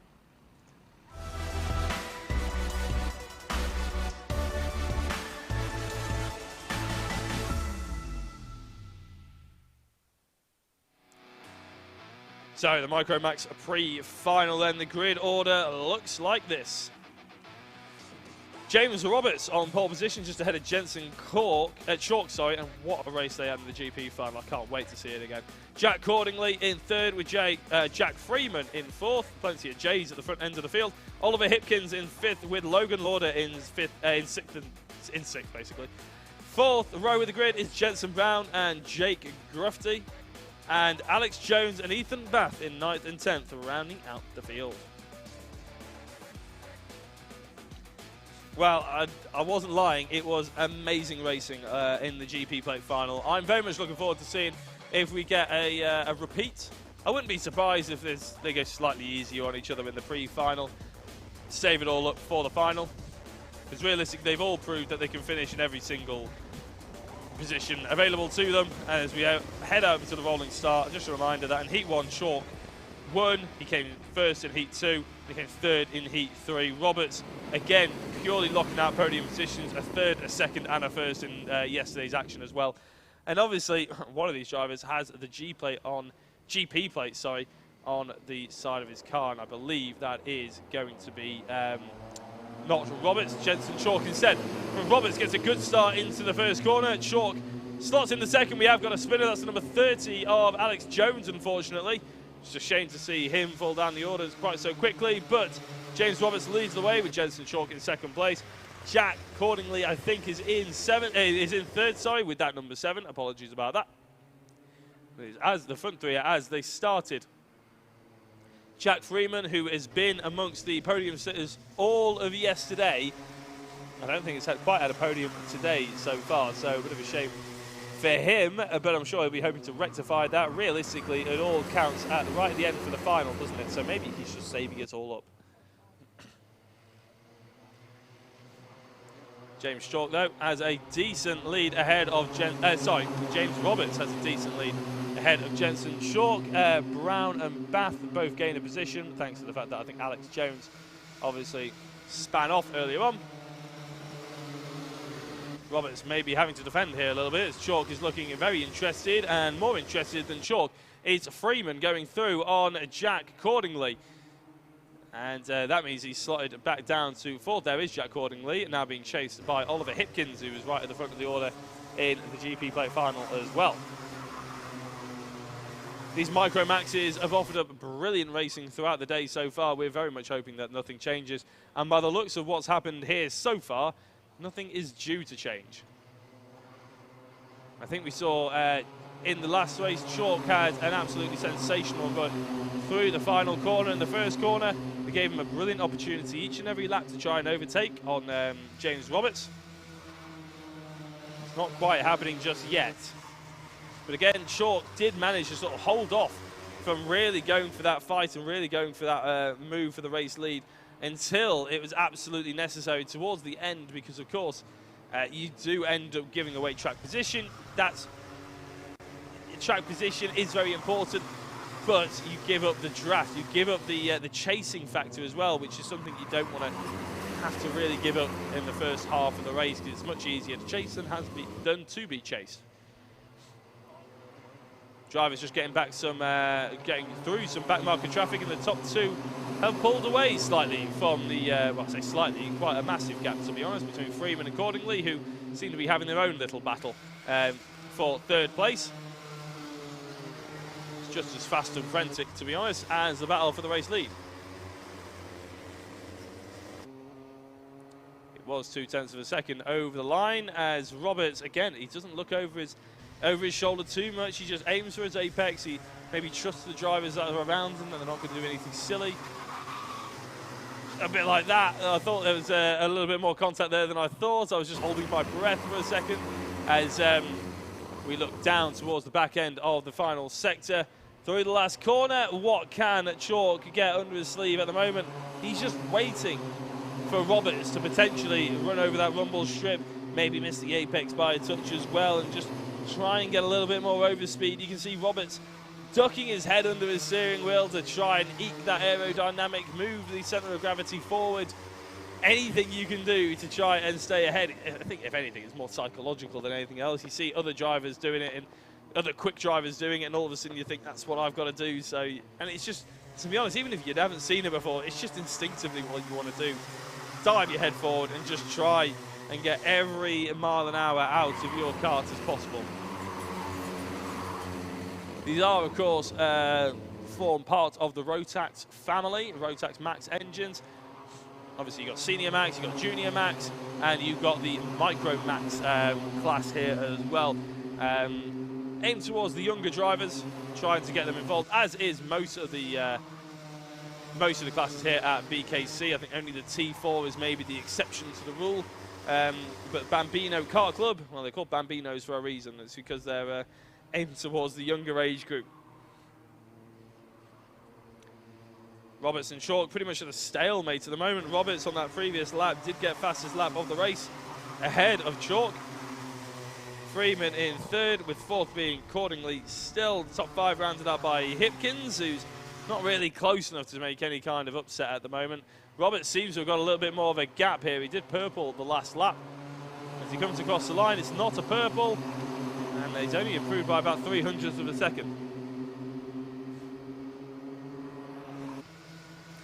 Trying to go for a different line here, maybe to psych his opponent out. Jensen Chalk going for that outside to inside, maybe slight cutback, trying to just, if Roberts looks over his shoulder, thinks he's disappeared at the inside, maybe leaves a gap open.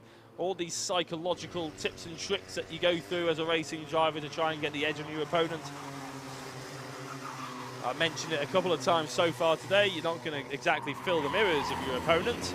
And equally, in a, say, a race car, you might have headlights. You might see flashing of headlights in the likes of the touring cars and the GTs. Karting, equally, you don't have any of that either. So it's all about kart placement. It's all about moving that sort of, maybe even the audio of the engine, because Roberts going up here, he'll know what it sounds like when Chalk is right behind him. And all of a sudden, if the audio changes and moves and sounds like it's gone very far left or very far right, that could put him off as well.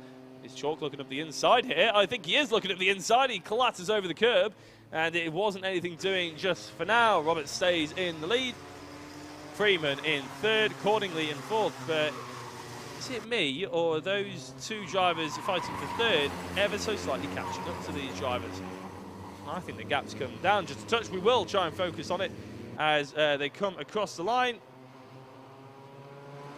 And as they do come across the line, I'm not wrong, there's about a 1/10 of a second gap. James Roberts has been given a warning.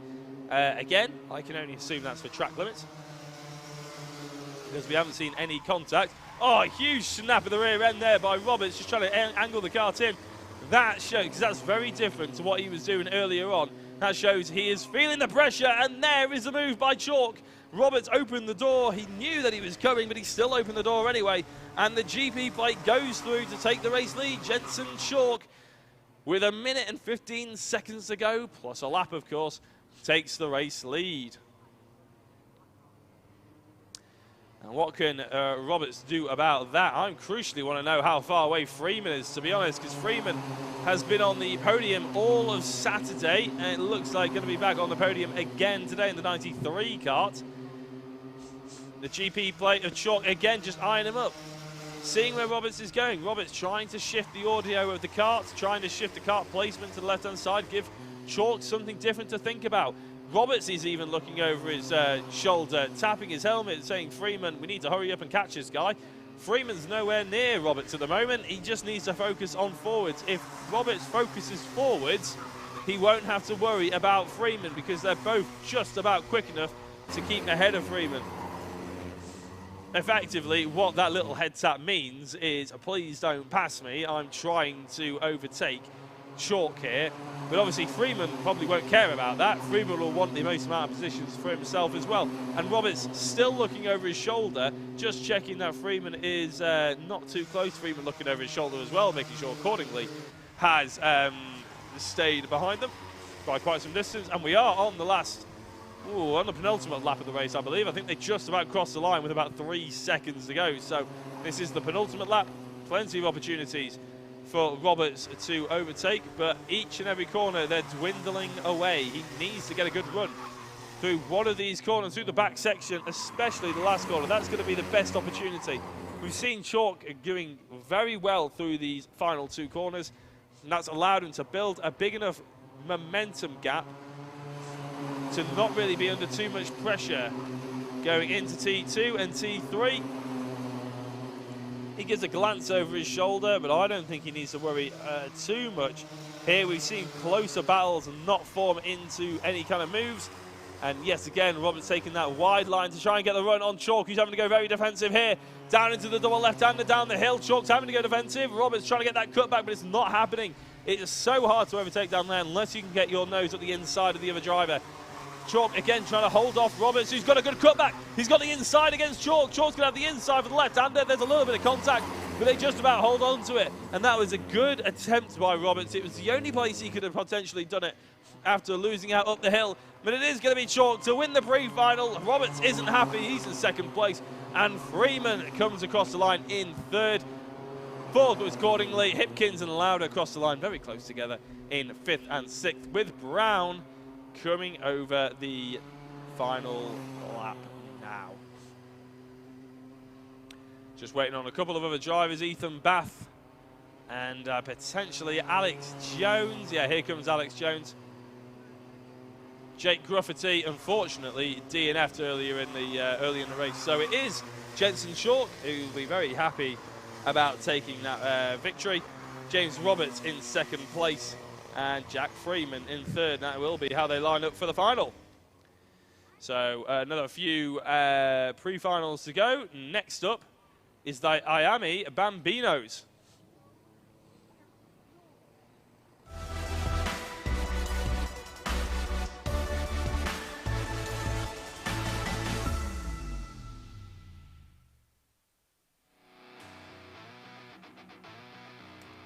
The IAME Bambino is hoping to follow a brilliant race with an even better one.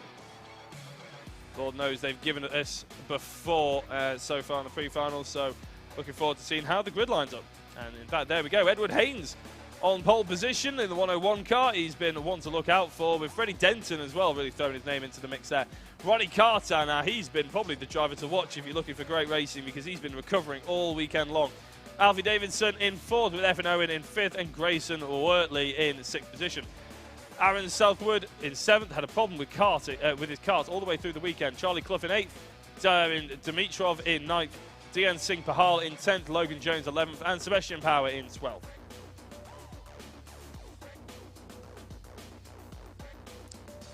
So, if anybody missed the GP final for these guys, it was extremely exciting. I wouldn't go and watch it just yet because you want to be keeping an eye on what's about to happen now. It's going to be extremely fun. 60cc power unit, very easily maintained. They're going to be starting from a standing start as well. It's going to be just having a look and see what's happening here.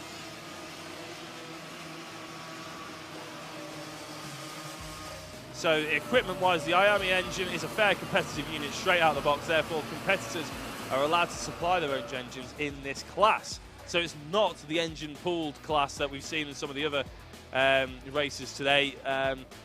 But the engines obviously must meet regulations and the rules that have been set out, and they'll obviously be scrutinized to be within an inch of their life throughout the rest of the weekend.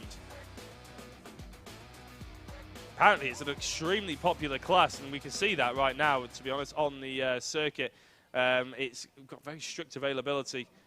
Registrations do fill up very quickly as the drivers are left alone. The mechanics run away rather swiftly to try and get as much time for these drivers to psych themselves up as possible. Stewart holding the 5-second boards, about to flip it around. There we go, 5 seconds, the lights will be coming on. And that was definitely not 5 seconds, that was extremely quick. Good reactions by all these drivers. The GP plate of Edward Haynes, that is the 101 kart, but technically GP kart, obviously, is into the race lead. Freddie Denton looking to put a dent in the pride of Edward Haynes, who has won a fair few amount of races so far and is the championship leader. However, Effin Owen is actually, who's down in 5th position off the start line, he is actually the driver who's in 2nd place in the championship. Freddie Denton is in 3rd in the championship. So keep an eye out on Denton and Haynes. I'm sure that's going to be nice and close. Denton's got actually quite close to Effin Owen, to be honest. So a good result here in round 4. GYG could really spell trouble for Effin Owen. He needs to make sure that he moves himself up the order in this pre-final.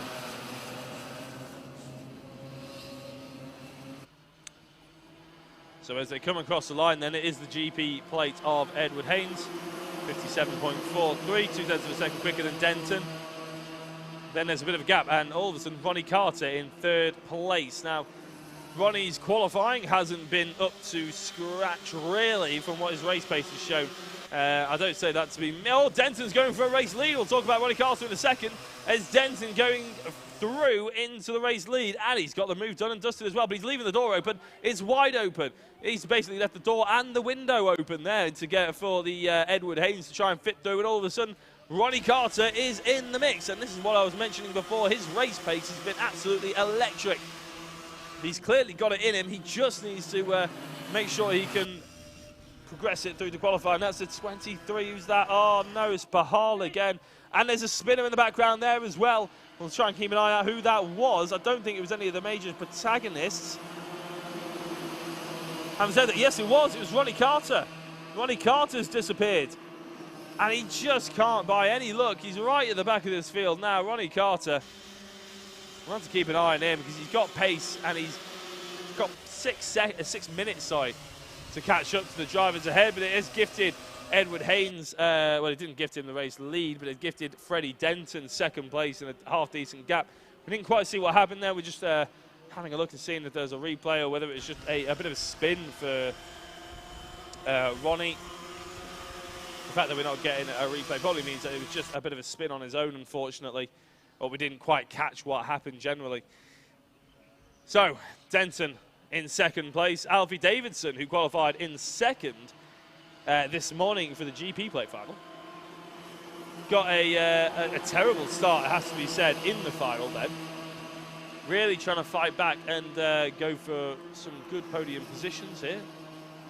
But he's got the number 27 of Effin Owen, who we've mentioned a couple of times already in terms of championship. Effin needs to make sure that he's right at the front sharp end. So if he has any hope in trying to catch Edward Haynes in the championship standings, I mean, no one's catching Edward Haynes at the moment. And there's a number 18 kart off, and that's Aaron Southwood Jr., who, again, just can't find any luck. If it's not his kart or his engine failing, it's going off the track there. And I'm not entirely sure how he went off the track, obviously, but a real shame that he has ended up there. I think the gap between Denton and Haynes is only going to extend here as Davidson's looking very interested to take second position off Denton. And Denton looking behind thinking, where on earth is all this contact coming from? I can feel my right rear being pushed along. As who's that? Is that the 70 of Wortley getting involved as well? Wortley could jump 2 or 3 positions here. Coming through, Denton's still in second place. It's still Davidson in third, but 70 is Worley getting ahead of Effin Owen. So Effin slipping down into 5th. Wortley ends up down into 6th place. They're all trailing this man at the moment. Just under 4 minutes to go. Edward Haynes leading the way with a strong performance so far. And one that I'm sure will continue throughout this race. He's proved that he can win races convincingly. He's proved that he can lap consistently as well. And really, once you got those two things, racing does become very easy. Freddie Denton gets a warning flag, not too sure. Maybe closing the door, maybe being a little bit aggressive in the defensive manoeuvres, maybe being overly aggressive on Ronnie Carter. Again, not entirely sure. That is pure speculation. Please don't take that to anyone. I'm sure if there are things to be sorted out, it will be sorted out by the stewards and through the proper channels.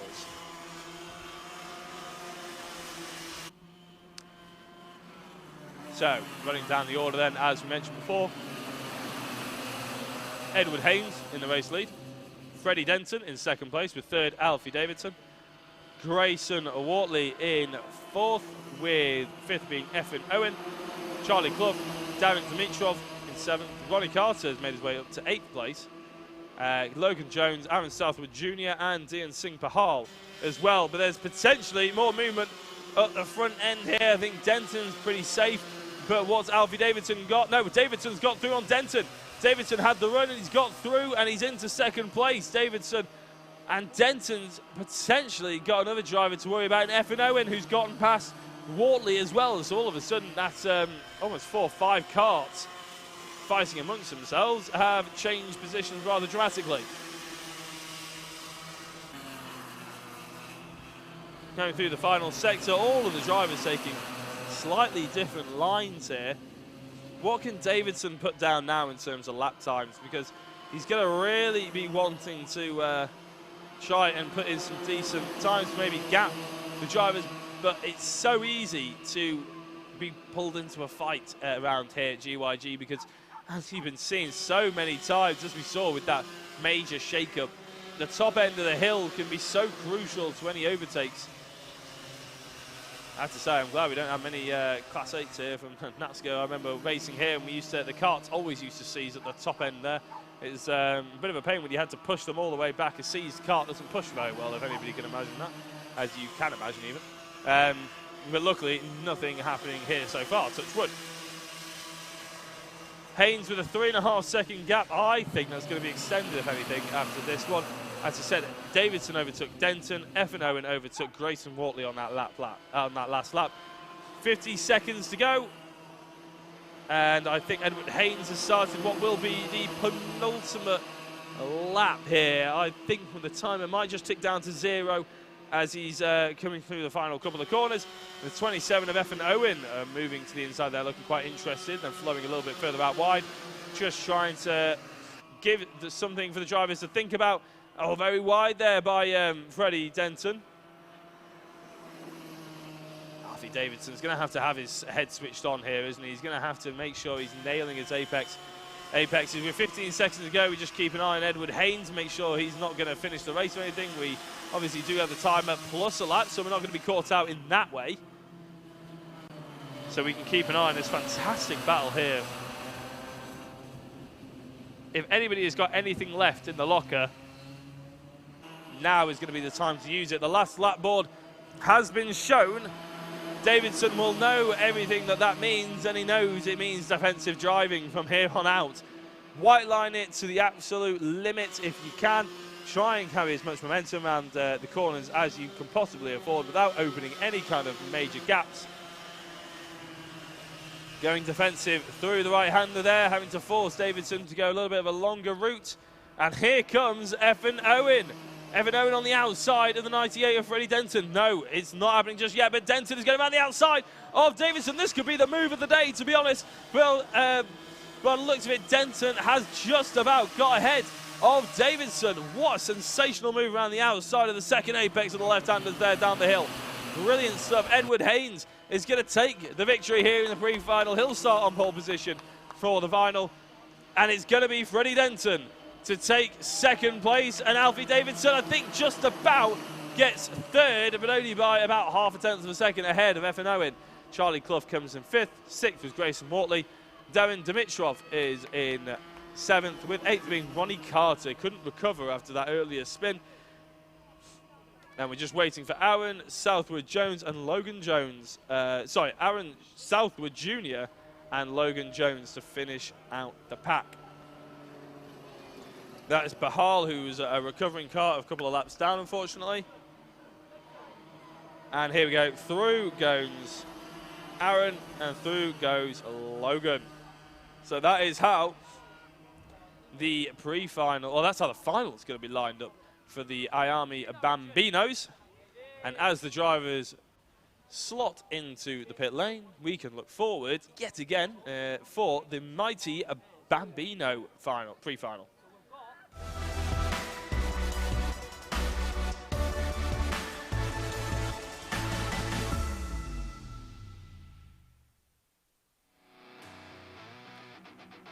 So, the mighty Bambino pre-final. I keep forgetting to say the pre-final, but it is a very important part of it. Silence has come across Glan Y Gors yet again. And let's bring up the grid order. Kane Langley has been fairly dominant so far in the Mighties. Ahead of Rhys David Richardson, who's got 93 points, drawn with Ansel Murray. And I think because he's got a faster lap, he just starts ahead of Ansel. Harris Barber in fourth place, with Freddie Baker in fifth, and Albert Batchelor in sixth. Max Joy rounds out the field alongside Sidney Nell in seventh and eighth.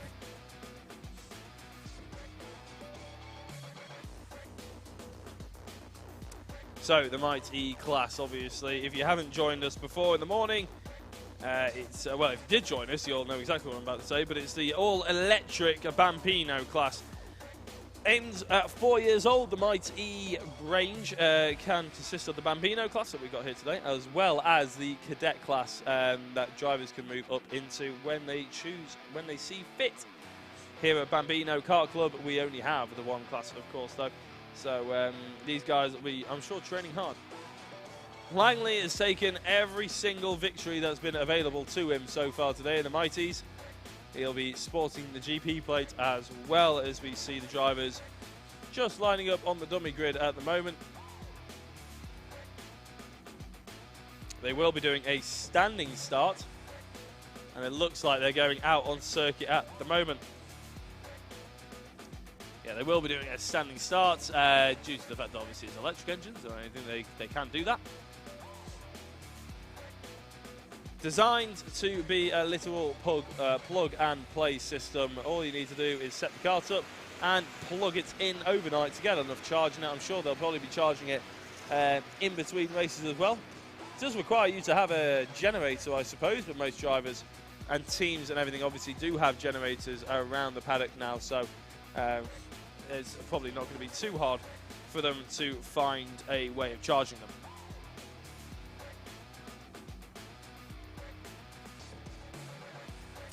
So actually, I was wrong earlier on. I said that Langley would be having the GP plate, but apologies, I read my results wrong. It's actually Rhys David Richardson, of course it is, who'll be sporting the GP. He'll be starting on second.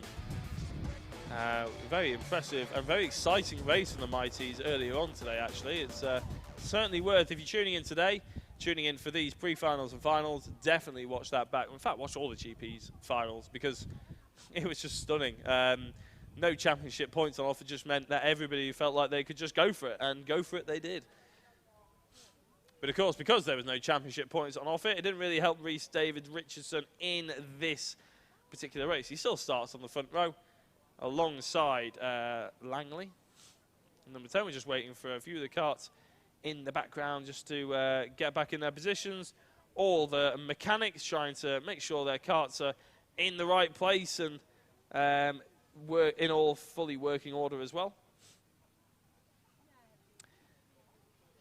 Walking back to the grid now, all the dads and mums and sisters and brothers will be giving their supports on the sidelines for these Mighty Bambinos, and it's a good start there by Langley in the number 10. The GP plate, Reese couldn't quite get across, and he's going to start a battle, I think, with his old rival Ansel Murray. Harris Barber, however, is the driver that's managed to put himself up to second position. Really good battle from him. Ansel Murray got really good pace, and actually, although Kane Langley was very quick in the first half of the weekend and the sort of morning sessions, it was actually Reese Richardson and Ansel Murray who had the pace on him in that GP final. So what Langley needs to do is just try and rediscover that mojo that he was having before. 32 car of Harris Barber being overtaken around the outside by the 96 of Ansel Murray, and Ansel gets into second place for what is a flying start from him. Started in fourth, into second.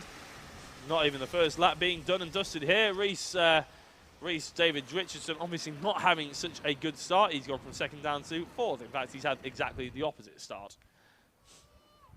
He's trying to get back into third, however, because he knows full well that he doesn't want to lose base with Ansel Murray, but I think he's already done so. He's trying to go around the outside of T1. It's brave moves, and you can just see the 32 guys looking so hard at Richardson there. He's just trying to get back in behind him to get that draft. Let's see if he goes for the old cutback switcheroo. Take that third place back away from Richardson. No, Richardson nice and late on the brakes. Gets the flowing move through there. Already Kane Langley with a 1.7 second gap. Then you got Ansel Murray with a probably about the same second gap, to be honest. Back to Reese David Richardson. You can see it on your screen there. It's already rather substantial. Little battles further back here, though, between Batchelor, Baker, and I believe that's Nell. Just have a look at the numbers. The 54, it is Batchelor, and that means it is Baker, and it is Nell as well. I can tell you that Kane Langley is actually going for some sort of defensive lines, actually, to be honest. We're focusing on Barber.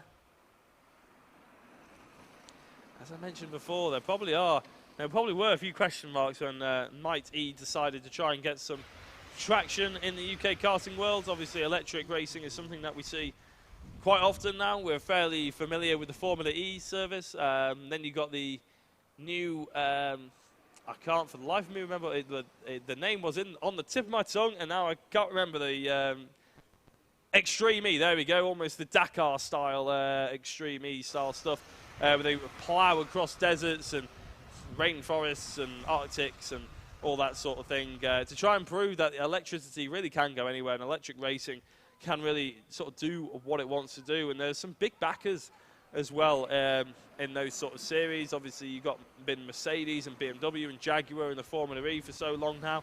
Mercedes are pulling out, and people might argue that Formula E is maybe sort of almost been a bit of a flash in the pan, but they're still proving to pull out strong grids. They're pulling strong fan bases as well.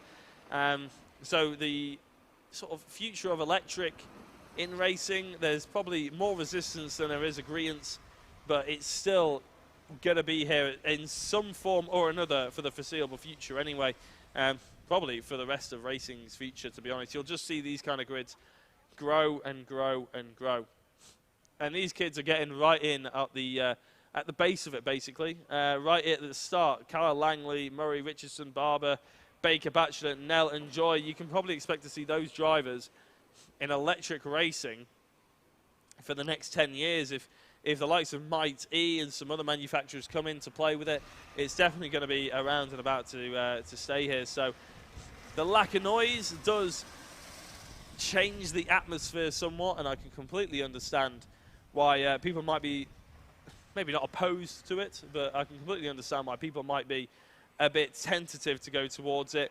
But at the end of the day, it still is racing. It still can produce some exciting stuff. And although the pre-final here seems to have sort of chilled out a little bit as Nell gets past Bachelor, it still is, you know, it still is racing. It's still teaching them the fundamentals of racing line, throttle application, braking, and all that sort of thing as well. And if anything, acceleration of an electric kart might actually help them control the throttle a little bit more. Oh no, who's that? That is Rhys David Richardson having to pull off the circuit in the GP plate. And as I was just saying about the electric motors and praising electric motorsport, it looks like maybe one of them was conked out. And I mean, if I had a co-commentator here, he'd probably blame me for commentator's curse there, unfortunately. But the electric moment of Rhys David Richardson has failed him. And after the highs of the GP plate victory, he's going to the lows, unfortunately, of the pre-final here. And that means he'll have to start at the back of the grid in the final. It might give us something very exciting to watch with him fighting through the order, but it's still not exactly what you want to see. You always want to see the closest battles at the front end, as close as they can go. The final, just coming up to the final 2 minutes here. The drivers definitely making sure that they are learning as much as they can. Again, very different to their Heat 4. These drivers have had basically 3 different conditions to get to grips with here at Glan Y Gors. They had the rain and the changeable conditions. That was the Heat 4. That was the first race of this morning. We had sort of all of a sudden, I wouldn't say a downpour, but a definite change in the weather from qualifying to Heat 4. And then all of a sudden they start drying out, and they got a dry track, but it's still a bit cold. It was still a bit murky. Clouds were overhead for the GPs, but they were on slicks. And now, crucially, bone dry, sunny day. Where else would you rather be than North Wales on a sunny day like this at GYG? There are probably some people out there that saying, you know, Tenerife would be quite nice, but I disagree with them. I think that the BKC at GYG is the place to be. Is the battle between Nell and Bachelor is still going on. It's they haven't really released each other so much. They're putting in similar lap times. The lap times are very different depending on where you look in the times, to be honest. Which is why you see such a difference between Nell, let's say, and Langley. A 45-second gap between Langley and Nell, which is essentially 3/4 of the track. Langley lapping in the 58s. And Ansel Murray lapping in the 59s. And then everybody else lapping in the 1 minute. Sydney Nell in the 107s. Albert Bachelor, that battle, 106s as well. Then you got Barber and Baker sort of lapping in that sort of 102 range as well. So there are little battles where people are sort of trying to push each other, but they are separated rather drastically. As we head into the last 30 seconds, we're focusing on Kane Langley here. On the track of his own at the moment. It almost looks like he's testing. He's that far ahead of the rest of the drivers. But he's not testing. He's pushing it as hard as he can. And this will be the penultimate lap of the race. 5 seconds to go before the counter ticks down to 0.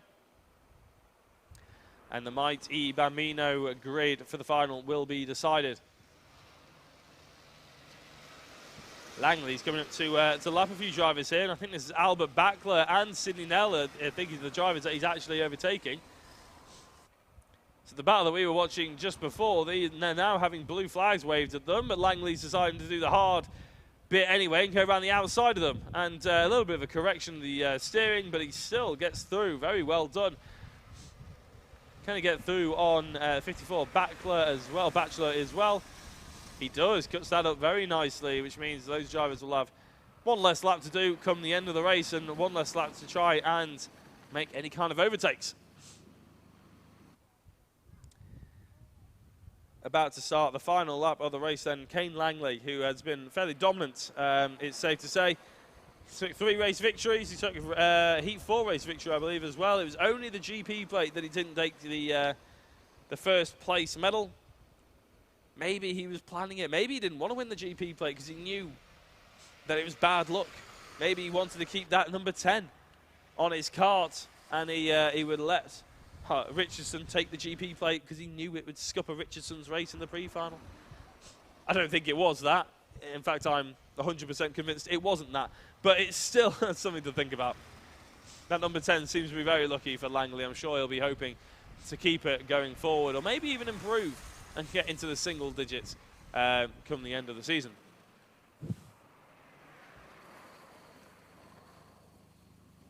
A few drivers off. I can see a few mechanics going to recover some karts, but they'll be able to recover them fully as Langley takes the checkered flag, and he's very happy about it. He's absolutely buzzing. It doesn't matter how many times you win. The fact you win, it still feels the same.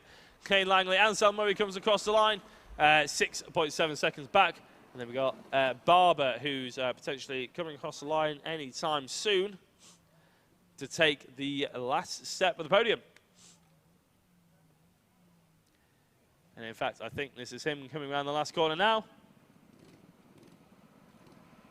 And that was a Barber, and I believe Nell and Joy have taken the checker flag as well. And this looks like Baker in 4th place.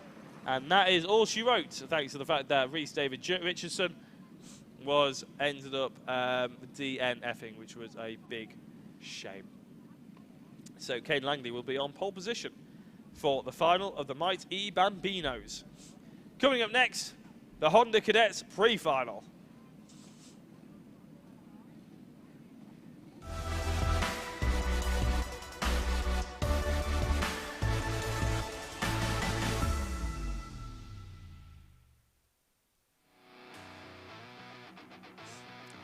So the Honda Cadets pre-final, I believe this may well be potentially the final pre-final that we have here, which is a bit of a mouthful to say, a bit confusing as well, but we'll be able to bring you the grid up.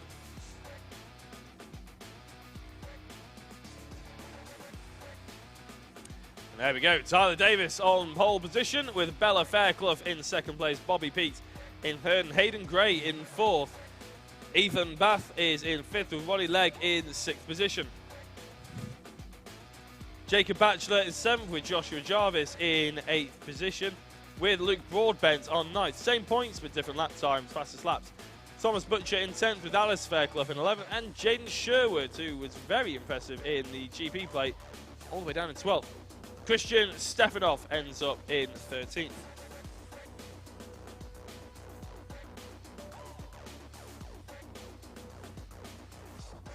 So the Honda Cadets, 18 to 13 years old, these drivers, or actually on the official website from BKC, it actually says 7 to 12 years old, but you've got to be on the year of your 8th birthday. So if we're looking, the race engines are drawn out of a hat by each driver at the beginning of the race weekend. So there is the draw. These engines are pulled, as I can hear them driving out on circuit now. Unlike the Might E drivers, I can actually hear them going out on circuit. I don't have to look up.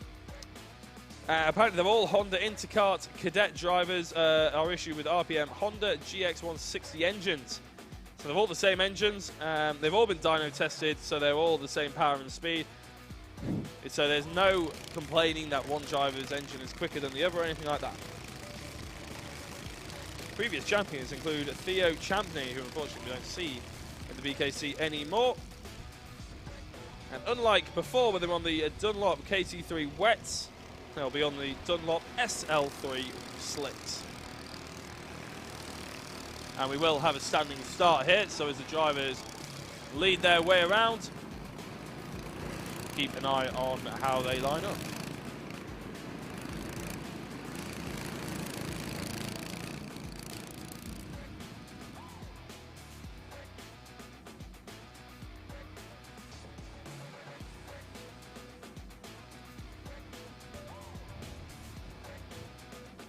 So as they line up, the mechanics are all just making sure that the karts are all good to go. Stewards are making everyone aware that we're about to get racing soon, so please vacate the premises as soon as you can. Plenty of exercise for the mechanics as they run back there. A little bit of a sprint race as well in the background. Gone. That's almost, I guess, it's warmed up, doesn't it, for the actual race is about to get underway. Engine notes rise, and we're away. And already the drivers are looking left and right, but it's a good start by Tyler Davis. Bella Fairclough ends up into 2nd place. The 53 car, Bobby Pete, in 3rd, I believe, has got the potentially, or it might have been Hayden Gray, who's got the GP plate on his car. No, Hayden Gray actually in 5th position, so lost out, I think, to Ethan Bath.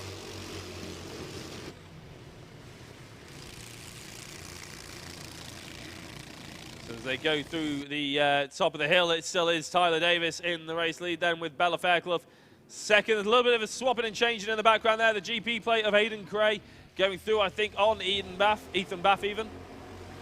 Third place, Pete is still in there. There's plenty of novices throwing their weight around here, getting involved in the fully qualified drivers. It's a nice even grid. If anybody saw this race earlier on, you'll know it was absolutely sensational in the GP plate final, and it's going to be hotting up, not only for a good race here, but obviously a good race in the final as well in about an hour's time. All lining up to try and see who can get into the top of the hill in first place. It is Tyler Davis still.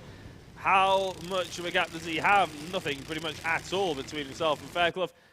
If on the left-hand side of your screen you're thinking that the numbers don't really make sense, oh no, I'll get back to that in a second as Gray goes for a move on Fairclough. Fairclough is moving down the order now. She's been overtaken by Pete as well. So Gray, who we've seen very confident, very decisive on the brakes through a number of the corners in that GP plate final, has moved themselves up to second place, and now Tyler Davis is going to have to get a move on to try and make a bit of a gap. Pete is going to have their work cut out as well as Bella Fairclough gets a warning. I'm pretty sure she's had a warning in pretty much every race that we've had so far on Alpha Live here today. I don't think we've had any penalties go away though. I may be wrong, but I don't think we have. Hayden Gray then caught right up to the back of Tyler Davis. And realistically, any one of four drivers could have won the GP plate. The fact that Gray has it and he's chasing down Davis doesn't mean that Davis was any less deserving, really, of it. Fairclough equally as well, very much in there in the mix. Pete, not quite as close to the GP plate than he is here. In fact, as I said, the other drivers, Jaden Sherwood, who is all the way down in 10th position, has just overtaken for 10th though. Ronnie Legg has got past Ethan Bath as well, as Tyler Davis has been overtaken by Hayden Gray. I just missed that on my, when I was looking at the timing tower, but Hayden Gray has overtaken Tyler Davis into the race lead of this pre-final. Fairclough looking to the inside. It's not happening just yet though. Remember, this is going to sort the grid for the final in the Honda Cadet. This is the final pre-final though. I was right. We got IAME Cadet finals coming up later. A lot of finals being thrown about in this commentary today, but yeah, we've had the GP final, we've had the pre-final, and then we got the final. It's hard to keep up with. So great, taking that first place. Jacob Batchelor is actually the driver who's got the quickest lap time out of anybody at the moment at 50.2. A couple of tenths quicker than Hayden Gray, and a good 4 tenths quicker than Tyler Davis as well. So back end of the field, Jacob Batchelor really pushing hard, as so is Tyler Davis, to try and get that race lead back under his belt. I'll finish the thought process I was going through before. If you're looking at the timing tower and thinking, why is everybody in multicolours? Well, Hayden Gray, Tyler Davis, and everybody else in red and yellow.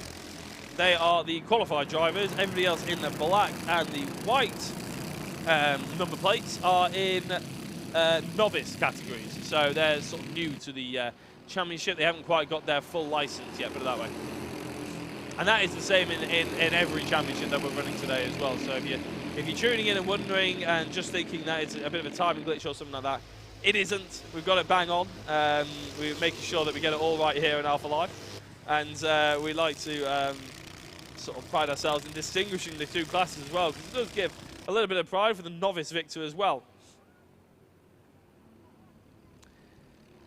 The number 55 here of Legg being overtaken by the 24 of Ethan Bath.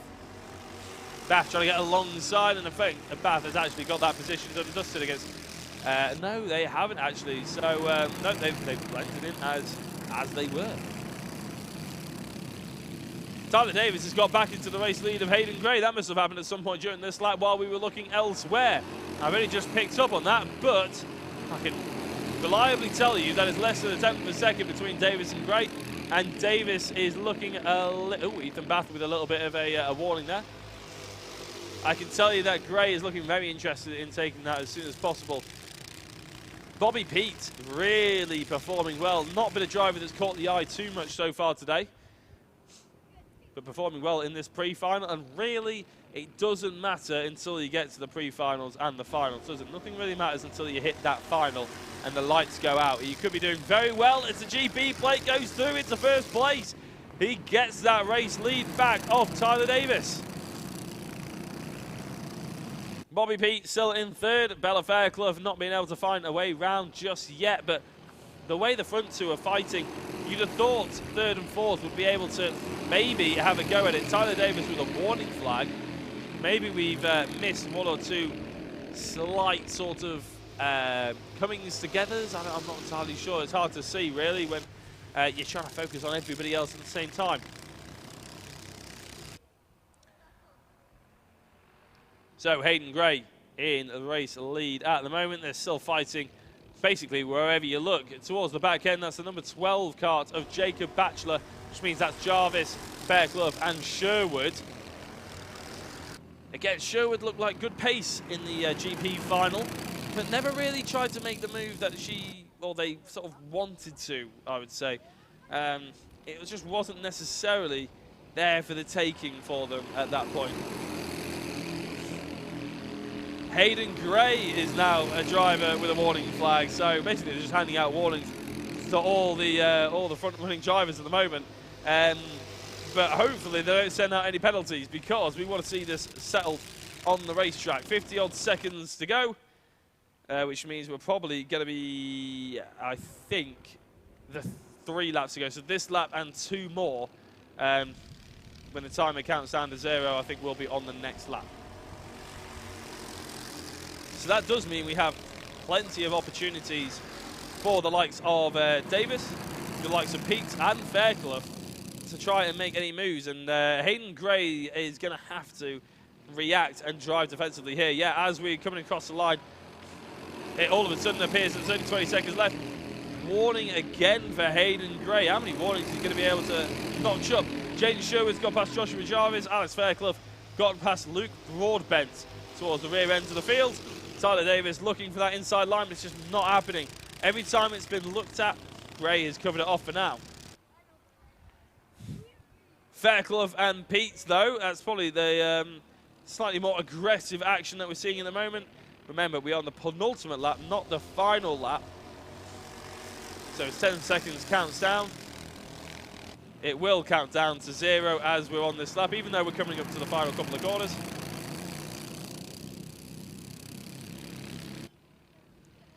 And it looks like that Hayden Gray will come across the line in the race lead for now, with Tyler Davis second, as it has been for the majority of this race. There has been a bit of to and fro in, but not too much. Jaden Sherwood has got through to 6th, so they were in 10th, a couple of laps to go, up to 6th, ahead of Ethan Bath and Jacob Batchelor. Alice Fairclough and Luke Broadbent have overtaken Joshua Jarvis as well at the rear end of the field.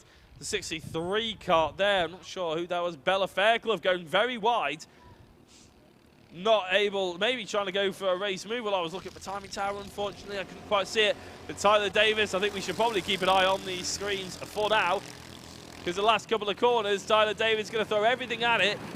Remember, this is only a pre-final. The last thing you want is to get a penalty or to get a DNF or anything like that.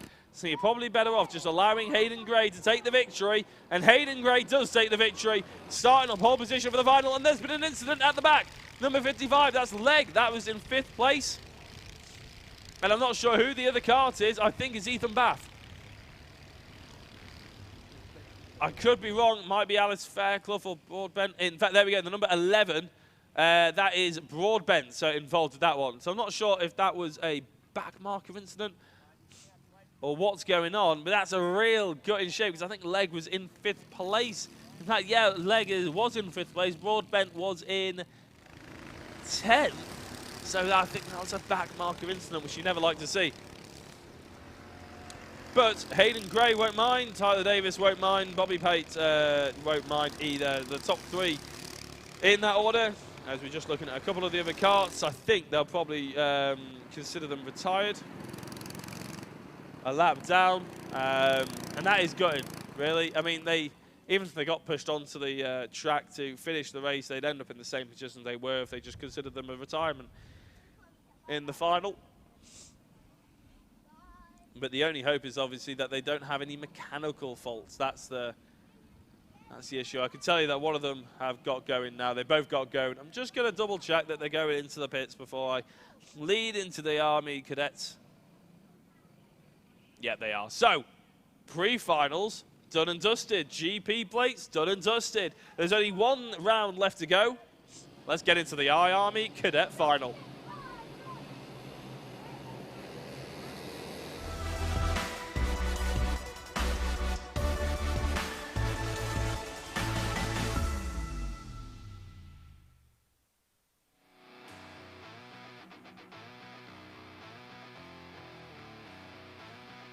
So the IAME Cadet Finals coming up for you now. The start of all the finals. This is for all the marbles now. We'll be able to bring you the grid.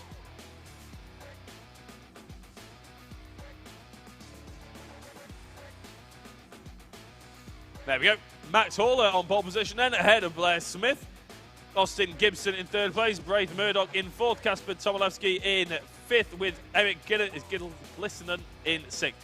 Aaron Richardson, Jensen Ackerman, Capamale, Lomas, Chalk and House all the way down to row 6, and Anslow, Short, Millwood and Cross rounding out the field. And the reason I went very quickly is because they're going very quickly, and we're about to get started for this final. We don't want to miss a minute of it as they go across the line. Blair Smith was actually the driver across the line in first place, but they're going for another round, another false start. So I could have taken my time after all that as well. That's very annoying when that happens. But they will be going for a false start. That means we'll be getting another opportunity at going for the start of this race.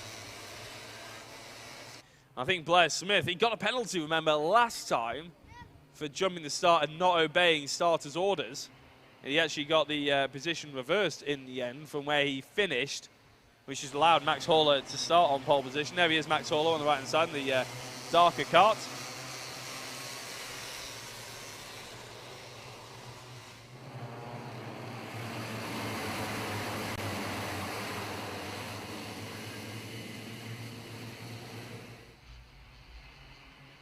So as they come across the start-finish line now, this time it's Blair Smith jumped the start again. I think he has. Blair Smith and Braith Murdoch both jumped the start, and it will be another full start, which means we will go again. And it's just the second and fourth place just jumping the gun here. And I think they really need to be careful. Now, Blair Smith especially, that's twice he's jumped. He's supposed to be starting in second. And again, he's come across the start-finish line in first. And if anything, I think fourth place man Gilsonen, obviously following the driver ahead of him, as you are pretty much supposed to do, has come across the line in second place more often than not. Sorry, Braith Murdoch, will be the one who kept coming across the line, because that's how it stands on our timing tower. And I think Max Horler just got a little bit of a bump at the back end saying, oh, come on, do this properly, start off nice. But you know that Blair Smith's going to have to be cautious now. Let's hope we're going. And I think he's got early this time. Horler again, no. Smith is starting in the race, but we are full starting yet again, I believe. This is unbelievable. And this, the stewards will not be happy about this either.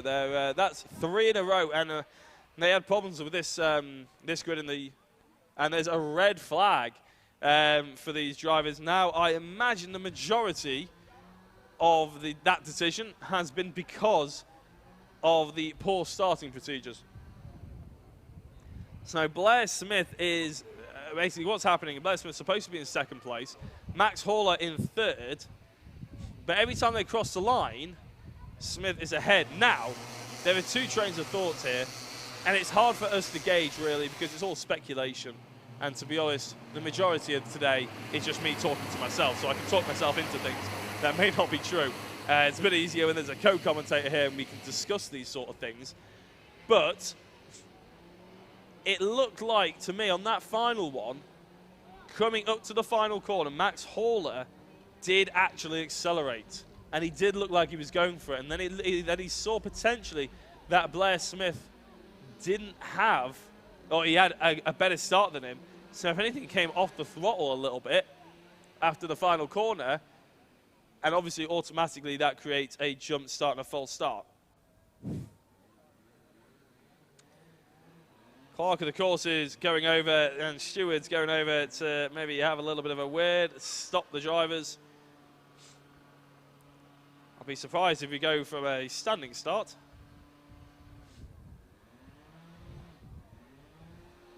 I can reliably tell you that they've just pushed Max Harler off the side of the circuit, and Blair Smith as well. So I think they're demoting these two drivers.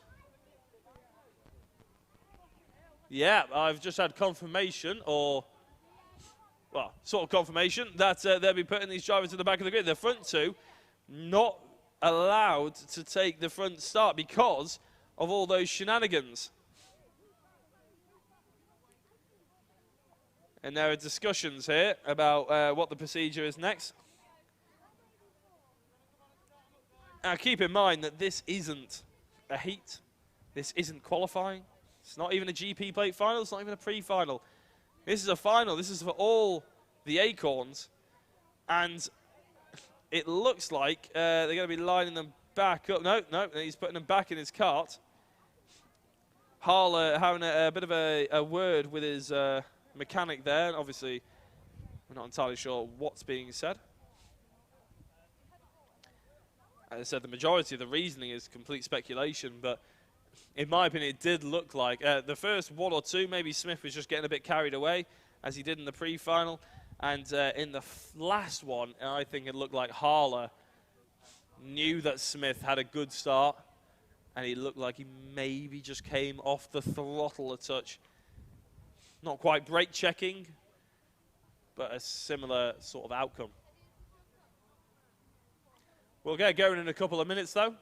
Don't you worry about that.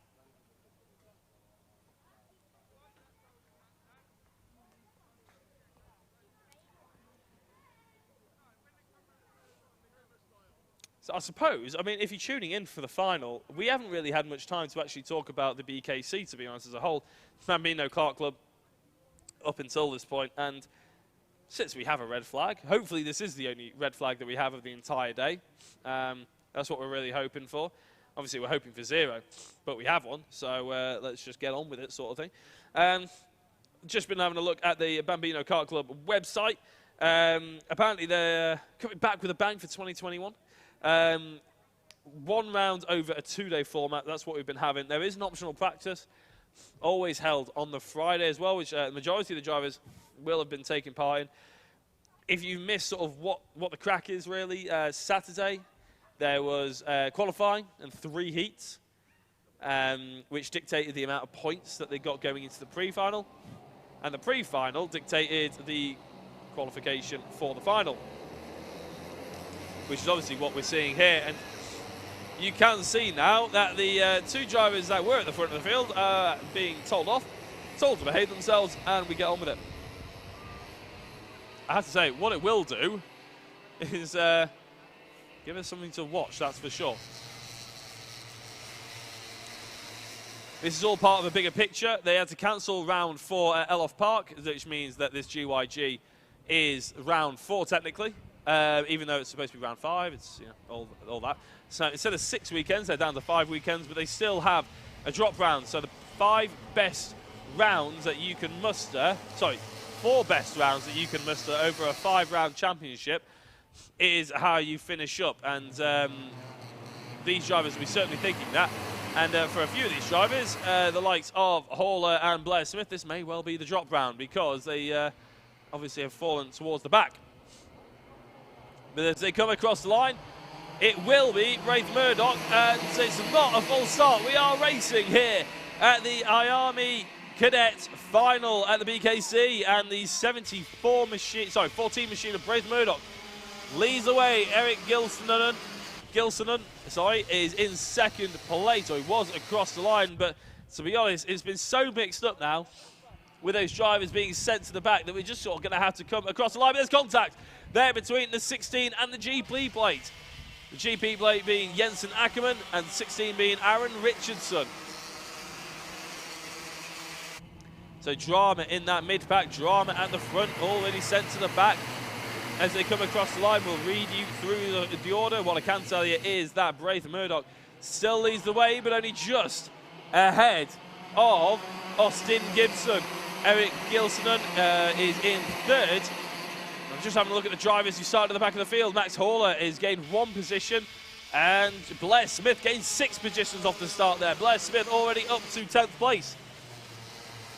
A fight for third here between the number 33 and the 20. That's Kasper Tomilewski going through on Eric Gilsonen. And we've had drivers off the circuit as well, and that's the number 30 of Jensen Short and the 36 of Max Horler. Max Horler started on pole position. It's gone from bad to worse, and this will definitely have to be his drop round, I fear, in the IAME Cadets.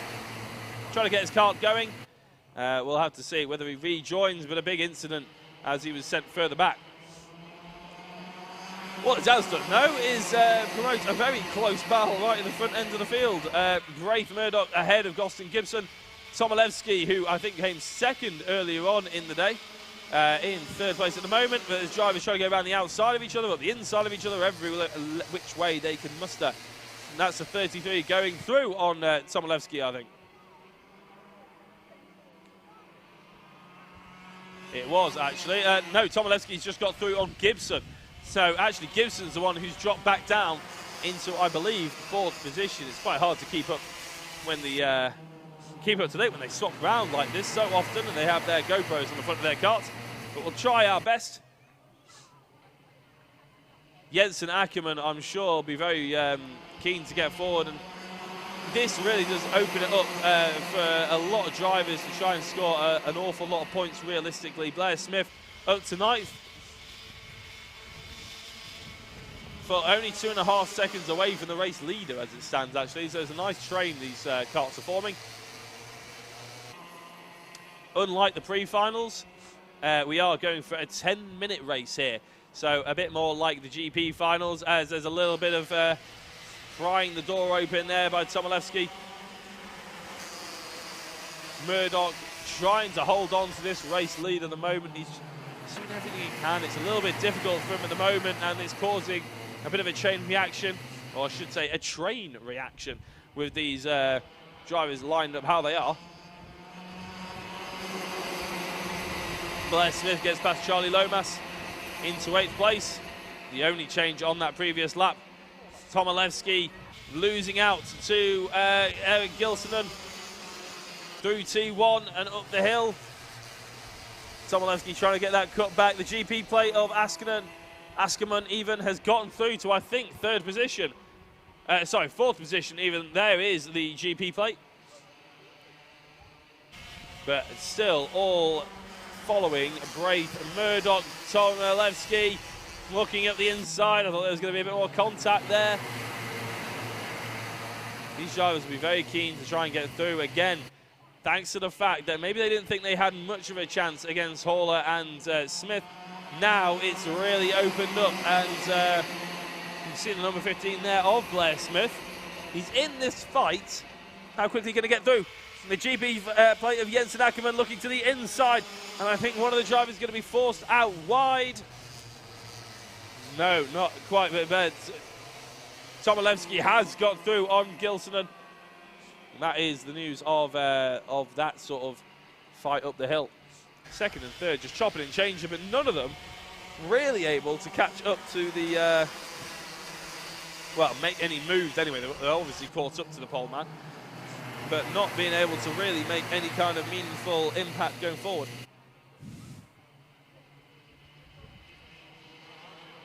So as Tomilewski takes up the mantle to try and have a go. Ackerman is the driver trying to chase down Gilsonen.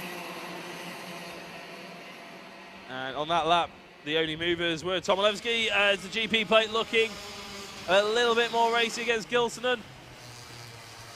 And I think he's got through. Yeah, he has. Askerman has got through on Gilsonen. Which is a bit of a mouthful to say, I'll be honest, but it's what's happened here out on circuit. And I have to say, Jensen Ackerman, sorry, is looking extremely strong here. Murdoch having to go slightly defensive. Drivers starting to go offline to try and put him off. not quite happened. We're just over halfway through this final at the IAME Cadets. It's turned out to be a glorious day here at Brands Hatch. It's been a glorious day's racing, and we're only just about getting close to the finale of it as well.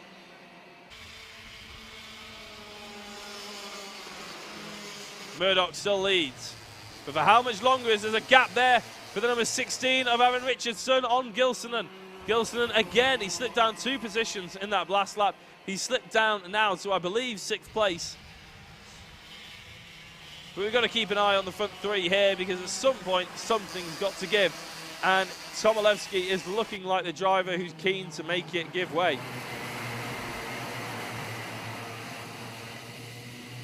Blair Smith has overtaken Oscar Campbell as well, by the way. He's gone from 8th to 7th. Slowly is making his way through. He's got any hope in a podium position. He has to go quicker. The GP plate comes a little bit of a tighter line as Tomilewski goes a little bit wider. Looks like Ackerman has got that 2nd place. Ackerman has got through, and he's got a good run. He could potentially go for a race move here for the 1st place man of Braith Murdoch. No, everything Braith has been thrown at Braith so far has been absorbed like a sponge at the moment. They're just falling over each other rather than worrying about him too much.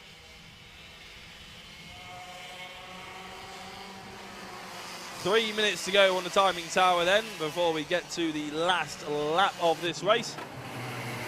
Been a very enjoyable race to watch, has to be said. I think that's Blair Smith going through on Richardson. Indeed it was. So Blair Smith going through again. He's now cracked to the top 5. He's got 2.5 minutes to go plus a lap.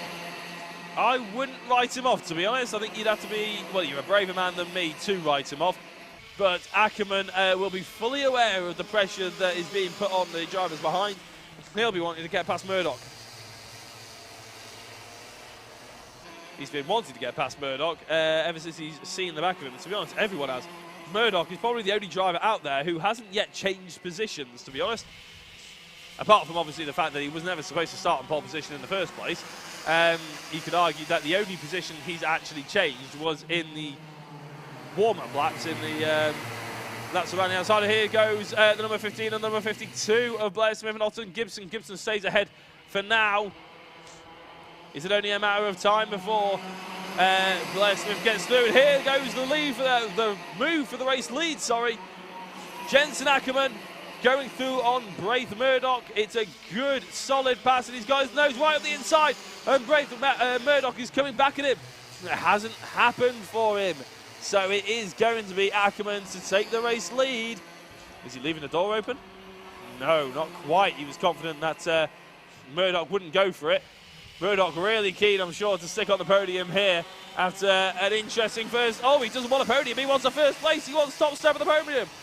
Tomilewski goes through on Ackerman as well. Great, and here comes Smith. Smith has joined the fun. He's in 4th place.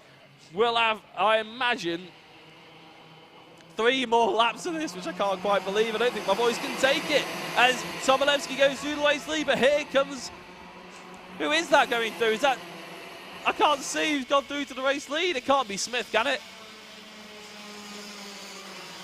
This is quite incredible. It is Smith. Smith has got through to the race lead. Ahead of... I think, is that Ackerman? No, it's not Ackerman. It is the number... I can't quite see it. 52 of Gibson. From nowhere. I thought it was a 50. But I couldn't quite believe that Gibson had gone from 5th to 2nd in half a lap. But to be fair, Smith went from 4th to 1st in half a lap. Gibson just followed him through. Ackerman still in 3rd. But what a dramatic turn of events. On that last lap, Smith and Gibson both gained 3 positions. Ackerman stayed where he was. Tomilewski lost 2. Braith Murdoch lost 5. And Aaron Richardson gained 1. Oh my days, what a final we're having on our hands here. I hope it all finishes without anybody DNFing and anybody getting a bit too carried away. But after everything that happened in the warm-up laps, it looks like that Blair Smith is going to be taking a potential podium at least, as long as there's no contact here. A brilliant recovery drive. And the counter has ticked down to 0, which means, oh, there's a spin! And Gibson has gone round Oh, I'm not sure if there was contact. I don't know if he had to hit the brakes to try and stay off the backside of Smith. So on to the last lap. Ackerman does get into second place. Richardson is up to third. Oh my days. Just when I thought my voice was going, just when I thought I was getting a bit tired, they inject me with adrenaline here, the IAME Cadets. It's been awesome to watch them in this final. Drama with the red flag and the false start. Drama watching the drivers try and take advantage of the everyone falling over each other, essentially, and try and take as many points as they can. And to see Smith come through, and I'm gutted for Gibson because he drove a really good race as well. Ends up down in 12th at the moment, but I'm sure, well, I was about to say I'm sure he'll come off with a smile on his face. I can pretty much guarantee he won't. But it was a brilliant race result here by Blair Smith. Checkered flag at the BKC IAME Cadet Final. Winner is Blair Smith. Jensen Ackerman, the GP plate. He's taken the GP and he's taken second place overall. Aaron Richardson takes third. Braith Murdoch ended up in fourth in the end after doing such a good job at the race lead. We are going to very quickly have a look at the crash because it was big news for Gibson. 52 car, keep an eye on it. Does he get tapped on the rear? No. And I actually think it just looked like the car snapped on him. I don't know how to call that one, to be honest. But yeah, it just looked like the car snapped. I think maybe he was going to get into the back of Blair Smith and maybe he just had to snatch at a brake. It just looked like, to be honest, a snatch at a brake is probably the most likely cause. But what a race. If the finals or anything like that, then we are in for an absolute treat. Well, the next final we have to look forward to actually is an absolute treat. It's the C50 Bambinos.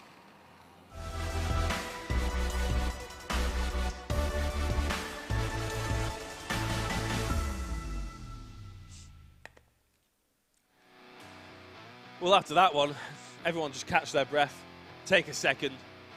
I was going to say make a cup of tea, but you don't have time for it because you don't want to miss what's about to come up on your screen. Marley Fisher, Josh Cormack, Harry Neeson, Josh Cook, Morgan Weston. 5 drivers, that's the order they start this race in. 5 drivers who have been right in the mix for the entire time we've been alive. Riley Murrow and Elliot Travis are in 7th and 8th with Owen Jones in 9th and top 10 rounded out by Max Gilman.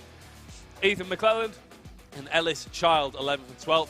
And the field rounded out by Fraser Anderson, Harris Barber, Grayson Wortley in 15th, Amelia Dalziel and Mason Brooks. So many did not starters in this grid, which is a bit of a shame. There is a specific rule that says, obviously, if you want to be involved in the drop rounds, you still have to enter the round. So, for instance, if you couldn't make it this time to the BKC for Glan Y Gors, round 4, you still have to enter, physically enter, to be able for it to count as a drop ban. If you just don't turn up and don't say why or anything like that, then the drop ban won't count. You'll have to carry that result, which can catch a few people out, I have to be honest. It probably would catch me out, so I probably wouldn't be that switched on as a driver. As I said, we've had action all over the place for these guys. You don't want to be tuning away for this one. It's going to be a start, standing start, as it has been throughout the entire day for these drivers. Again, just to go through it, these guys are aged between 5 and 7 years old. The 2-stroke engine may only commit 2 horsepower, but trust me, it's enough to get round here quickly, and these guys are very light, obviously, being just 5 to 7 years of age. One of the drivers just in the background there, taking his time, but allowed to slot back in. All about teaching kids how to drive, this one, before they move up to the IAMEs. And the 5-second board is off, and the lights are out as well. I think there was a little bit of a jump start potentially, but we'll leave that all to the stewards. Jumping up and down, sorry, is Josh Cormack.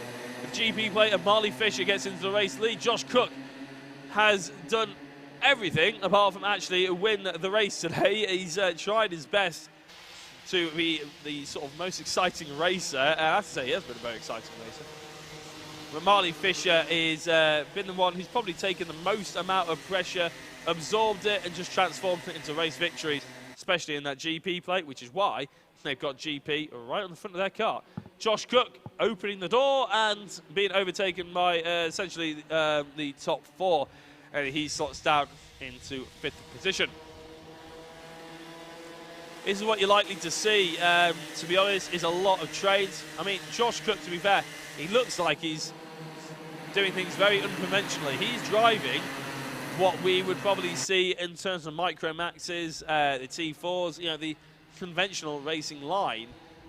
It's just the fact that these drivers are all just training it in the white line, as you can see. They're not even worrying about using any more of the circuit than they absolutely is necessary. They're just trying to keep over to the inside line as best they can. It is quite entertaining to watch, it has to be said, for drivers who just, if they duck out with this, I mean, you can see Josh Cook, he ducked out of the sort of train to try and take the conventional racing line, as he is doing here, but he's been overtaken by Luke Weston. Sorry, Morgan Weston. Luke Weston's another driver I commentate on. Morgan Weston in the 27 machine, the bright gold helmet, and that's the reason why potentially Cook hasn't been able to push forward and get the results that he's been hoping for.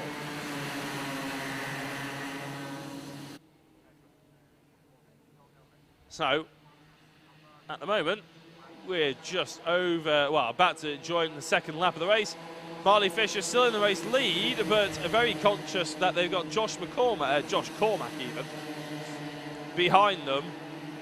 And that's an awful lot of pressure to be had. Oh, there's a spinner onto the grass, and they just bounced up to each other. That's Morgan Weston in the bright gold helmet. It's so easy to spot him. Unfortunately, it's easy to spot him because he's in the middle of the field at the moment. Hopefully, I think he's been beached as well, which is really unfortunate. That is a bit of the problem with these cars. They don't have much horsepower. They don't, therefore, can't get much grip. As Josh Cormack is a little bit bump up the backside there, I fear, but holds on to second place. So this 5-way fight is, well, it's a 6-way fight, is still a 5-way fight for the race lead. Marley Fisher just starting to use a little bit more of the track. Just starting to try and run the kart a little bit wider. Safe in the knowledge that Cormac's actually probably got more headaches from behind than looking forward.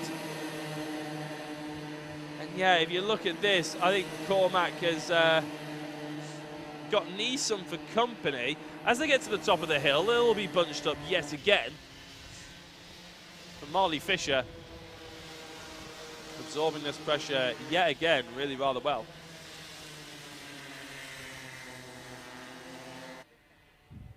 Going through the end of sector 1 here. Josh Cook again going to that outside line, trying to get that sweeping run. I mean, in theory, it should be quicker. The problem is, if everybody else is doing exactly what this is, it's a little bit difficult to make any inroads, really, because you want to get that sweeping angle to try and get the cut back. But because the rest of the cars are just sitting on the white line, there is nowhere to cut back to.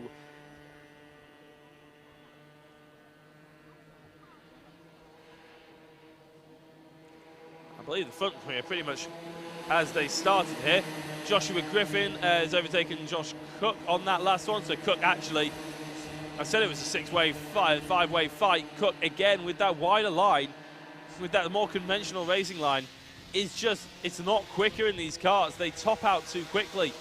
You really need to be in the slipstream to try and get any hope of being in the race here. But it does mean that it's difficult to take a risk as well. And as soon as you do take a risk, you're probably going to lose out.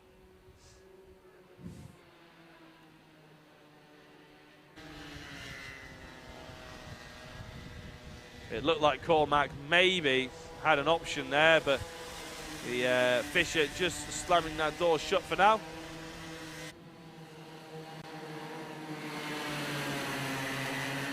When I read out the stats, or when I read the stats originally, the fact that this 2-stroke engine only produces about 2 horsepower, you do think that it sounds a little bit slow. Oh, I haven't said that. No, it doesn't matter. A little bit of bumping and barging. Marley Fisher has been given a warning, and again, some of these warnings I can't quite translate to you, to be honest. I assume it's something to do with track limits, but it's always a little bit touch and go. I mean, I can't see any major track limit violations, but again, I'm not a steward. I don't exactly know where the track limits are begin. I don't know whether it's a all 4 wheels have to be on the circuit, or whether there can be 2 wheels off. I'm not entirely sure on that. So that's up to the stewards. Josh Cook, though, is taking it into his own hands to try and get past, I think, the number 13 of Joshua Griffin. You know, side by side as well. This could be a bit tasty as Cook has to blend back in the end. So Griffin nicely tucked up to these drivers. And this is the thing. It's a 5-way fight for the race lead. I mean, it could easily be a 7, 8, 9-way fight, to be honest, in this little train. But as soon as I said before, as soon as you make a mistake, Marley Fisher, again with a warning, I'm not entirely sure if that's the same warning or track limit infringements have come into play yet again. But yeah, it's because as soon as you sort of lose about half a second to the driver in front, maybe a bit more, because of battling or whatever, you do end up obviously just being pulled away from. And that's just the nature of Bambino racing, it's the nature of cadet racing, it's the nature of basically all these sort of slightly less powered cars. It's all about minimum speed, it's all about momentum, and being in the fight as well is crucial.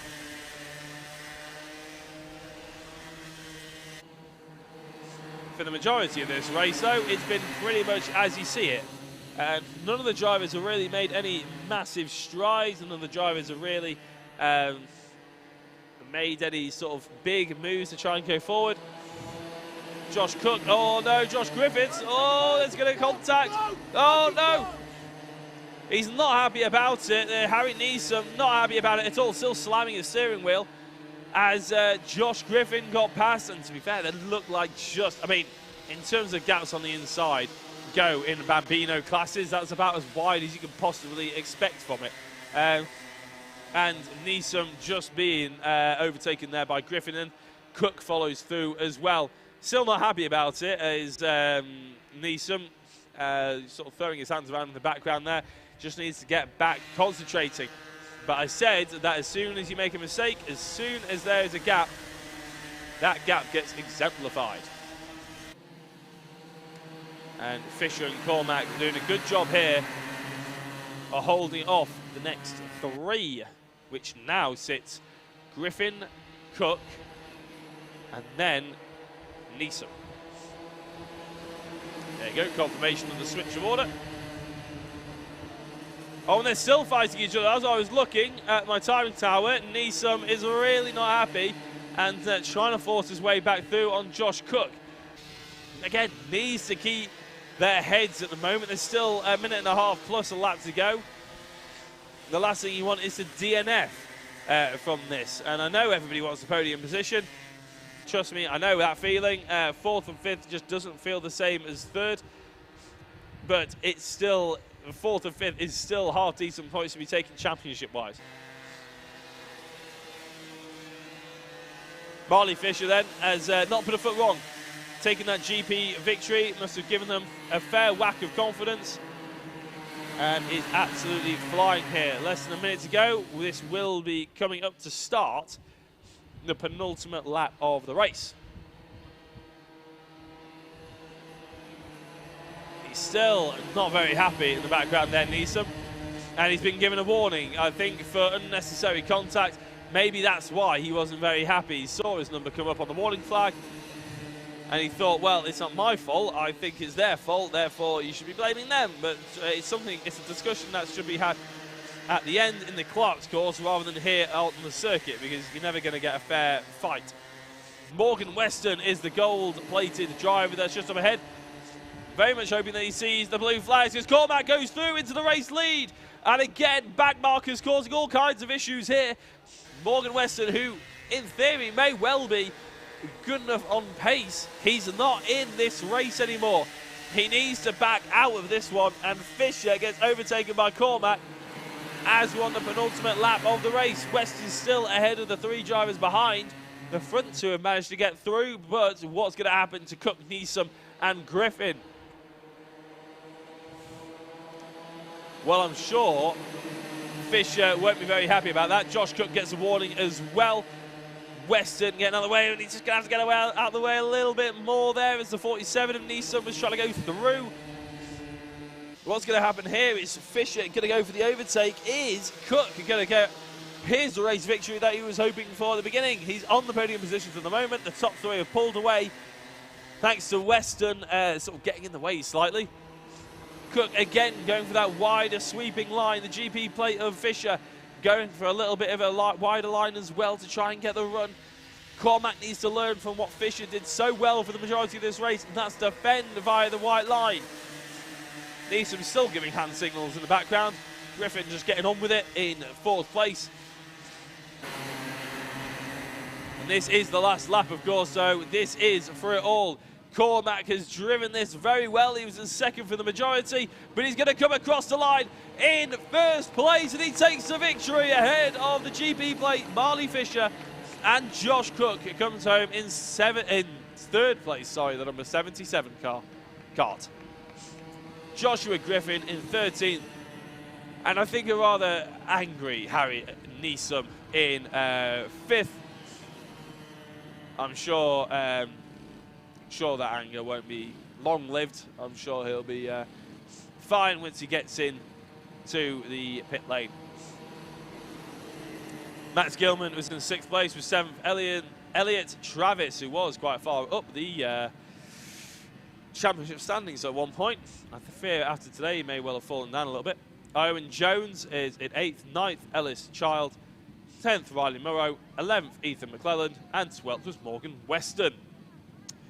And that was C50 Bambinos. Up next, slightly higher powered, it's the T4 final.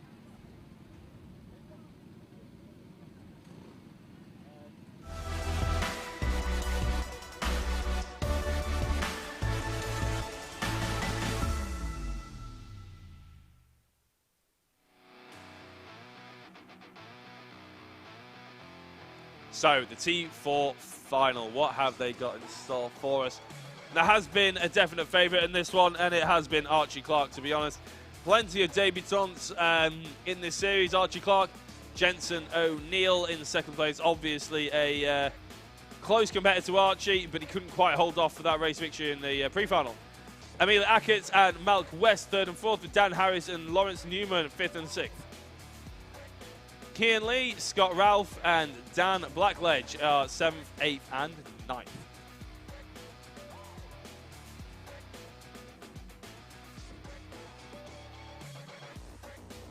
So a type of 4-stroke engine then. The T4s are hoping to come up strong here, bring us some good racing. And all these debutants, I'm sure, will hopefully be back in the future. Ackett, Clark, Jensen O'Neill. Malk West is a driver who's probably more interested in the championship than the drivers ahead of him. 4th place would not be bad for him, considering the 3 ahead of him obviously haven't turned up to the first 3 rounds, and there are only this round and the next round remaining. But as we start, Archie Clark's got a good jump here on the 11 of Emil Ackett.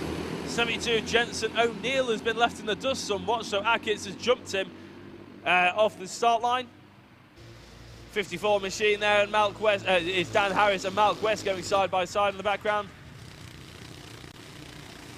As we blend towards the top of the hill for the first time, the top 3 are Archie Clark, Emil Ackett, and then Jensen O'Neill as well. And then you've got Dan Harris ahead of Malk West, who, as I said, will be really aiming and gunning for that 4th place, to be honest, because that's where he's going to be picking up the most amount of points compared to the drivers that are in the championship around him. Lawrence Newman and Kian Lee, Scott Ralph for the rest of the drivers that make up the field. And as they come across the line, confirmation then that it is Archie Clark with Ackett, Jensen O'Neill, Dan Harris, Malk West, Lawrence Newman, Kian Lee, and Scott Ralph.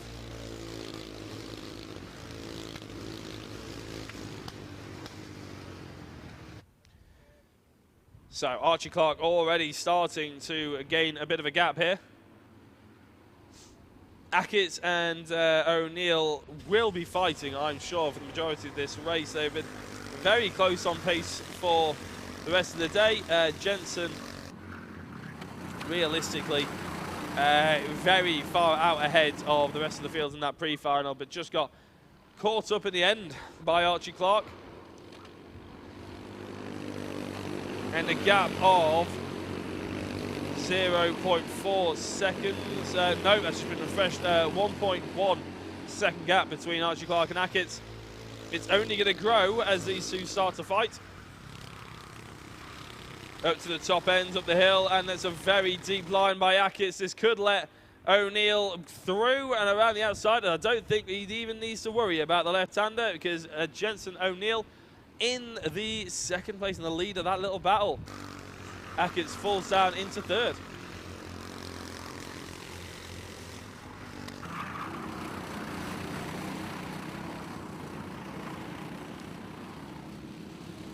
So just like the majority of the day then, Clark is ahead by quite some distance.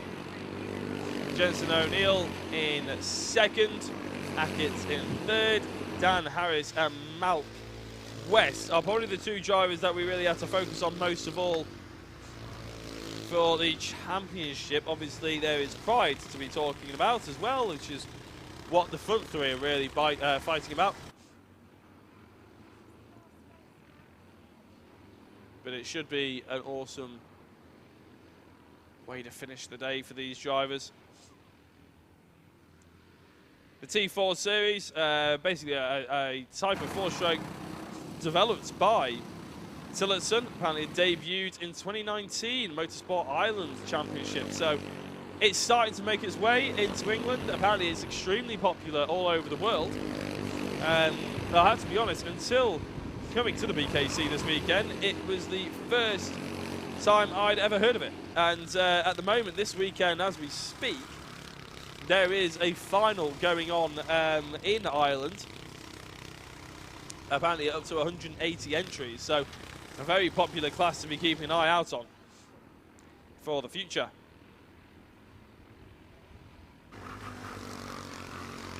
Lawrence Newman and Cian Lee, now they're two drivers that we mentioned in the pre-final as being extremely close for the majority. Again, good action between them at the moment. There's about half a second in it. Every lap that Archie Clark rotates on, the gap is only growing. Jensen is now 3.1 seconds back from Clark, and look at this, Malk West 48 seconds back. That doesn't sound like it should be right. And it isn't. He's only 7.8, so I'm not sure what happened there.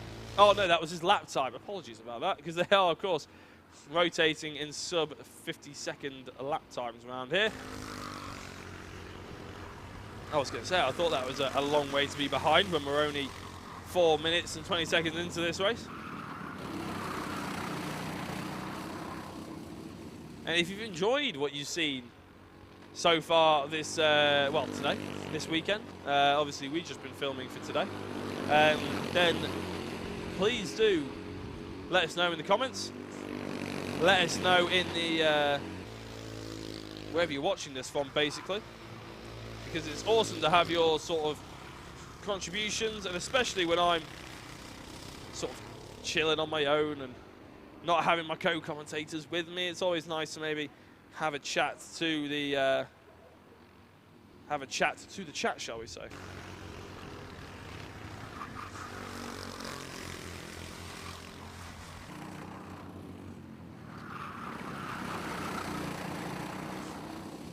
So this battle's still going on, to be fair, between Jensen O'Neill and Alfie Hackett.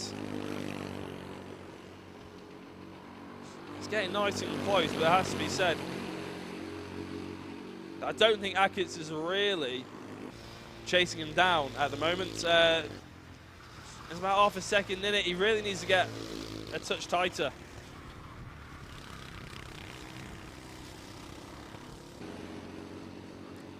Yeah, there is about half a second in it at the moment. I mean, you can visibly see it's quite close, but Hackett, he's about a tenth quicker than Jensen on that previous lap. They're both about 4 or 5 tenths away from Archie Clark. It's not quite happening at the moment for these two drivers, but there is still just under 4 minutes to go. I'm just tuning into the YouTube chat. Actually, we've got plenty of people watching, plenty of people engaging in the chat as well. So a big thanks. Maybe not involved in this particular battle, but a lot of love for Aaron Richardson and Austin Gibson on the previous races as well. So please do, because the drivers come back and they do watch these races back, and they always like to see in the YouTube comments and everything like that if there was anybody giving them a shout out. So if you have tuned in to support a particular driver, maybe your friends, family, grandparents, which I suppose would classify as family, don't really know why I singled them out, then, you know, please do try and go down to the chat, just type hello or good luck to X, Y, and Z. It'd be really, really great for these drivers to tune in and have a look, because you know what these guys are like between the ages of 5 and 13. They're the most technologically advanced people around, aren't they? They could probably teach us a few things here at Alpha Live, to be honest. Although I'm pretty sure our producer Luke will not be very happy with me saying that. He's shaking his head. Absolutely not. You never know, these guys might be the broadcasters of the future, Luke. Number 11 of Hackett's then. I mean, again, a touch closer, I would say. It's within 0.3 of a second now. Every lap is about a tenth or two difference. But with only 2 odd minutes left, it is difficult to see where the move is going to come from. Unlike this battle here that we got going on. This is Malk West and Dan Harris. And again, fighting towards the front end of the field, but again, that's probably the more championship-based battle that we're probably having a look at. Dan Harris and Malk West. If I shoot some notes and have a look at the T4 championship, Malk West leading the way with 568 points. 22 points behind is Lawrence Newman, currently lapping in 6th position. As a 54 and a 32 still going at it. This is Malk. Malk could get up the inside here down the double left-hander. He is up the inside, and it's a good move there by Malk West, and that will really help his championship.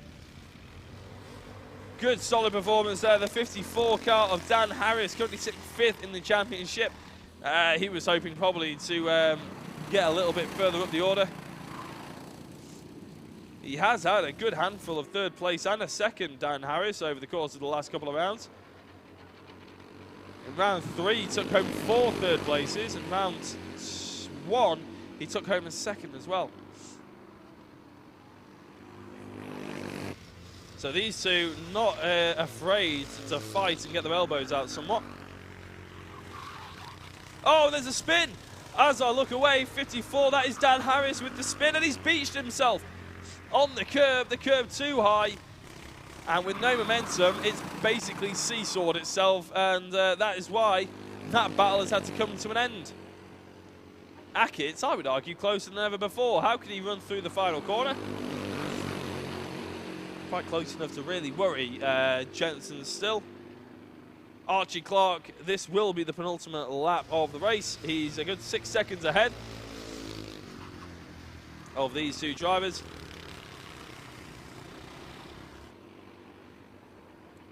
And as the countdown ticks down to 0, we will be on the penultimate lap of the race. It will be starting the final one in about 20 seconds' time. For these drivers anyway, for Archie Clark, it'll be a fair whack sooner because he's got a good lead. He's pretty much dominated for the entirety of this race. He's dominated the entirety of the weekend, to be honest. No one's been able to stop him, and on the 13th lap, which will be the final lap of the race.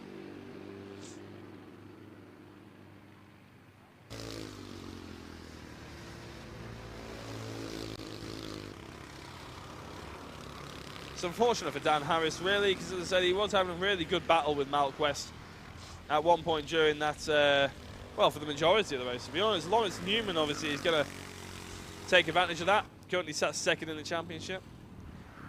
Kean Lee, again, picking up some half-decent points against Scott Ralph and Dan Harris as well. But no one's picking up as many points as this man. Coming up to the final corner, Archie Clark takes the victory and takes the final victory of the day as well, more importantly, for the T4 Series. Jensen O'Neill and Emil Akitz come across the line in second and third. There we go. There's no denying it. There's a little bit of a wait now, about 15 seconds. So we see Malk West. Here he comes. Malk West crosses the line. Dan Harris obviously took the checker flag, being a lap down when Archie Clark did. And Lawrence Newman and Kean Lee in 5th and 6th. 7th place, Scott Ralph should be coming up to the line around about now. So Archie Clark dominant all weekend from start to finish. It's the last we'll see of him for this weekend, the last we'll see of the T4s for this weekend. But they have provided us with a brilliant excitement and good racing by all as well. But we've got to move on to what has been one of the most breathtaking displays of racing, the Micromax.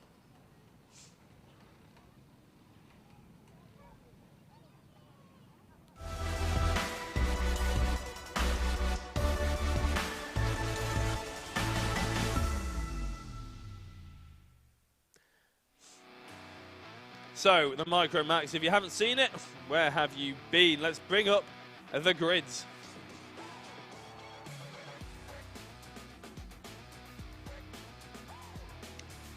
Jensen Chalk and James Roberts. Their pre-final was one to write home about. Let's hope the final is as well.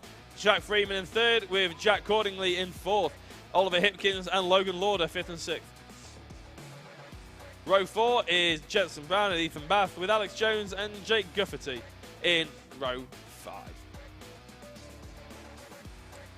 As I said before, the pre-finals and the GP plates and everything were certainly ones to write home about. We're hoping that this is a barnstormer as well. Chalk and Roberts have done nothing but fight each other for every scrap of available track out there. There's been a bit of a gap between themselves and the likes of Freeman, who's taken 3, or maybe even 4 actually, podium positions throughout the weekend. Not really enough time to check though, because we're about to get going.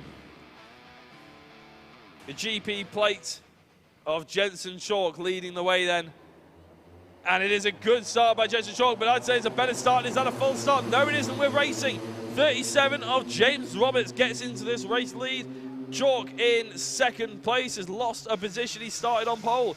Jack Cordingley could actually start thinking maybe I can make this a rather rub salt in the wounds, shall we say.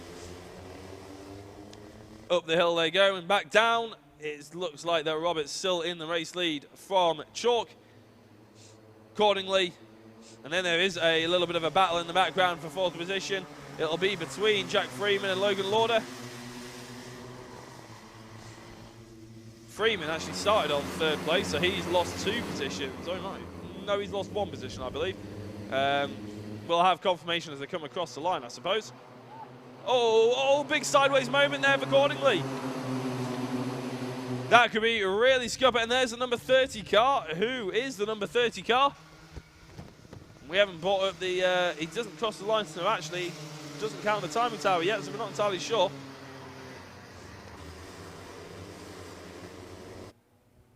But as they go down the hill now, it still is James Roberts and Chalk in that order. The drivers on the outside, there'll be yellow flags being waved until they can get that driver back on the circuit. And this is going to be pretty much what you expect to see for the rest of this race, to be honest. Roberts and Chalk nicely lined up alongside each other. Everybody else trying to catch up and take advantage. It was Jack Freeman and Oliver Hipkins overtaking Jack Cordingley after he got really loose on the exit of the final corner. Here goes the GP plate trying to get through. It's not happening just yet. There is a fantastic amount of racing respect, not only between these 2 drivers, which is why I'm bringing it up, but throughout the entirety of the grid here at BKC. It's been an absolute pleasure to be a part of. Hopefully we can broadcast some more Bambino Kart Club racing, maybe at Rara later on when they go to their finale mount. Because if this is anything to go by, then the overall finale will be an absolute corker, I'm sure. Look at how close James Chalk is up to the backside of James Roberts now. There must be an opportunity coming up the top of the hill. You think maybe, again, it's that age-old sort of tale of, is he going for the track position? Is he going for the tactical nous? It's difficult. The problem is as well, if they start fighting, Freeman gets invited along. And then all of a sudden, you start having a bit of a battle between 3, 4, or 5 cars instead of just the 2.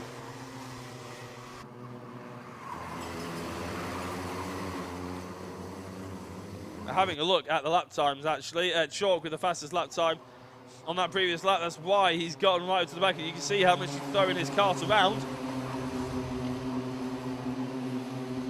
And the fastest lap of the race that time round, I was a bit suspicious how Freeman was getting on, but it was Jack Freeman, 47.3. Quite a bit quicker, realistically, about 0.2 of a second quicker than Jensen Chalk. And these two drivers at the front going to have to be a bit wary of this, because Freeman has shown that he's interested in race victories. He's been on the podium more times than not this weekend. And the front two could be easily forgiven for thinking they're in a world of their own. But look at the gap between Freeman and Jensen Chalk now. It's really come down to not a lot, to be honest. And as they come across the line, it's another fastest lap for Jack Freeman.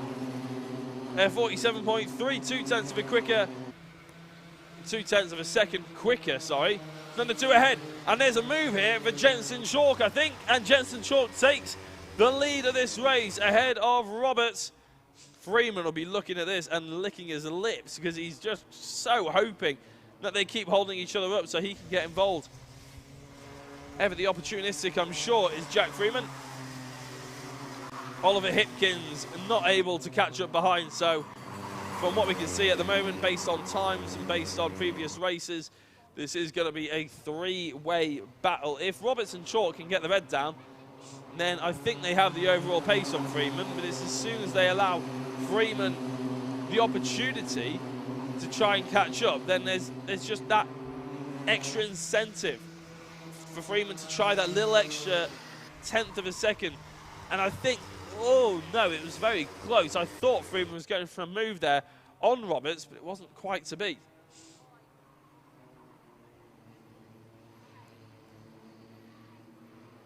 So Chalk leading the way. Freeman not quite making Roberts think about him too much. He's just keen on trying to get his head down and following these drivers. We are only about to hit halfway through this race. There's plenty of action still left to be given here for the Micro Max final. Oh, Chalk going a little bit wide. Will that hurt him going through the first corner? It has indeed. Roberts hitting a few bumps too many probably on the inside of that. Maybe that won't help him whatsoever. And in fact, no, it hasn't. The gap has stayed as it was. It was less than a 0.1 of a second over the start-finish line, but I think the fact that Roberts maybe got a little bit keen over the inside curves on the T1 meant that he wasn't able to take full advantage. And after all that, actually, after being overtaken and everything, James Roberts has actually put in the fastest last lap of the race between the 3 of them. But realistically, it's all minuscule margins. They're all within a 0.1 of each other. So you're just going to have to keep an eye on your screens rather than the timing tables. Coming through turn 1. Chalk running nicely wide, not getting too carried away with the race exit. But is this a big move here for Roberts? Roberts on the inside, and he takes that race lead ahead of Jensen Chalk. So Chalk and Roberts change places yet again. Freeman still in 3rd place. Again, not really close enough to try and make any kind of moves, but sort of there just in case something falls his way. He's like an ever opportunistic dog waiting at the kitchen table, just waiting for a scrap of meat to fall on the floor so he can chop it up and then run away gleefully. Roberts and Chalk's job is to try not to let any of that happen, though. Oh no, we've had an off again. Graffiti this time in number 17. That's a shame. Got back going now, which is always good. Graffiti just comes across the line now, so he has kept going, hasn't had to retire the karts at all. I don't think he's fallen so far behind that he's going to be a back-marking problem, as we've seen in earlier finals and pre-finals here today. Freeman getting a good run through the Sector 3, the S's. But across the start-finish line, Chalk ekes that margin up again. About 0.2 of a second now between first and second. 0.2 of a second between second and third.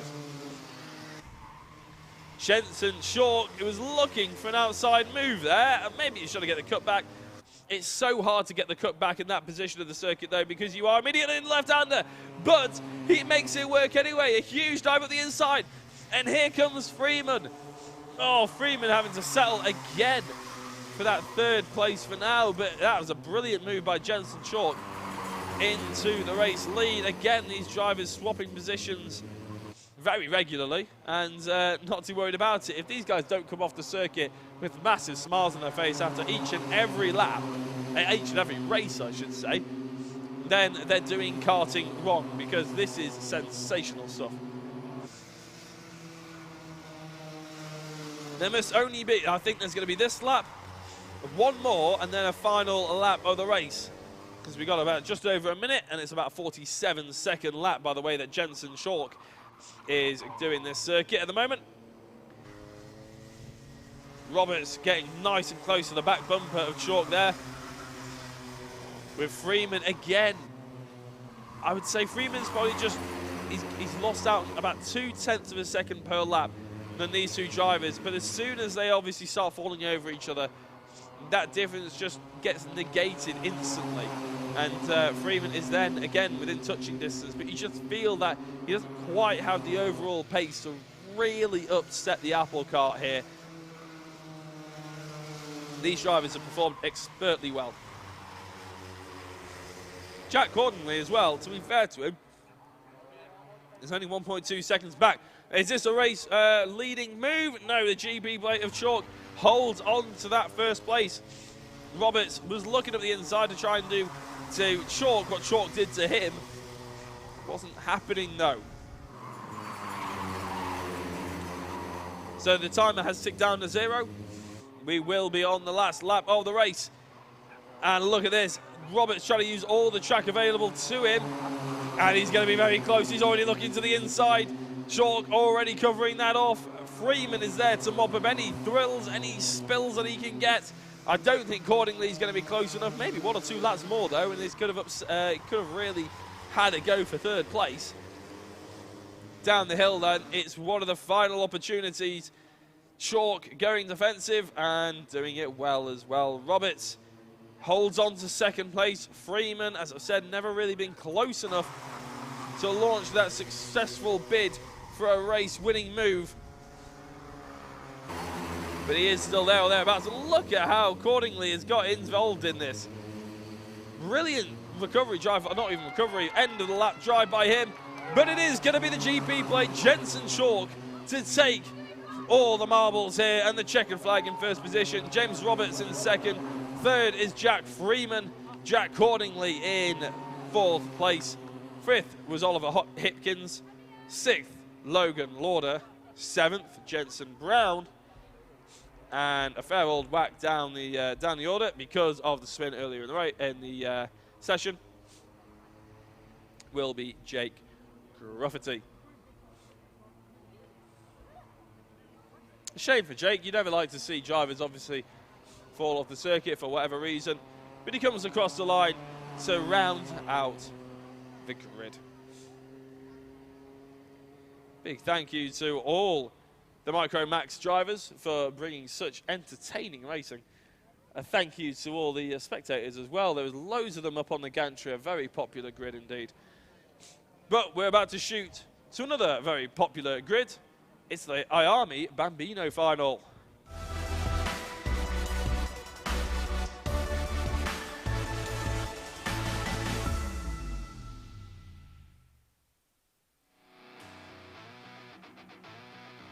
So the IAME Bambinos, very exciting drivers.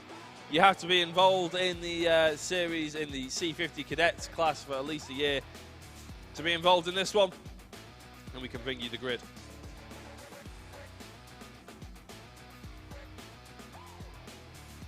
Or we will be able to bring you the grid as soon as we can find it. There we go. Edward Haynes then on pole position with Freddie Denton in second place. Alfie Davidson in third with F&O in fourth. Charlie Clough and Grayson Wortley round out fifth and sixth. Darren Dimitrov, Ronnie Carter, probably the unluckiest driver we've seen today, in seventh and eighth. Aaron Southwood Jr., he's probably would argue that actually, in ninth. Logan Jones in 10th, Dian Singh Pahal in 11th, with Sebastian Power in 12th. And that's all she wrote, the full grid. 12 drivers here today, ready to get in on the action. A few karts needing recovery out there at the moment, so we just have a small delay before we can get going for the final time here for the IAME Bambinos.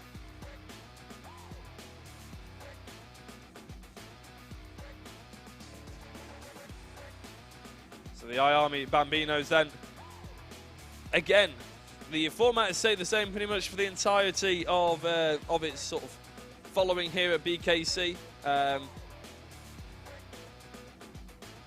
The M1 Bambino engine, still the championship engine of choice. It's not a pooled engine, so that's quite crucial as well. So the drivers and the mechanics and the teams and whoever it is can supply their own engines for this one. It's not a look at the draw, pick out the hat or anything like that. So we'll be seeing how that dictates the finale. Again, this is a championship that gets filled up very quickly, apparently. A lot of people very keen on getting involved with the 60cc power unit. A lot of mechanics and dads and mums out there. It's a good engine to learn about sort of internal combustion, I suppose, and two-strokes as well. 60cc, not a massive amount, but enough to get these drivers around as quickly as they do. 2019 champion is the information I have about, is Jesse Phillips, apparently, 698 points. Winning margin of only 36 points. So this championship is used to being very close, very compact, all the way down to the final couple of rounds. And if we're looking at the current championship, no surprise to see Edward Haynes at the top in his GP plate. Obviously sporting normally the number 101. Evan Owen in second and Freddie Denton in third in the championship as well. But you don't really have to look very far to see where all the gold medals have gone to. Edward Haynes has won about 10 of them, potentially 11 as well. So he's leading it by a fair old margin, about 65 points, to be honest. It's a huge margin for them. They will be doing a standing start. So if you're wondering why they're not going 2 by 2, that is the reason.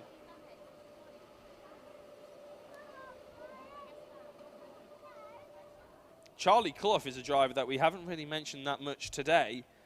But he did qualify in second place, and his best lap time, realistically, was only, well, it was very close. It was 0.02 of a second behind Edward Haynes's. So Edward Haynes's dominance is not exactly like it's gone unchallenged, to be honest. We're about to get underway for the final time here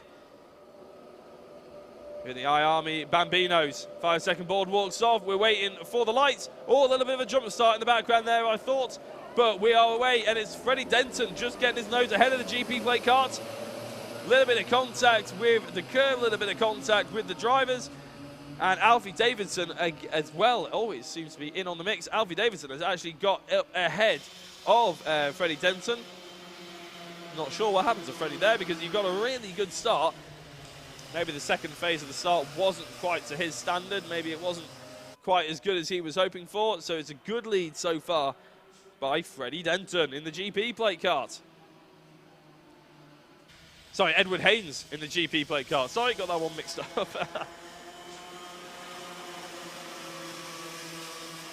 Shooting further back though, the battle for second place so far, it's pretty much a, I think that's a 7-way fight, to be honest, for the race lead. Or if you don't count Edward Haynes, it's a 6-way fight for second place. So everybody else, Singh Pahal has managed to get one past Darin Dimitrov. That means Pahal is up to 8th place. You can see him on the left-hand side there. It's only 2 novices, Logan Jones and Pahal. One running in 8th and one running in 11th place. Down the hill they go, and the 27 of Effin Owen. We've mentioned him already in terms of championship standings. Looking like he wants to take the race to Alfie Davidson. Freddie Denton will be very much hoping he can catch up to the back of Edward Haynes before too long, because he doesn't want to see that orange cart disappear into the distance at the Welsh Valleys. It has been, ever since the sort of first half of the day, a sensational weather-wise up here at the GYG GYG circuit. Apologies about that. Again, Evan Owen and Alfie Davidson getting very close. At the moment, Freddie Denton still lays the way for second place. Alfie Davidson still in 3rd. Evan Owen in 4th. Grayson Wortley is in 5th place.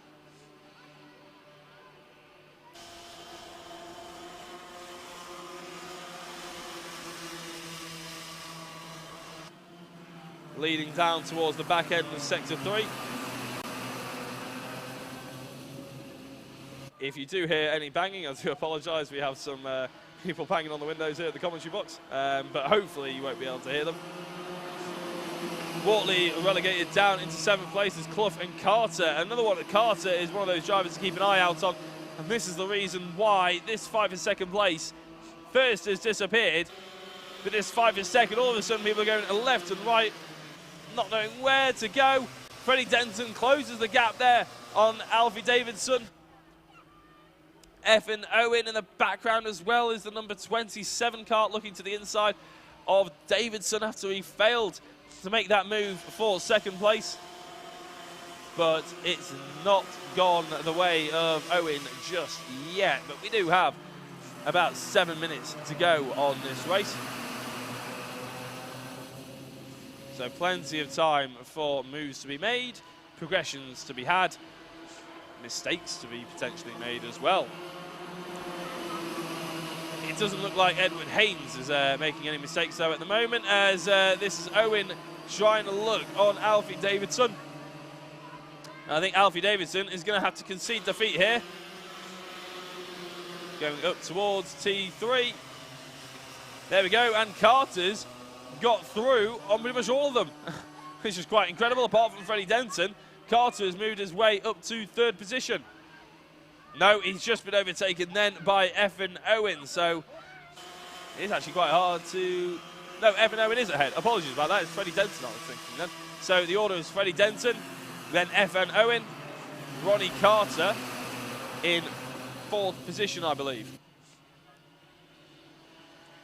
As they come across the start-finish line, we will get confirmation of everything, as we also got confirmation Edward Haynes has taken a purple lap time there. Owen trying to chase down on Denton here, but Carter actually looks to the inside to see if there's any gaps. Carter looking very aggressively to the inside to see if there's any gaps, and there is a gap because he made it so. Carter into 3rd place ahead of Owen. Denton still in 2nd place, and you could be forgiven for thinking this is the race for the race lead, because we've seen classes that have been this close. Thinking of the Micro Maxes and Honda Cadets in the pre-finals and all that sort of thing. But actually, this is just the fight for 2nd position, because there's now a 2.5 second gap. Make that just over 2.5 second gap between Haynes and Denton. As I said, Carter has been one of those drivers who's always been very entertaining to watch. I've mentioned it so many times that his race pace is so good, but I don't know whether it's racecraft or just whether he's unlucky. It just never seems to fall his way, unfortunately. He is trying to make it fall his way here, though, as Denton has to go defensive, knowing full well that he's got an awful amount of pressure. He didn't go defensive early on in the race, though. Is he starting to feel that pressure even more now than he used to? Realistically, he hasn't been challenged too much, so you would think maybe it's not the wisest decision to start defending and driving differently than he did do before. And look at this, he's got a nice little gap here. Carter has Owen for company. They will close up to Denton. It's just not going to be quite as dramatic as it could have been potentially. 3.5 minutes to go in this final. Denton, as I said before, he doesn't have to change how he's driving. He doesn't have to go defensive because nothing has been thrown his way that makes him think he needs to yet. As soon as a driver maybe sticks one up the inside, maybe starts pushing them along the straight, maybe through some of the corners, that's when you start maybe thinking, okay, I've got a little bit of a problem here. I need to start adjusting my driving style, maybe slightly going defensive. But until that day comes, don't fix what's not broke. Sorry, it's been a bit of a long day here, mixing my words already. We've still got about 3 or 4 races to go here, and they're going to be top quality races. Don't you think otherwise?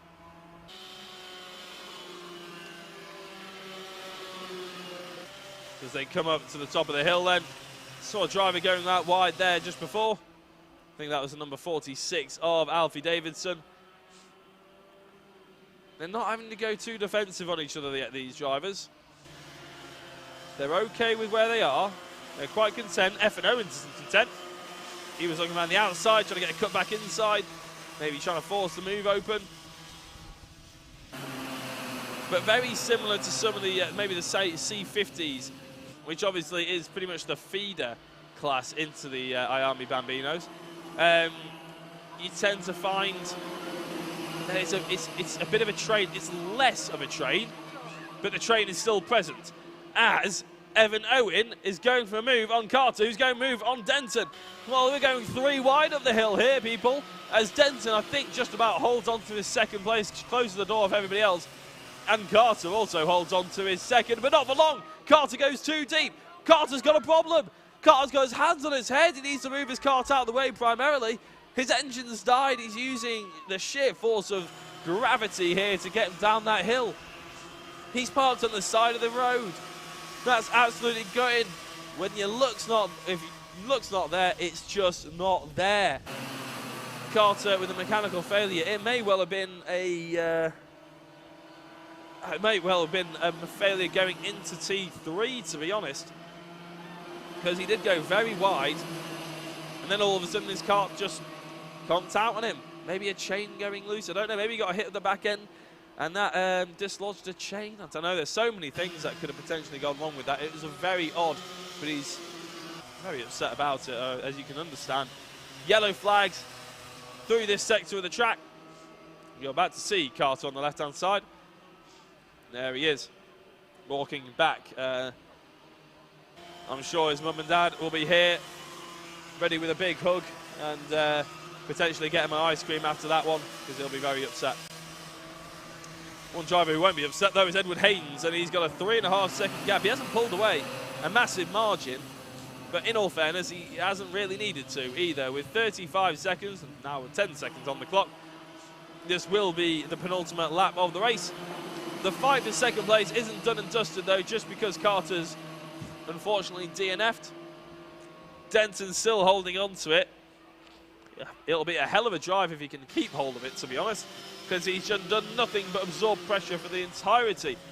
Evan Owen, who has, I wouldn't say had a disappointing weekend, because he's sat in 3rd place at the moment, but he's probably not performed to the same standards that he would be hoping for, championship standings-wise.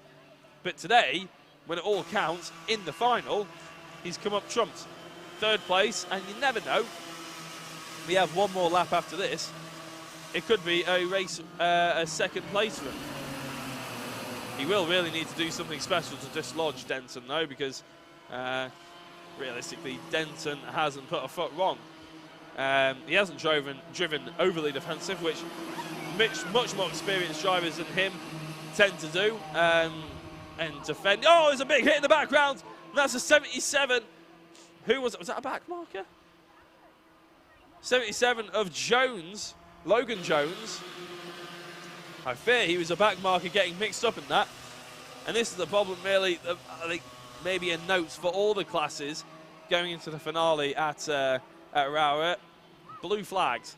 Remind everyone what blue flags mean. And if you're at the back of the field and you're not fighting anyone, just get out of the way and see what, and just let the drivers through, because it can be pretty disastrous like that.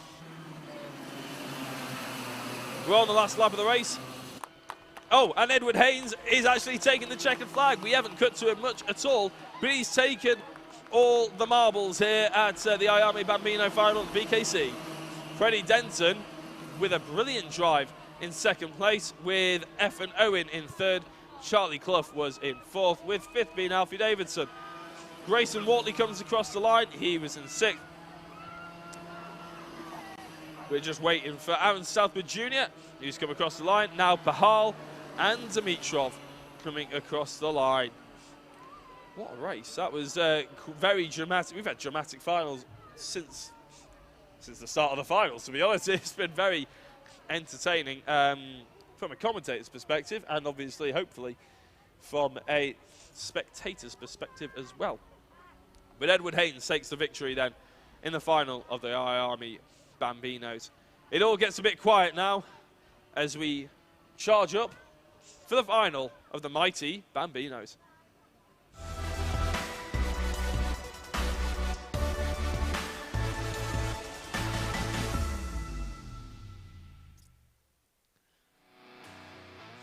So it's the mighty Bambinos' final outing, a standing start for these guys, fully electric motor.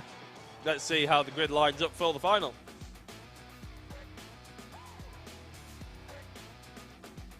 Here it is, Kane Langley, who's been fairly dominant throughout the entirety, although Ansel Murray has been wanting to shake things up for the back end of this Sunday, is in second place. Harris Barber third, Albert Batchelor in fourth, Sidney Nell in fifth, and Max Joy in sixth. Reese David Richardson ended up DNFing, unfortunately, in the free final, putting him all the way down to seventh, and Freddie Baker will round out the grid in eighth.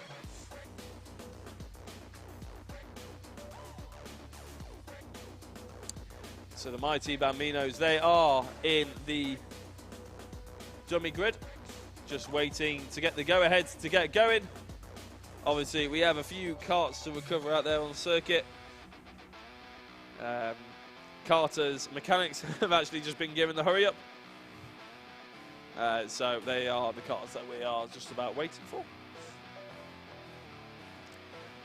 If you tune in to the rest of the stream, well, you know the information I'm about to give you. But if you're just tuning in for the final, then this is what we're basically looking at. Electric Bambinos. The one of two classes supplied by the Might E series. Available from drivers from 4 years old. Quite incredible, really, to see that these drivers are going out. And unlike most of the series that we have here today, I don't get an indication on when these drivers are going out on circuit by the roar of the engines. I just see it out of my commentary booth, because obviously they are fully electric. A big standing start. Langley been very dominant so far in the evening, so if you're here to tune in for some Might E action, please do let us know in the comments. I've seen some people give shout outs to Team Denton. That's Freddie Denton, of course, came in second place in that previous race.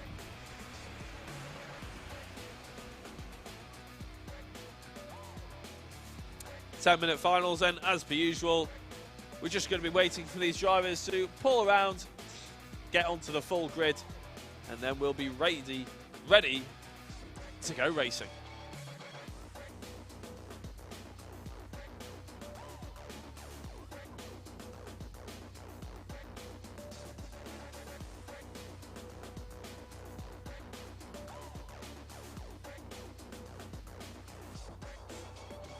A couple of the drivers then joining us on the grid. Nice to see them.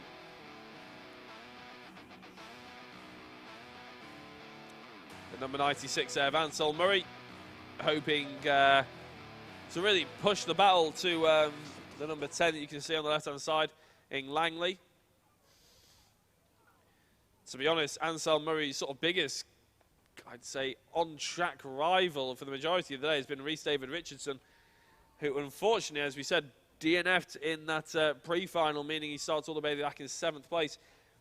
What it will mean is we have an entertaining race to watch him come through, a bit like in the previous races as well, when we saw the two, their names elude me now, but the two drivers switch from the front row to the back row. 5-second board, lights come on. I would say the engine notes rise, but they don't, but we do have a couple of jump starts. Oh, how are they going to be given? Will we be harsh or will we just let them get away with it? We'll have to wait and see. It's not up to me. It's up to the stewards. Good start by Kane Langley, though, as he has done in pretty much every single race so far. Harris Barber tucked up to the backside of Ansel Murray, who leads from Barber up the top of the hill. Such a difference. Oh, a bit of a hit there by, oh no, actually there's a spin as well. I think that was Max Joy, the spinner, number 33. It is an odd sensation when there is no noise, but look at how Rhys David Richardson has already gained here. He's already fighting for podium spaces. He started on 7th row. He got a good start, jumping himself up to 6th off the line. And by the looks of this opening lap, we could see him, fighting against Ansel Murray before we even get to the end of the second lap. And that's exactly what we see. Richardson up 3 places into 3rd. Barber, Batchelor, Sidney Nella, the drivers that he dispatched. Freddie Baker overtaking Max Joy, of course, because Max had that spin that we just caught the outside glimpse of. And the fastest lap of the race by 0.4 of a second is Rhys Richardson. Oh, we've had another spinner there. That's a 32 Harris Barber. Luckily, he gets back going, though, with no harm done. Look at this. Ansel Murray's turned his engine up to 11, hasn't he? He's overclocked his engine at the moment, and he's really pushing Langley hard. And I have to say, Langley, for all his dominance on results, I think Murray and Richardson have got to grips with this circuit. Maybe it just took a little bit longer than it took Langley to get to grips with GYG. But again, the fastest lap of the race by 0.6 of a second this time was Rhys David Richardson. He's got the bit between his teeth. And he's very much hoping to try and make some moves here. To try and maybe he's taken the GP plate already. There's absolutely no reason why he shouldn't be thinking of taking the victory here in the final.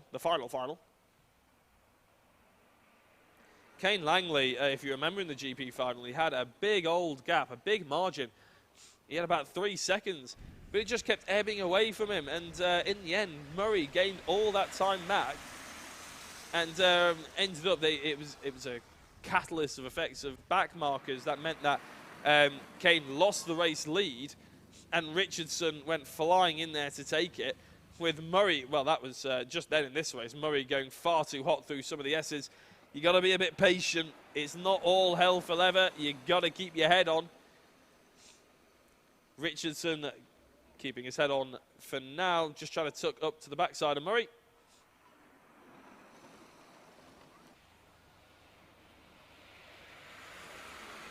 As they go up the top of the hill, it's still Langley in the race lead. That's not entirely surprising, because I think they're just weighing each other up at the moment.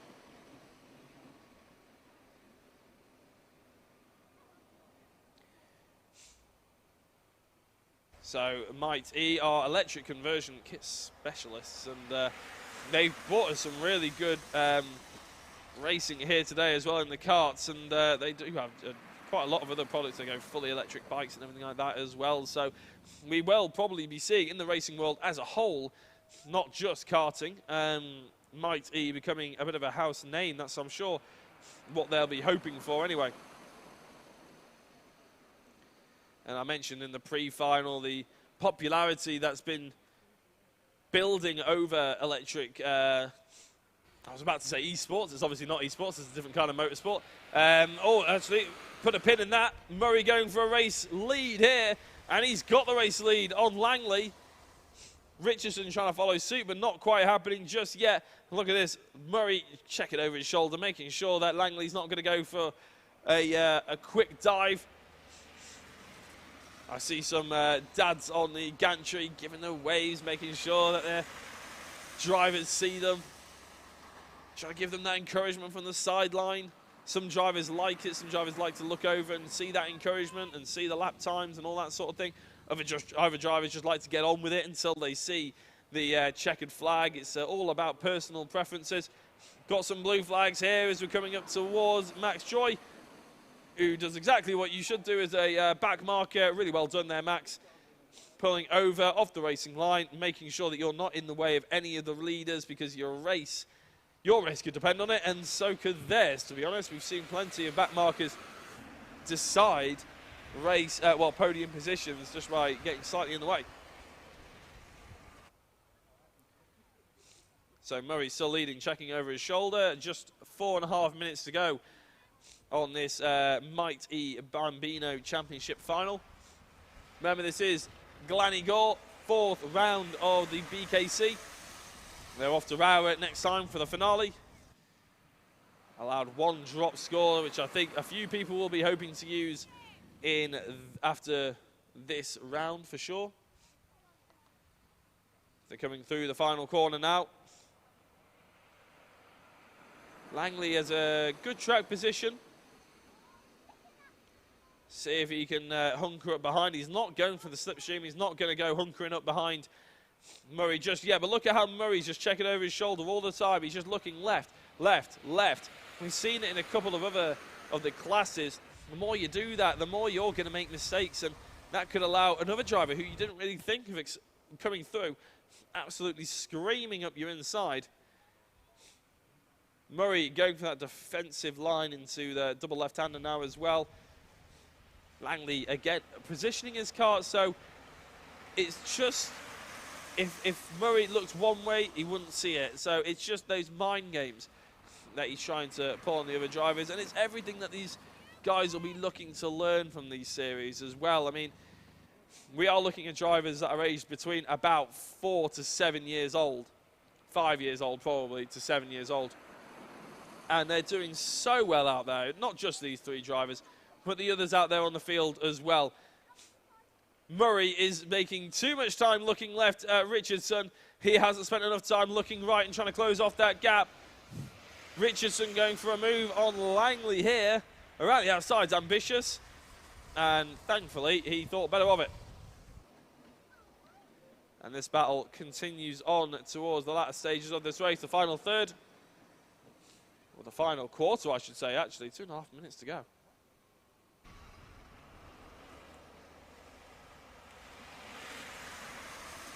It is interesting, isn't it? You just hear a bit more. I can imagine as a driver, these guys won't have experienced much petrol-based racing before now, but I reckon if you went from a petrol-based car to this one, it would feel a touch odd, but the driving remains the same. You still have to have good lines. You still have to have good minimal speed through the corner. As look at this, Ansel Murray yet again looking for that defensive line, but Richardson's gone through on Langley. And I think that was actually a lot quicker than we were expecting now, that we could see the way that the camera's positioned looking directly at that. It's difficult to find a perspective, but Richardson moves past Langley and into second place. Langley looking up the inside, down the left-hander, not happening just yet. Back markers galore for these drivers to now carve their way through. Hopefully they're all paying attention to the blue flags. They seem to be getting out of the way, but I hope they realise there's 3 of them and not just 2 or 1. Because sometimes that can catch drivers out, and exactly that. Langley having to go a very long way around the outside there. It is a difficult place to catch back markers. There isn't many places they can go, because if they go the outside of one corner, they'll be on the inside of another, and they'll be on the outside of the next. And it's difficult to really judge where you want to go.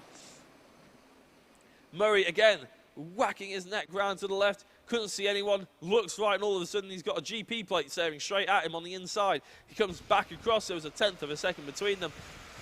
Coming across the line, Ansel Murray with the fastest lap of the race, by a good 2/10 of a second, by the way, so he isn't exactly unfair to be in this race lead.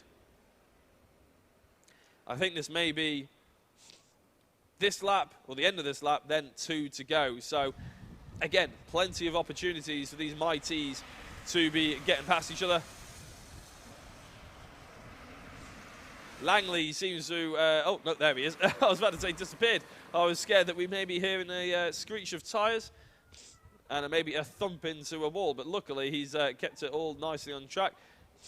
I have to say, touch wood, the driving standards have been absolutely brilliant today. You know, the BKC have really shown what they do best, I suppose.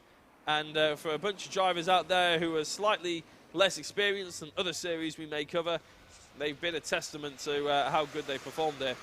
Or how well they performed there, I should say. That is Langley getting past Richardson again. So they have changed second and third. Oh, that is a door left open. No, Murray thought, oh, yeah, I've just seen that. I'll better go and close that one. Making sure that he holds on to his first place for as long as possible. This will be the penultimate lap. The counter has tipped down to 0, meaning we are on the last lap of the race.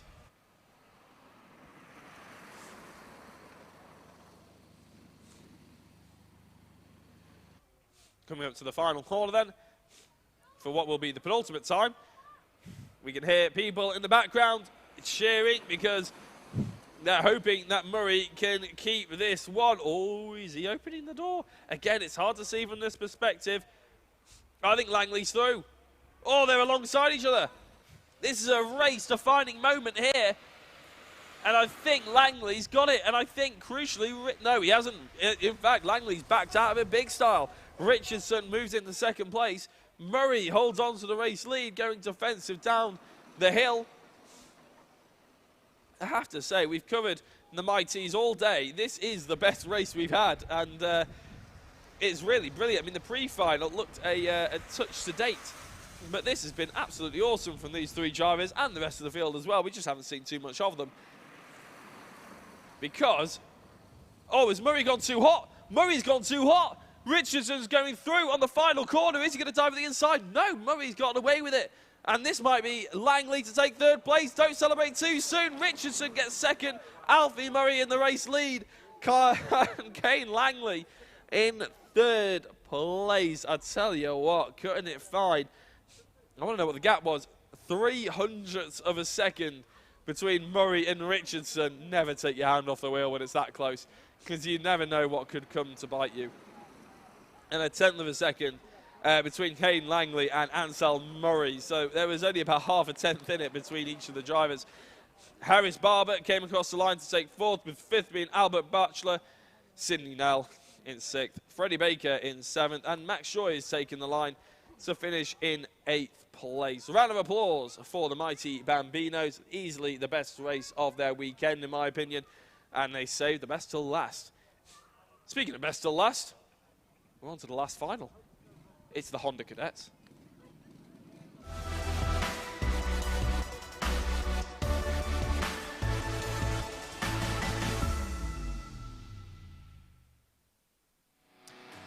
The last final of the day. I thought I got a lump in my throat, but actually I think it's just a bit sore from commentating on this solo for the entire day. It is a bit sad though, because it's been such brilliant racing. We'll hopefully be able to get the grid up for you as soon as possible. The final race of the day.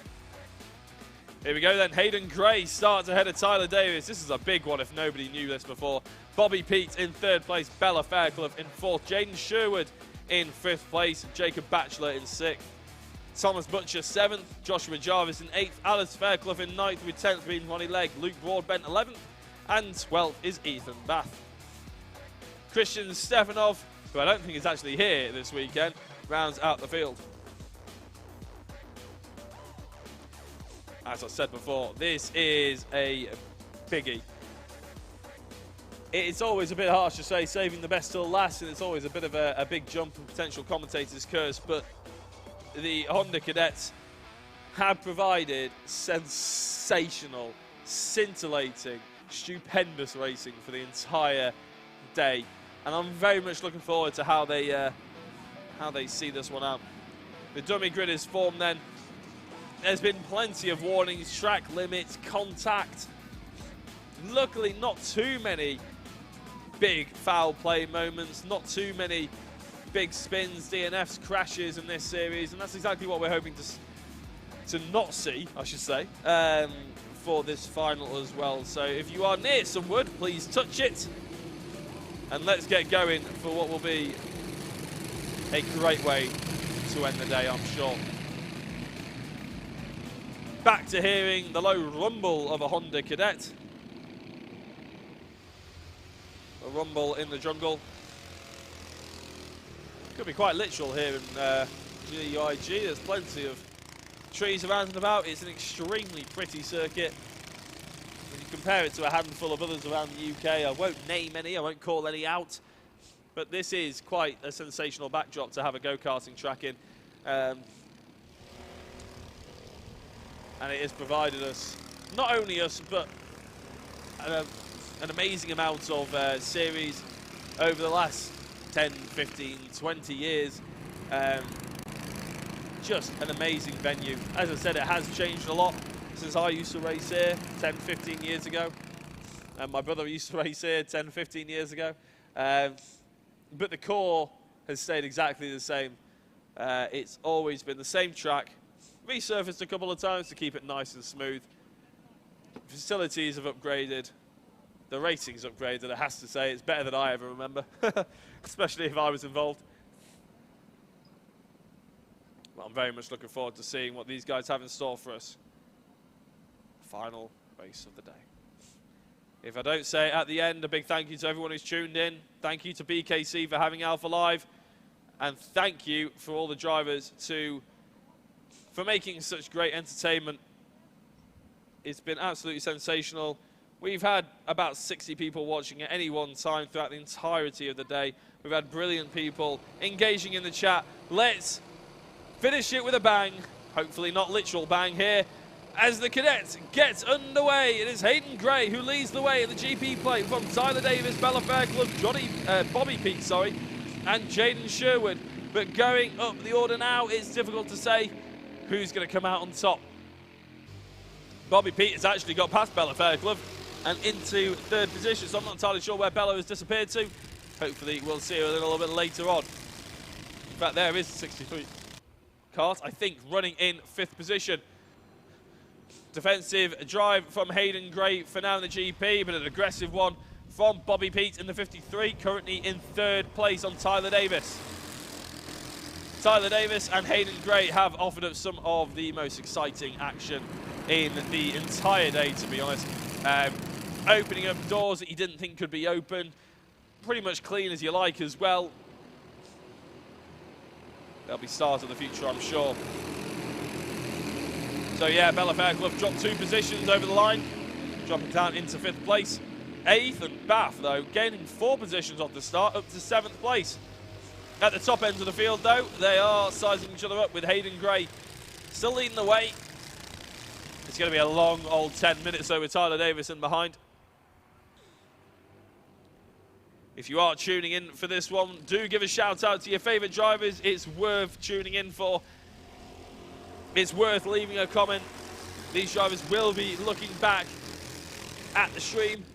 They will be curious on how they've got on, their friends have got on, how it all looks from this perspective, and also who was watching at home. So they really do treasure these kind of streams. I wish they were around back in my day. I'm only 25, but still. It would have been really cool to watch back this sort of racing here.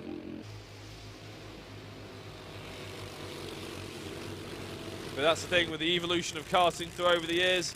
It really has changed. The backdrop of motorsport has changed a lot, obviously, but karting is probably the one that's accelerated through the echelons quicker than any other form. There are still 1 or 2 grassroots, and you could probably argue that the BKC is one of those grassroots style series with the amount of young drivers they've got here. but you can very quickly get carried away in karting.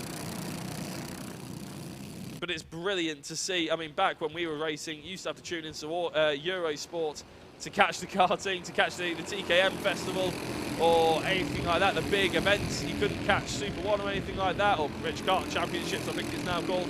You certainly couldn't watch anything like this in local championships. It's brilliant to have the opportunity to bring you this sort of action and bring the racing closer to you guys at home, especially during a time where you can't necessarily get out of the house as much as you once would like, and you can't be following around your favourite drivers either. The two front runners just pulling a touch of a gap. Hayden Gray and Tyler Davis. Bobby Pete doing very well in third place, but you get the impression that the lap times maybe aren't quite there to catch up to these guys. The fastest lap actually put in then was Bella Fairclough in 5th position. I wouldn't put it past this to become a 5-way fight. I'm sure Tyler Davis and Gray will be trying to work together, as Fairclough is well, jumping on the fact that she's setting quick lap times, trying to get through. Tyler Davis looking for a move. Fairclough has got through, by the way. Davis has to just hold on for second position and hold on to his kart as well as he hits that curb rather sharply. And if anything, actually, that's really hurt his run. And I said Pete doesn't quite have the pace, maybe the overall out-and-out pace. You don't need overall out-and-out pace when the drivers ahead are making mistakes. And look at the back bumper of Tyler Davis. That is one saggy bumper. Look at the left-hand side of the number 8 machine there. I don't think it's just me seeing things. That bumper is definitely hanging off. And we could see, there we go, mechanical flag. Disaster for Tyler Davis. He has to come in and retire due to the fact that that bumper will be flapping about and it could be a danger to another driver. He'll have to come into the pits as well. It's not the fact that he'll just get disqualified at the end. He has to physically get into the pits now and retire the kart. Unless they can screw it in very quickly, but I very much doubt that that'll be an option. I don't think they'll let them through the dummy grid. No, the pits to the dummy grid is closed off, so he will have to retire it. That is just a disaster, really. Means Bella Fairclough and Bobby Pete will be promoted one position. I'll tell you what, they're going very close, and I don't think Tyler Davis has quite seen it. I don't know if he's even seen it this time round.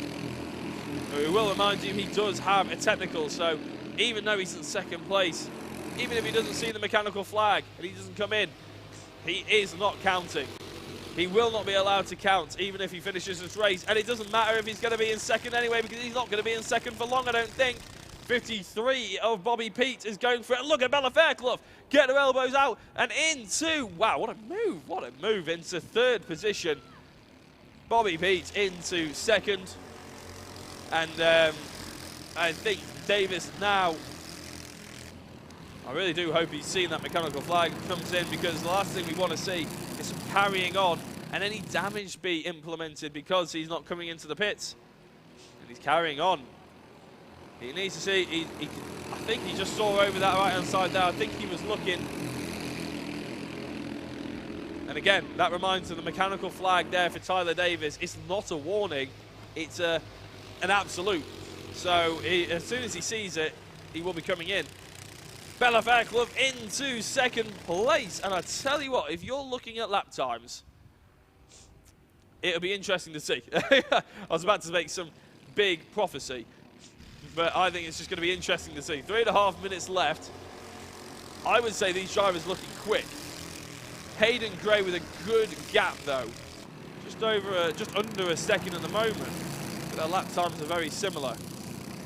I'm very much looking forward to seeing if Bella Fairclough and Bobby Pete get a good clean lap. As there we go, Davis has come into the pits. So that promotes everyone at least one place, apart from Hayden Gray, because obviously Hayden Gray was in the race lead. And I'm just looking at that previous lap time. Yeah, 0.3 of a second quicker was Bella Fairclough compared to Hayden Gray.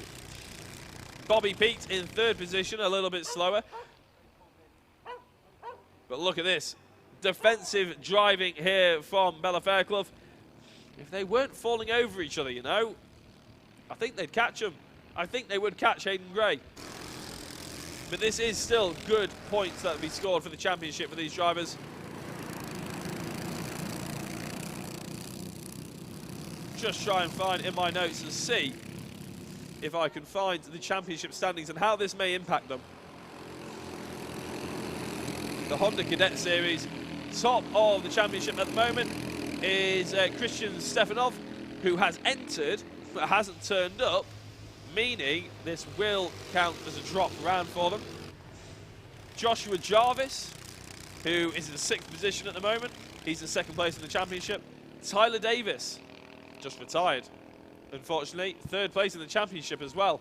This may well be the drop round for them. Bella Fairclough all the way down in 6th position in the championship. Bobby Pete, 4th position in the championship. And Gray, that's the driver I'm looking for now, all the way down in 13th position. But taking a fair few wins, even though all the way down in 13th. Round 1, nothing but gold stars for Hayden Gray. Then missed out on round 2. Round 3 was an unlucky round by the looks of it. Round 4 is proving anything but. Bobby Pete with the fastest lap of the race, a 50.3. And look at this, they've caught, as I was looking at my championship table, I said that Hayden Gray was going to get caught. My prophecies have come true. Not often that a commentator can say that, to be honest. The GP plate, under an enormous amount of pressure. 0.3 of a second was Bella Fairclough's gain on Hayden Gray in that last lap. Bobby Pete was half a second gain on Hayden Gray. So this could well be a fight for the race lead here coming into the final couple of laps. We're about to go on to the penultimate lap of the race. The counter will tick down, which means the counter will tick down on the day as well, which is a sad way of looking at it, to be honest, but it's true. 2 laps to go, or lap and a half to be argued as well. Realistically, I put that down as about 4 or 5 overtaking opportunities to go. This is one of them. Make that 4 overtaking opportunities to go for Bella Fairclough and Bobby Pete to try and get ahead of Hayden Gray. That was probably another overtaking opportunity. You don't see it in the latter stage of the S's. Going into Sector 3, sometimes you do. Going through the final corner then, the most obvious overtaking opportunity coming up. And potentially about to be taken here by Bella Fairclough, who's forced over to the white line and had to just back out of it momentarily. And it's been a good day, technically wise for me. But as we're about to round out the order, round out the day, my Wi-Fi has dropped. I can still see the action though, luckily. So we might as well close the laptop and live in the moment. Hayden Gray in the race lead. Bella Fairclough still in 2nd place, but I think a touch too far back. There was a sniff of an opportunity going up the hill. There was a morsel of opportunity going down, but I don't think it's going to be Bella Fairclough's day. 2nd place will still be a good result, but a better result goes the way of Gray. 1st position on the track. Fairclough very happy with 2nd. Pete in 3rd. Sherwood in 4th. Batchelor even in 5th. Jarvis 6th. Bath in 7th. Coming across the line. Oh, a little bit of a snap there coming across the line was Broadbent and Fairclough. Just waiting for leg. And unfortunately, as we know, and as is well documented, Davis ending up in the pit lane after his rear bumper has broken off. So, big deep breath. Now is your opportunity to go and get a cup of tea. Go and get dinner. Go and do what you want, to be honest, because it is the end of the day. Very sad, but a big thank you to everybody who's tuned in to watch. A big thank you to BKC, all the drivers, the organisation, the volunteers and the marshals, and for Alpha Live to have me along for commentating as well, and GYG for hosting such an event. It has gone so smoothly. The driving standards have been right up there. No real red flags. Obviously, there was that red flag for the starting. That was just to give everybody a bit of a ticking off. Apart from that, it's been absolutely awesome. We're going to wish you farewell now. My name has been Jack Oliphant. You've been watching Alpha Live's coverage of the Bambino Kart Club Hopefully you'll subscribe and tune in for more karting action, racing action, rugby action, anything else that you might see on Alpha Live. It's been a pleasure. See you later.